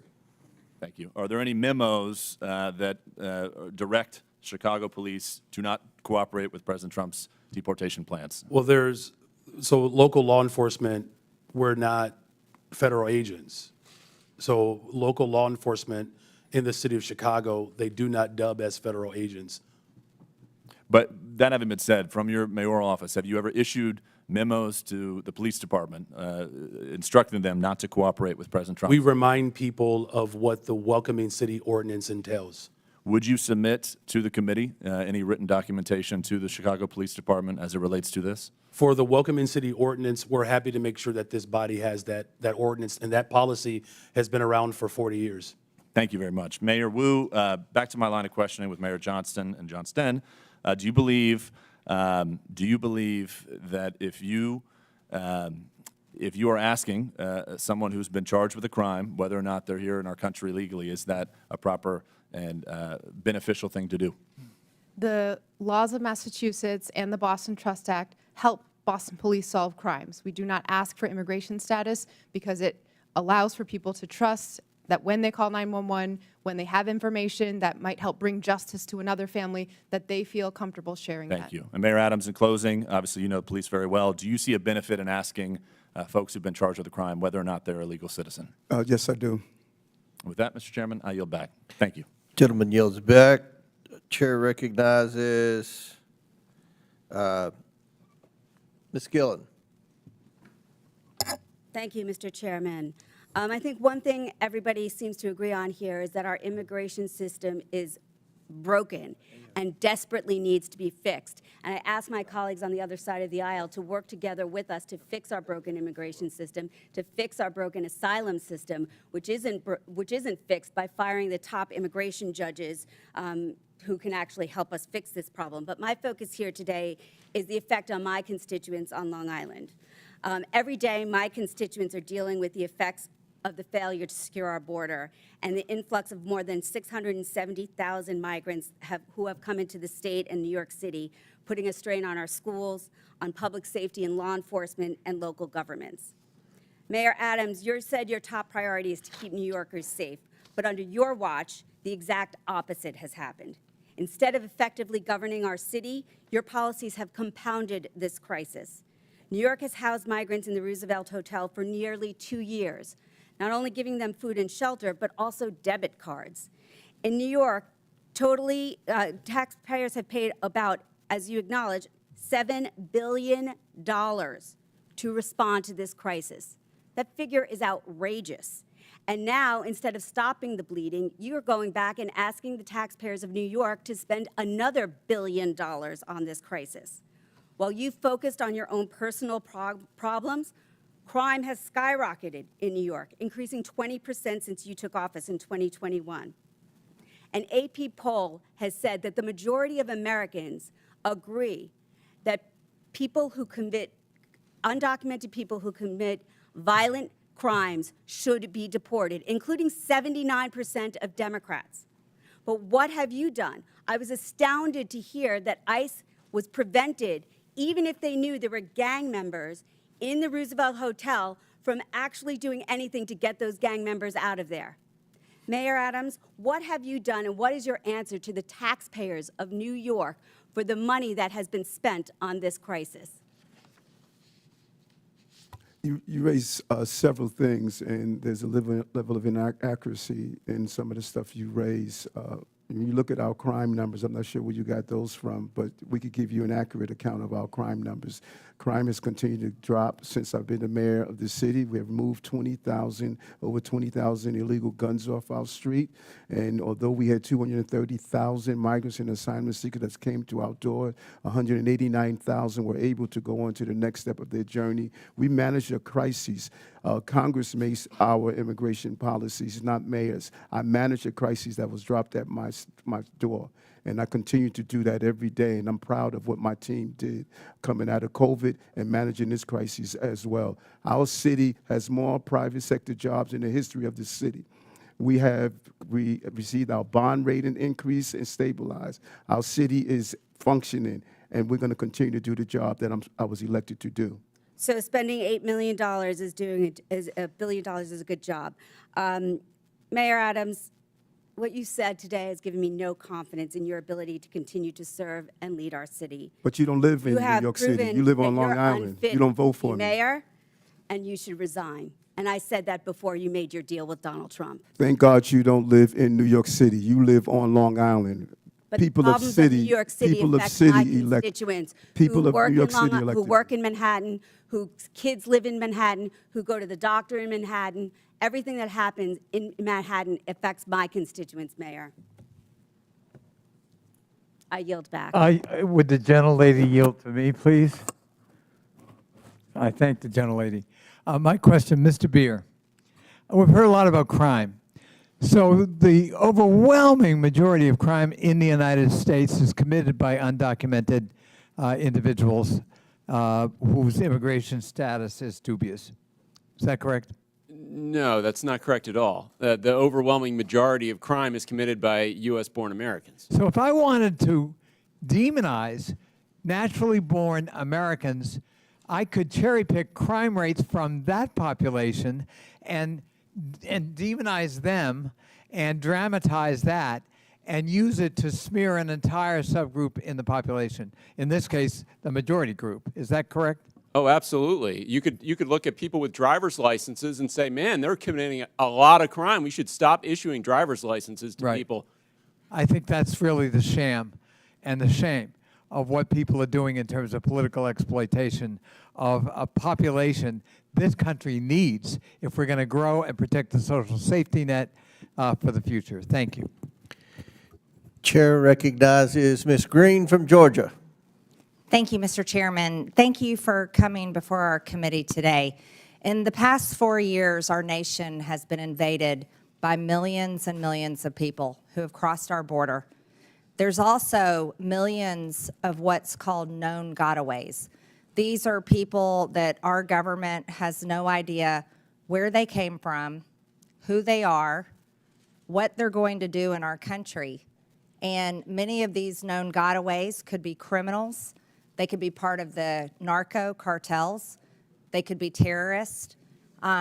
We don't know who they are, and there's millions of them here. This country has also been the victim of fentanyl. This is a dangerous chemical that comes from China, is made into pressed pills in Mexico and Canada, and illegally distributed into our country by the cartels. On average, 200 to 300 Americans die every single day from fentanyl. Not die, they're murdered. They're murdered. Americans have also been victims of all types of illegal alien crimes. One family in particular, Lakin Riley's family, I know them personally, and her death was absolutely horrific. Jose Ibarra entered the United States illegally on September 8th, 2022, near El Paso, Texas, with his wife and son. He was detained by the U.S. Border Patrol, but soon released due to overcrowding at detention facilities. After his release, he was transported to New York City, arriving around September 15, 2022. The following summer, he was arrested by New York Police Department and charged with acting in a manner to injure a child, and a driver's license violation. Before an immigration detainer could be issued, NYPD released Ibarra according to ICE. He later, after this release, moved to Athens, Georgia, where he was cited for a misdemeanor for shoplifting in 2023. This guy got arrested multiple times. He was stopped at the border, but he was continually released. Just a few months later, he brutally murdered Lakin Riley. Mayor Adams, do you agree that Lakin Riley would still be alive today if New York Police Department hadn't released Jose Ibarra after they arrested him? Despicable crime. And as a former law enforcement officer, I respond to these crimes as the mayor as well. And I believe people like that should be held accountable. And I've advocated to stop this revolving door criminal justice systems like him to come out and hurt innocent people. I wish we would have had the power to prevent that from happening. Mayor Adams, will you continue sanctuary city policies in your city? That policy is by law. I do not make the law. I must operate within the confines of the Constitution and the law. Mayor Adams, will you advocate to get rid of sanctuary city policies in the city of New York? I have made it clear on a portion of the sanctuary city policies that I believe we need to alter to prevent crimes like this from taking place.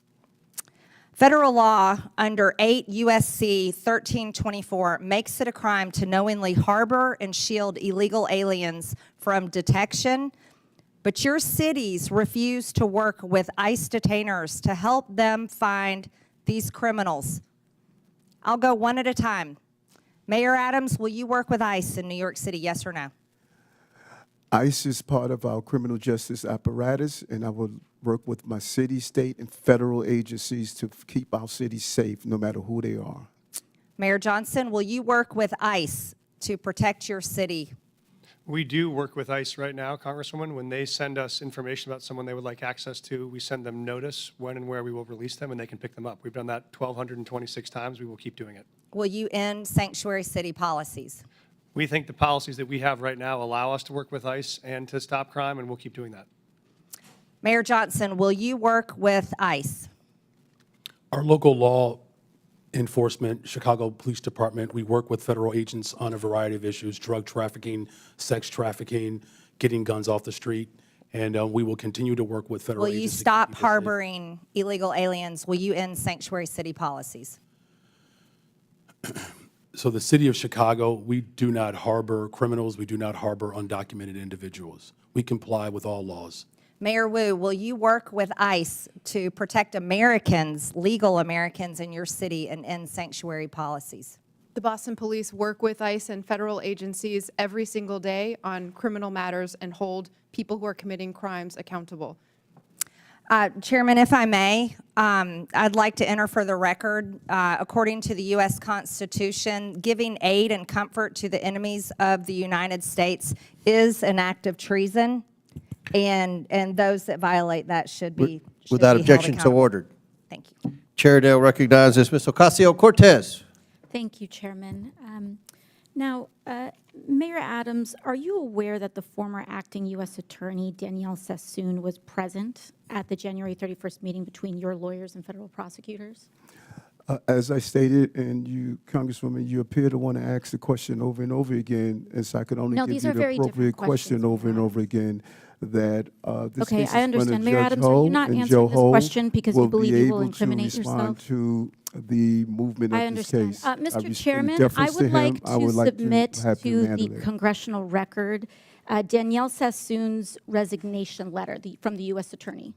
Without objections ordered. Thank you so much. In her letter, the former acting U.S. attorney, a registered Republican, a former clerk for Antonin Scalia, was appointed by President Trump to serve as acting U.S. attorney, was present at the January 31st meeting between Mayor Adams' attorneys and federal prosecutors. After that meeting with attorneys, the acting U.S. attorney resigned rather than dismiss the charges against Mayor Adams. In her letter, which I have just submitted to the congressional record, Ms. Sassoon stated that during that January 31st meeting, Mayor Adams's attorneys, quote, repeatedly urged what amounted to a quid pro quo, describing it as a, quote, improper offer of immigration enforcement assistance in exchange for a dismissal of his case, end quote. The acting U.S. attorney has submitted a former acting U.S. attorney has submitted a letter. And Mayor Adams, do you know how many federal prosecutors total resigned rather than file the motion to drop the charges? It was reported that 7. 7, correct. Mr. Chair, I would like to submit another letter from Hagan Scotton, his resignation letter. Without objections ordered. Mr. Scotton was an assistant U.S. attorney who also attended the January 31st meeting between your attorneys and federal prosecutors. He also resigned rather than drop the charges. In his resignation letter, he stated, and I quote, "Our laws and traditions do not allow using the prosecutorial power to influence other citizens, much less elected officials." 7 federal prosecutors, the acting U.S. attorney, the assistant U.S. attorney, all gave up their entire careers, Republicans included, then drop these charges because of what they saw transpire in that January 31st meeting. This is important not just for the city of New York, but for the people of the United States of America. Because what is being alleged is genuinely not just about what may or may not have occurred from the mayor's office and with the mayor, but what is happening at the Department of Justice. And that's what I want everyone to understand. These are not Democratic U.S. attorneys. These are Republican U.S. attorneys that have trained under Republican-appointed Supreme Court justices who have stated that there is and suggested as well, that the prosecutorial power at the Department of Justice may be influencing what is occurring. And instead of carrying that out and carrying out the erosion at the Department of Justice, they would have preferred to give up their entire careers. 7 lifelong public servants involved in law enforcement, mind you. And to that, when it comes to the fact that this may or may not have anything to do with this hearing, respectfully, Mr. Chairman, this is about specifically immigration enforcement in terms of that. And this right here is the 4-alarm fire that everyone must be paying attention to. Because if it's not just in the mayor's office of New York City, what other city, what other individual, what other municipality leader can be next? For a party that talks about states' rights and municipal rights, we must defend, yes, the rule of law, including in the Department of Justice. And with that, I yield back. Gentlelady yields back. Chair recognizes Mr. LaHood from Illinois. Thank you, Mr. Chairman, and I thank you for allowing me the opportunity to wave on to this important committee hearing today. I want to thank the witnesses. I represent a district right outside of Chicago, the excerpts of Chicago representing Rockford, Bloomington Normal, Peoria. And I want to thank you, Mr. Chairman, for having this hearing. It's past time that individuals like the mayors we have before us come before us and explain to the American people why you continue to fail to enforce the laws of our country and allow illegal immigrants to flood into our communities. And it's clear to me that sanctuary city policies have significantly harmed our once great cities, which is very, very unfortunate. During my time as an elected official, I have strongly condemned the policy around sanctuary cities and the impact it's had on the state of Illinois. And I believe every sensible resident in Illinois knows these policies have further harmed the economy in Illinois, increased crime throughout our state, and endangered hardworking, law-abiding Illinois citizens. I want to turn my attention to you, Mayor Brandon Johnson of Chicago. As I've watched you over the last 2 years that you've been mayor, I've been amazed at how tone deaf you have been and how oblivious you've been to the decline of Chicago. And I say that looking objectively at a number of things. Out of control crime in Chicago, people scared throughout neighborhoods on the west side, south side, north side. Morale has never been lower with law enforcement and CPD. Record number of police officers leaving the force. We have been hemorrhaging people out of the city of Chicago to the suburbs and elsewhere where they feel safe. Record number of businesses fleeing the city of Chicago. You couple that with record deficits. $2 billion deficit, the $2 billion deficit line of credit that you just had to take out this week. But you've spent $300 million of taxpayer money on illegal immigrants. And when I think about all of those things and I look at the strategy you continue to take, I mean, you're putting the interest of illegal immigrants above the interest of taxpayers in Chicago. But you continue to go down this path, and for the life of me, I can't understand it. So, Mayor, tell me why you continue to put the interest of illegal immigrants above taxpayers in Chicago. Thank you for your representation. Violent crime is down in Chicago. Well, let me reclaim my time. So I have a statistic here. Last year, Chicago had 573 murders. Down. Okay, but I want to compare that to the city of New York that is almost two-thirds the size of Chicago, 337 murders. So you had 573 murders in the city of Chicago, and you're one-third the size. That's the lowest amount in 5 years under my leadership. Okay, and you look at the level of violent criminals, sexual offenses, and drug dealers. All violent crime is down in Chicago. In fact, just this year alone, Congressman, respectfully, there's a 20% decrease in violent crime in the city of Chicago. I don't agree with your statistics. Well, it's not a matter of whether or not you agree with it. It's a matter of whether it's a fact. Let me reclaim my time, because I thought you might do this.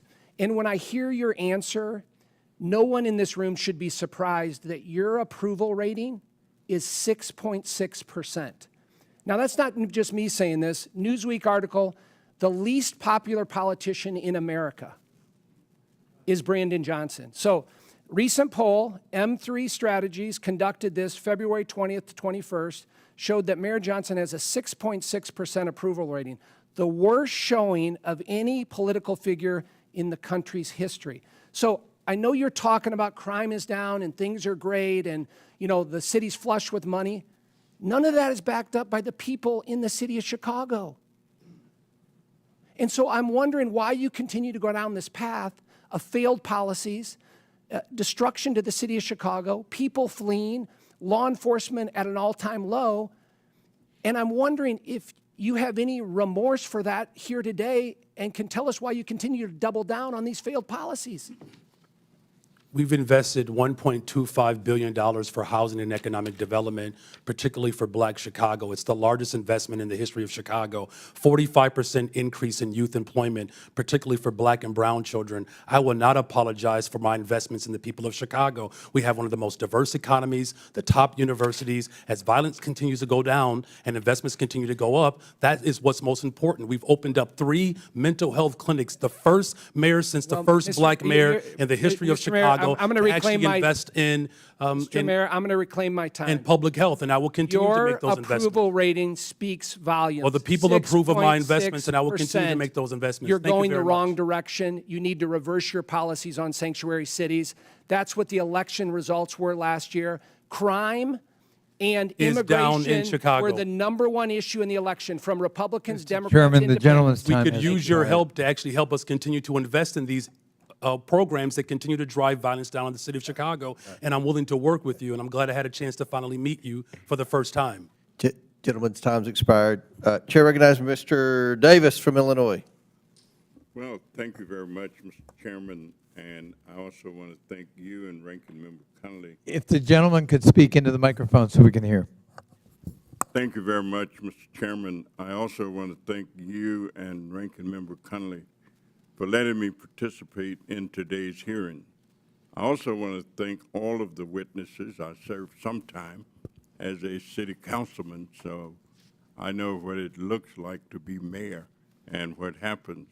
Thank you for your service. As a proud Chicagoan, I stand in support of our city's locally elected leaders, namely Mayor Brandon Johnson, who could be back home serving the residents of Chicago, but instead is here before us today, preserving and protecting the sovereignty of the city of Chicago as a welcoming and humane city. At a time when immigrants are being blanketly labeled as criminals and targeted haphazardly to fuel the Trump-Musk administration's PR-orientated deportation stunt, I'm proud that since the enactment of the Illinois Trust Act in 2017, the state of Illinois, Cook County, and the city of Chicago have maintained an ongoing commitment to welcoming those in need, including those that have endured persecution abroad and pressed their way across borders, looking and longing for a better life for themselves and their families. I think we all agree that immigration has long played an integral role in the development of American society, culture, and its economy. In recognition of such, the city of Chicago is holding true to its values. As Mayor Johnson has stated on several occasions, that Chicago, and I quote, will remain a welcoming city, end of quotation, despite recent and repeated threats and attempts of coercion from the current administration to do otherwise. Likewise, H.R. 32, the supposed No Bailout for Sanctuary Cities Act that undergirds today's hearing, is drafted in the same threatening, intrusive, and non-constructive manner, as the measure unfairly calls for welcoming jurisdictions to be stripped of federal funding that we just heard often goes towards supporting critical public safety initiatives and local programming needs. In fact, I would commend that the bill as drafted infringes on the constitutional balance of power between states and the federal government and will cause more harm than help if enacted. So, Mr. Mayor Johnson of Chicago, the Windy City, the city of the big shoulders, would you share with this committee what principles and concepts guide your thoughts and actions as you go about your task of being mayor for all of these people in Chicago? Thank you very much, Congressman Davis, for your leadership, and it's good to see my neighbor here today. You know, look, the city of Chicago, we reflect and we represent the best part of America. It's a diverse city, again, a city that was established by a Black Haitian immigrant and a Potawatomi woman, a city that has invited immigrants from around the world, a city that was built by the formerly enslaved, my ancestors.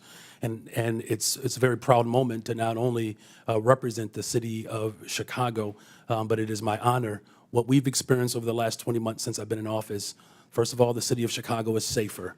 We have violent crime has gone down in the city of Chicago. by over 20% just this year alone. We've invested in housing. We've invested in mental health care. We've invested in youth employment. We've invested in our overall community safety plan, 200 more detectives to solve crime. We are headed in the right direction, and I'm grateful for your leadership, and I will look for this body to continue to support these efforts for all of our cities. Thank you. Mr. Chairman, and I yield back. Thank you. Chair recognizes Mr. Evans from Colorado. Thank you, Mr. Chairman and Ranking Member, for allowing me to wave onto this committee. And of course, thank you to the witnesses for taking the time to come and have this conversation. So, Denver Mayor Johnston. I'm a Colorado native, grew up in and around the Denver metro area, also Latino, grandson of an immigrant from Mexico, and I also served for 12 years in the U.S. Army, Colorado Army National Guard, and in the Denver metro area for another 10 years as a police officer. And unfortunately, as a Denver metro area police officer, I've seen firsthand how public safety in Colorado and in Denver is plummeting. When I started my law enforcement career, Colorado was ranked 31st in the nation for our crime rate. We were ranked 3rd in the nation last year.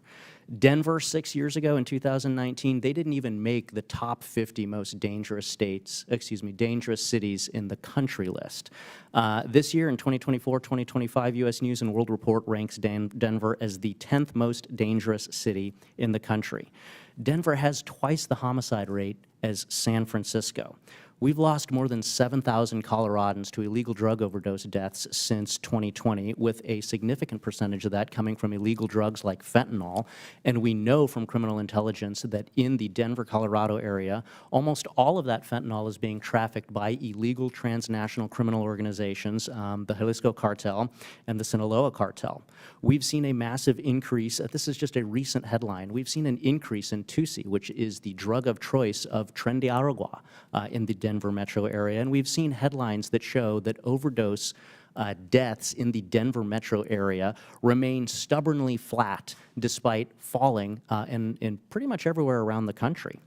In terms of violent crimes, Denver's had over 6,400 violent crimes, so that's including things like 689 sexual assaults, over 1,200 robberies, over 4,400 aggravated assaults, and again, depending on which database you look at, anywhere from 65 to 71 homicides. Again, double the homicide rate of San Francisco. So the first question to you is, for those homicides, do you know how many of those were committed by people illegally present in the country? Thank you, Congressman, and happy to answer that because I think you may have some bad facts. I'm happy to clarify them for you. In terms of what's happening in Denver right now, as we know, crime is down in Denver from last year to this year. Reclaiming my time, Meyer. Do you know? I do want to answer the question you phrased. Reclaiming my time. Do you know how many of those 65 to 71 homicides were committed by people illegally present in the country? And I'm happy to show all of the sources for my facts. We don't ask anyone's status at point of arrest. We do not know someone's status and when they're charged. Thank you. Thank you for the answer, Mr. Mayor. And I'm glad you've brought that up because, as you can see displayed here, we actually have a training bulletin to the Denver Police Department dated January of this year, which pretty much says what you just said, which is that Denver Police Department is prohibited from asking for any information about the national origin, immigration, or citizenship status of any individual, and that's a problem because of the second item that we're going to display here, which is the standard FBI fingerprint card, something that I filled out for over a decade when I was a police officer, which has those items as mandatory fields, location of birth and then the citizenship.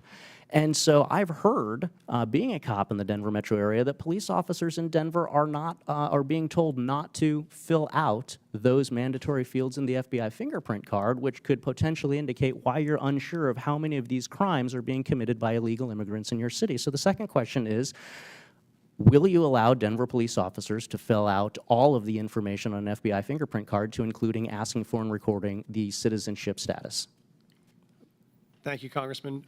Right now, under city ordinance, we do not ask someone's status at point of contact, and that does not prejudice in any way our prosecution. We believe it doesn't matter where someone's from, thank you, Mr. what Mayor. crime they've committed. So you're not them aggressively regardless. So you're not filling out the FBI fingerprint card as required? Right now, we are filling out information when folks arrive, and none of that information prevents us from prosecuting them to the full extent of the law, which is what we do.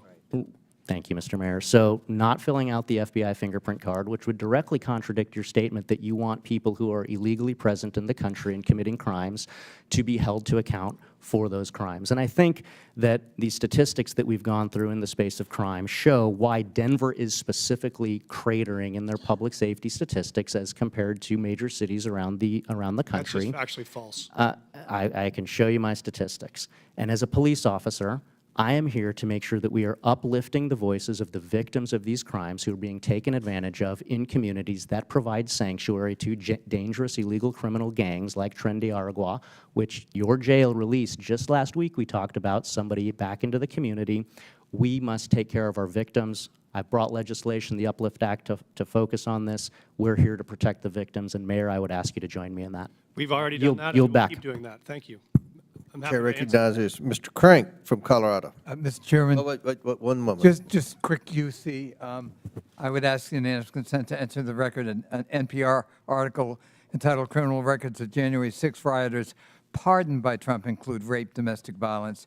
And I would also ask that correspondence between a number of us and the new Attorney General, Pamela Bondi, be entered into the record at this point. Without objection, so ordered. The Chair. Now, Chair recognizes Mr. Crank from Colorado.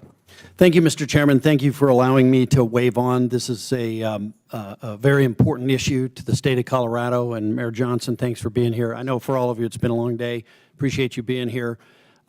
Mayor Mike Johnston, Denver has an ordinance that prohibits city and county employees from assisting in the enforcement of federal immigration laws or inquiring about a person's immigration status. We've just talked about that. The city of Denver also has a legal defense fund to support individuals facing deportation. Denver's received more than 41,000 illegal aliens over the past 2 years, and due to its sanctuary status, has become a popular destination for illegal aliens. It's estimated that Denver spends more than $180 million a year supporting illegal immigrants. And in rare cases where ICE is able to apprehend an illegal immigrant in Denver jails, Denver forbids that transfer from taking place in the jail. Now, I just did a ride-along with El Paso County Sheriffs. That's my home county. Colorado Springs, just an hour away. I just did a ride-along with them for the safety of their officers, and the ICE officials. The community and the detainee do transfers in the jail with El Paso County officers present and with the handcuffs on. Now, that El Paso County method has never, ever resulted in the injury of an officer during the transfer. However, in Denver, you require that Denver Police Department release Tren de Aragua gang members to the quote-unquote streets, uncuffed, and hope that ICE agents aren't able to apprehend them on their own. That's the hope. Let's just be honest. With no Denver Police Department officer there to assist if the situation turns violent, that's irresponsible. And to be clear, there's no federal law that forces you to do it this way, Mr. Mayor. This policy and the danger that it creates is wholly a result of your policy as the city and county of Denver. Just last week, it resulted in an illegal Tren de Aragua member assaulting and biting an ICE agent because he was uncuffed and he was released by Denver to a parking lot. Now, you're putting police officers who you're sworn to help protect as their mayor at risk to score political points. And I think it's outrageous. It's unbecoming to your office, and it's a danger to the people of Colorado and the citizens of Denver. Now, we have this case, and I know you've talked about it today. Abraham Gonzalez, suspected TDA gang member, released from Denver County Jail, as I mentioned, due to Colorado's sanctuary policies. This is a post by ICE.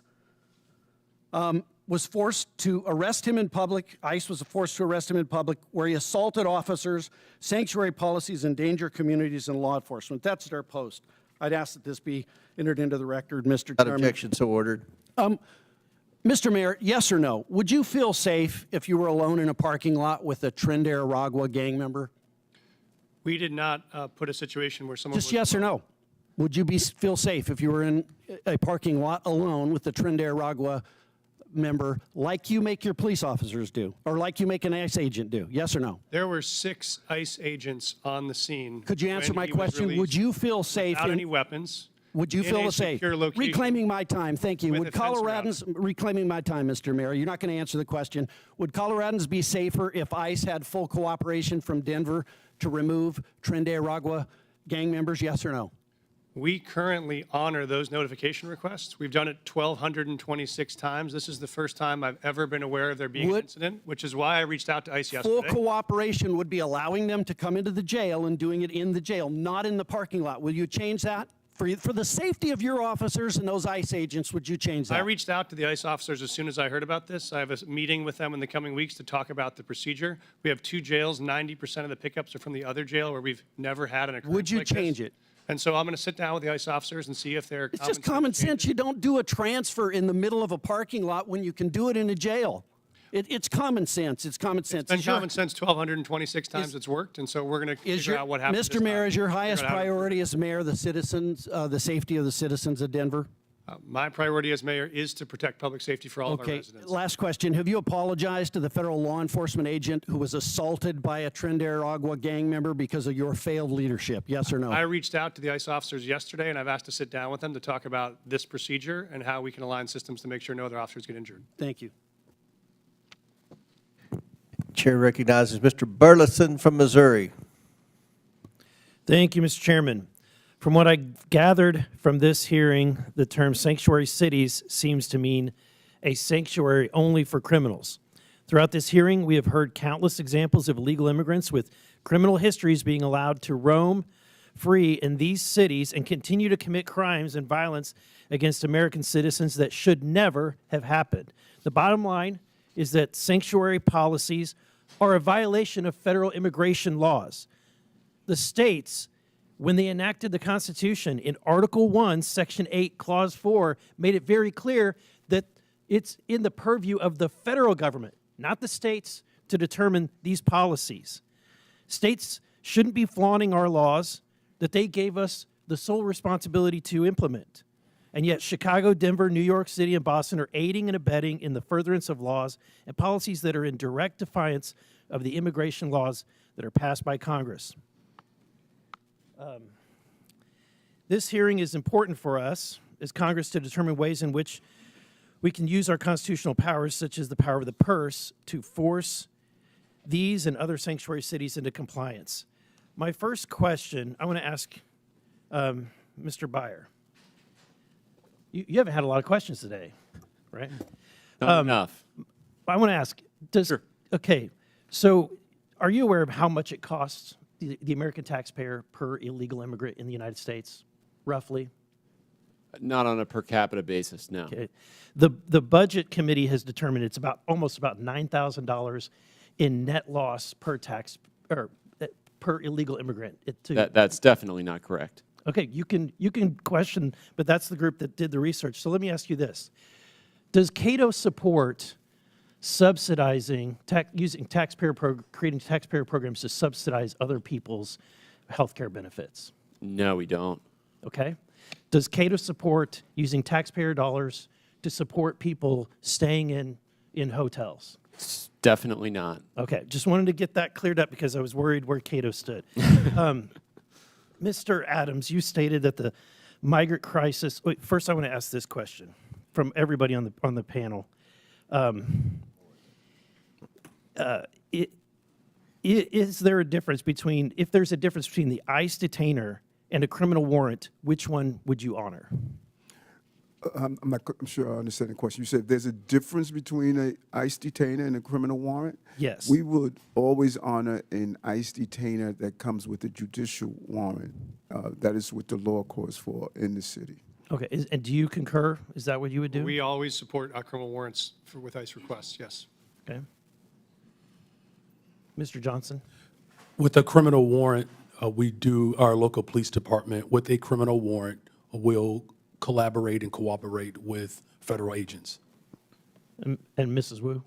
Whenever there's a criminal warrant from any agency, Boston Police enforce it. Okay.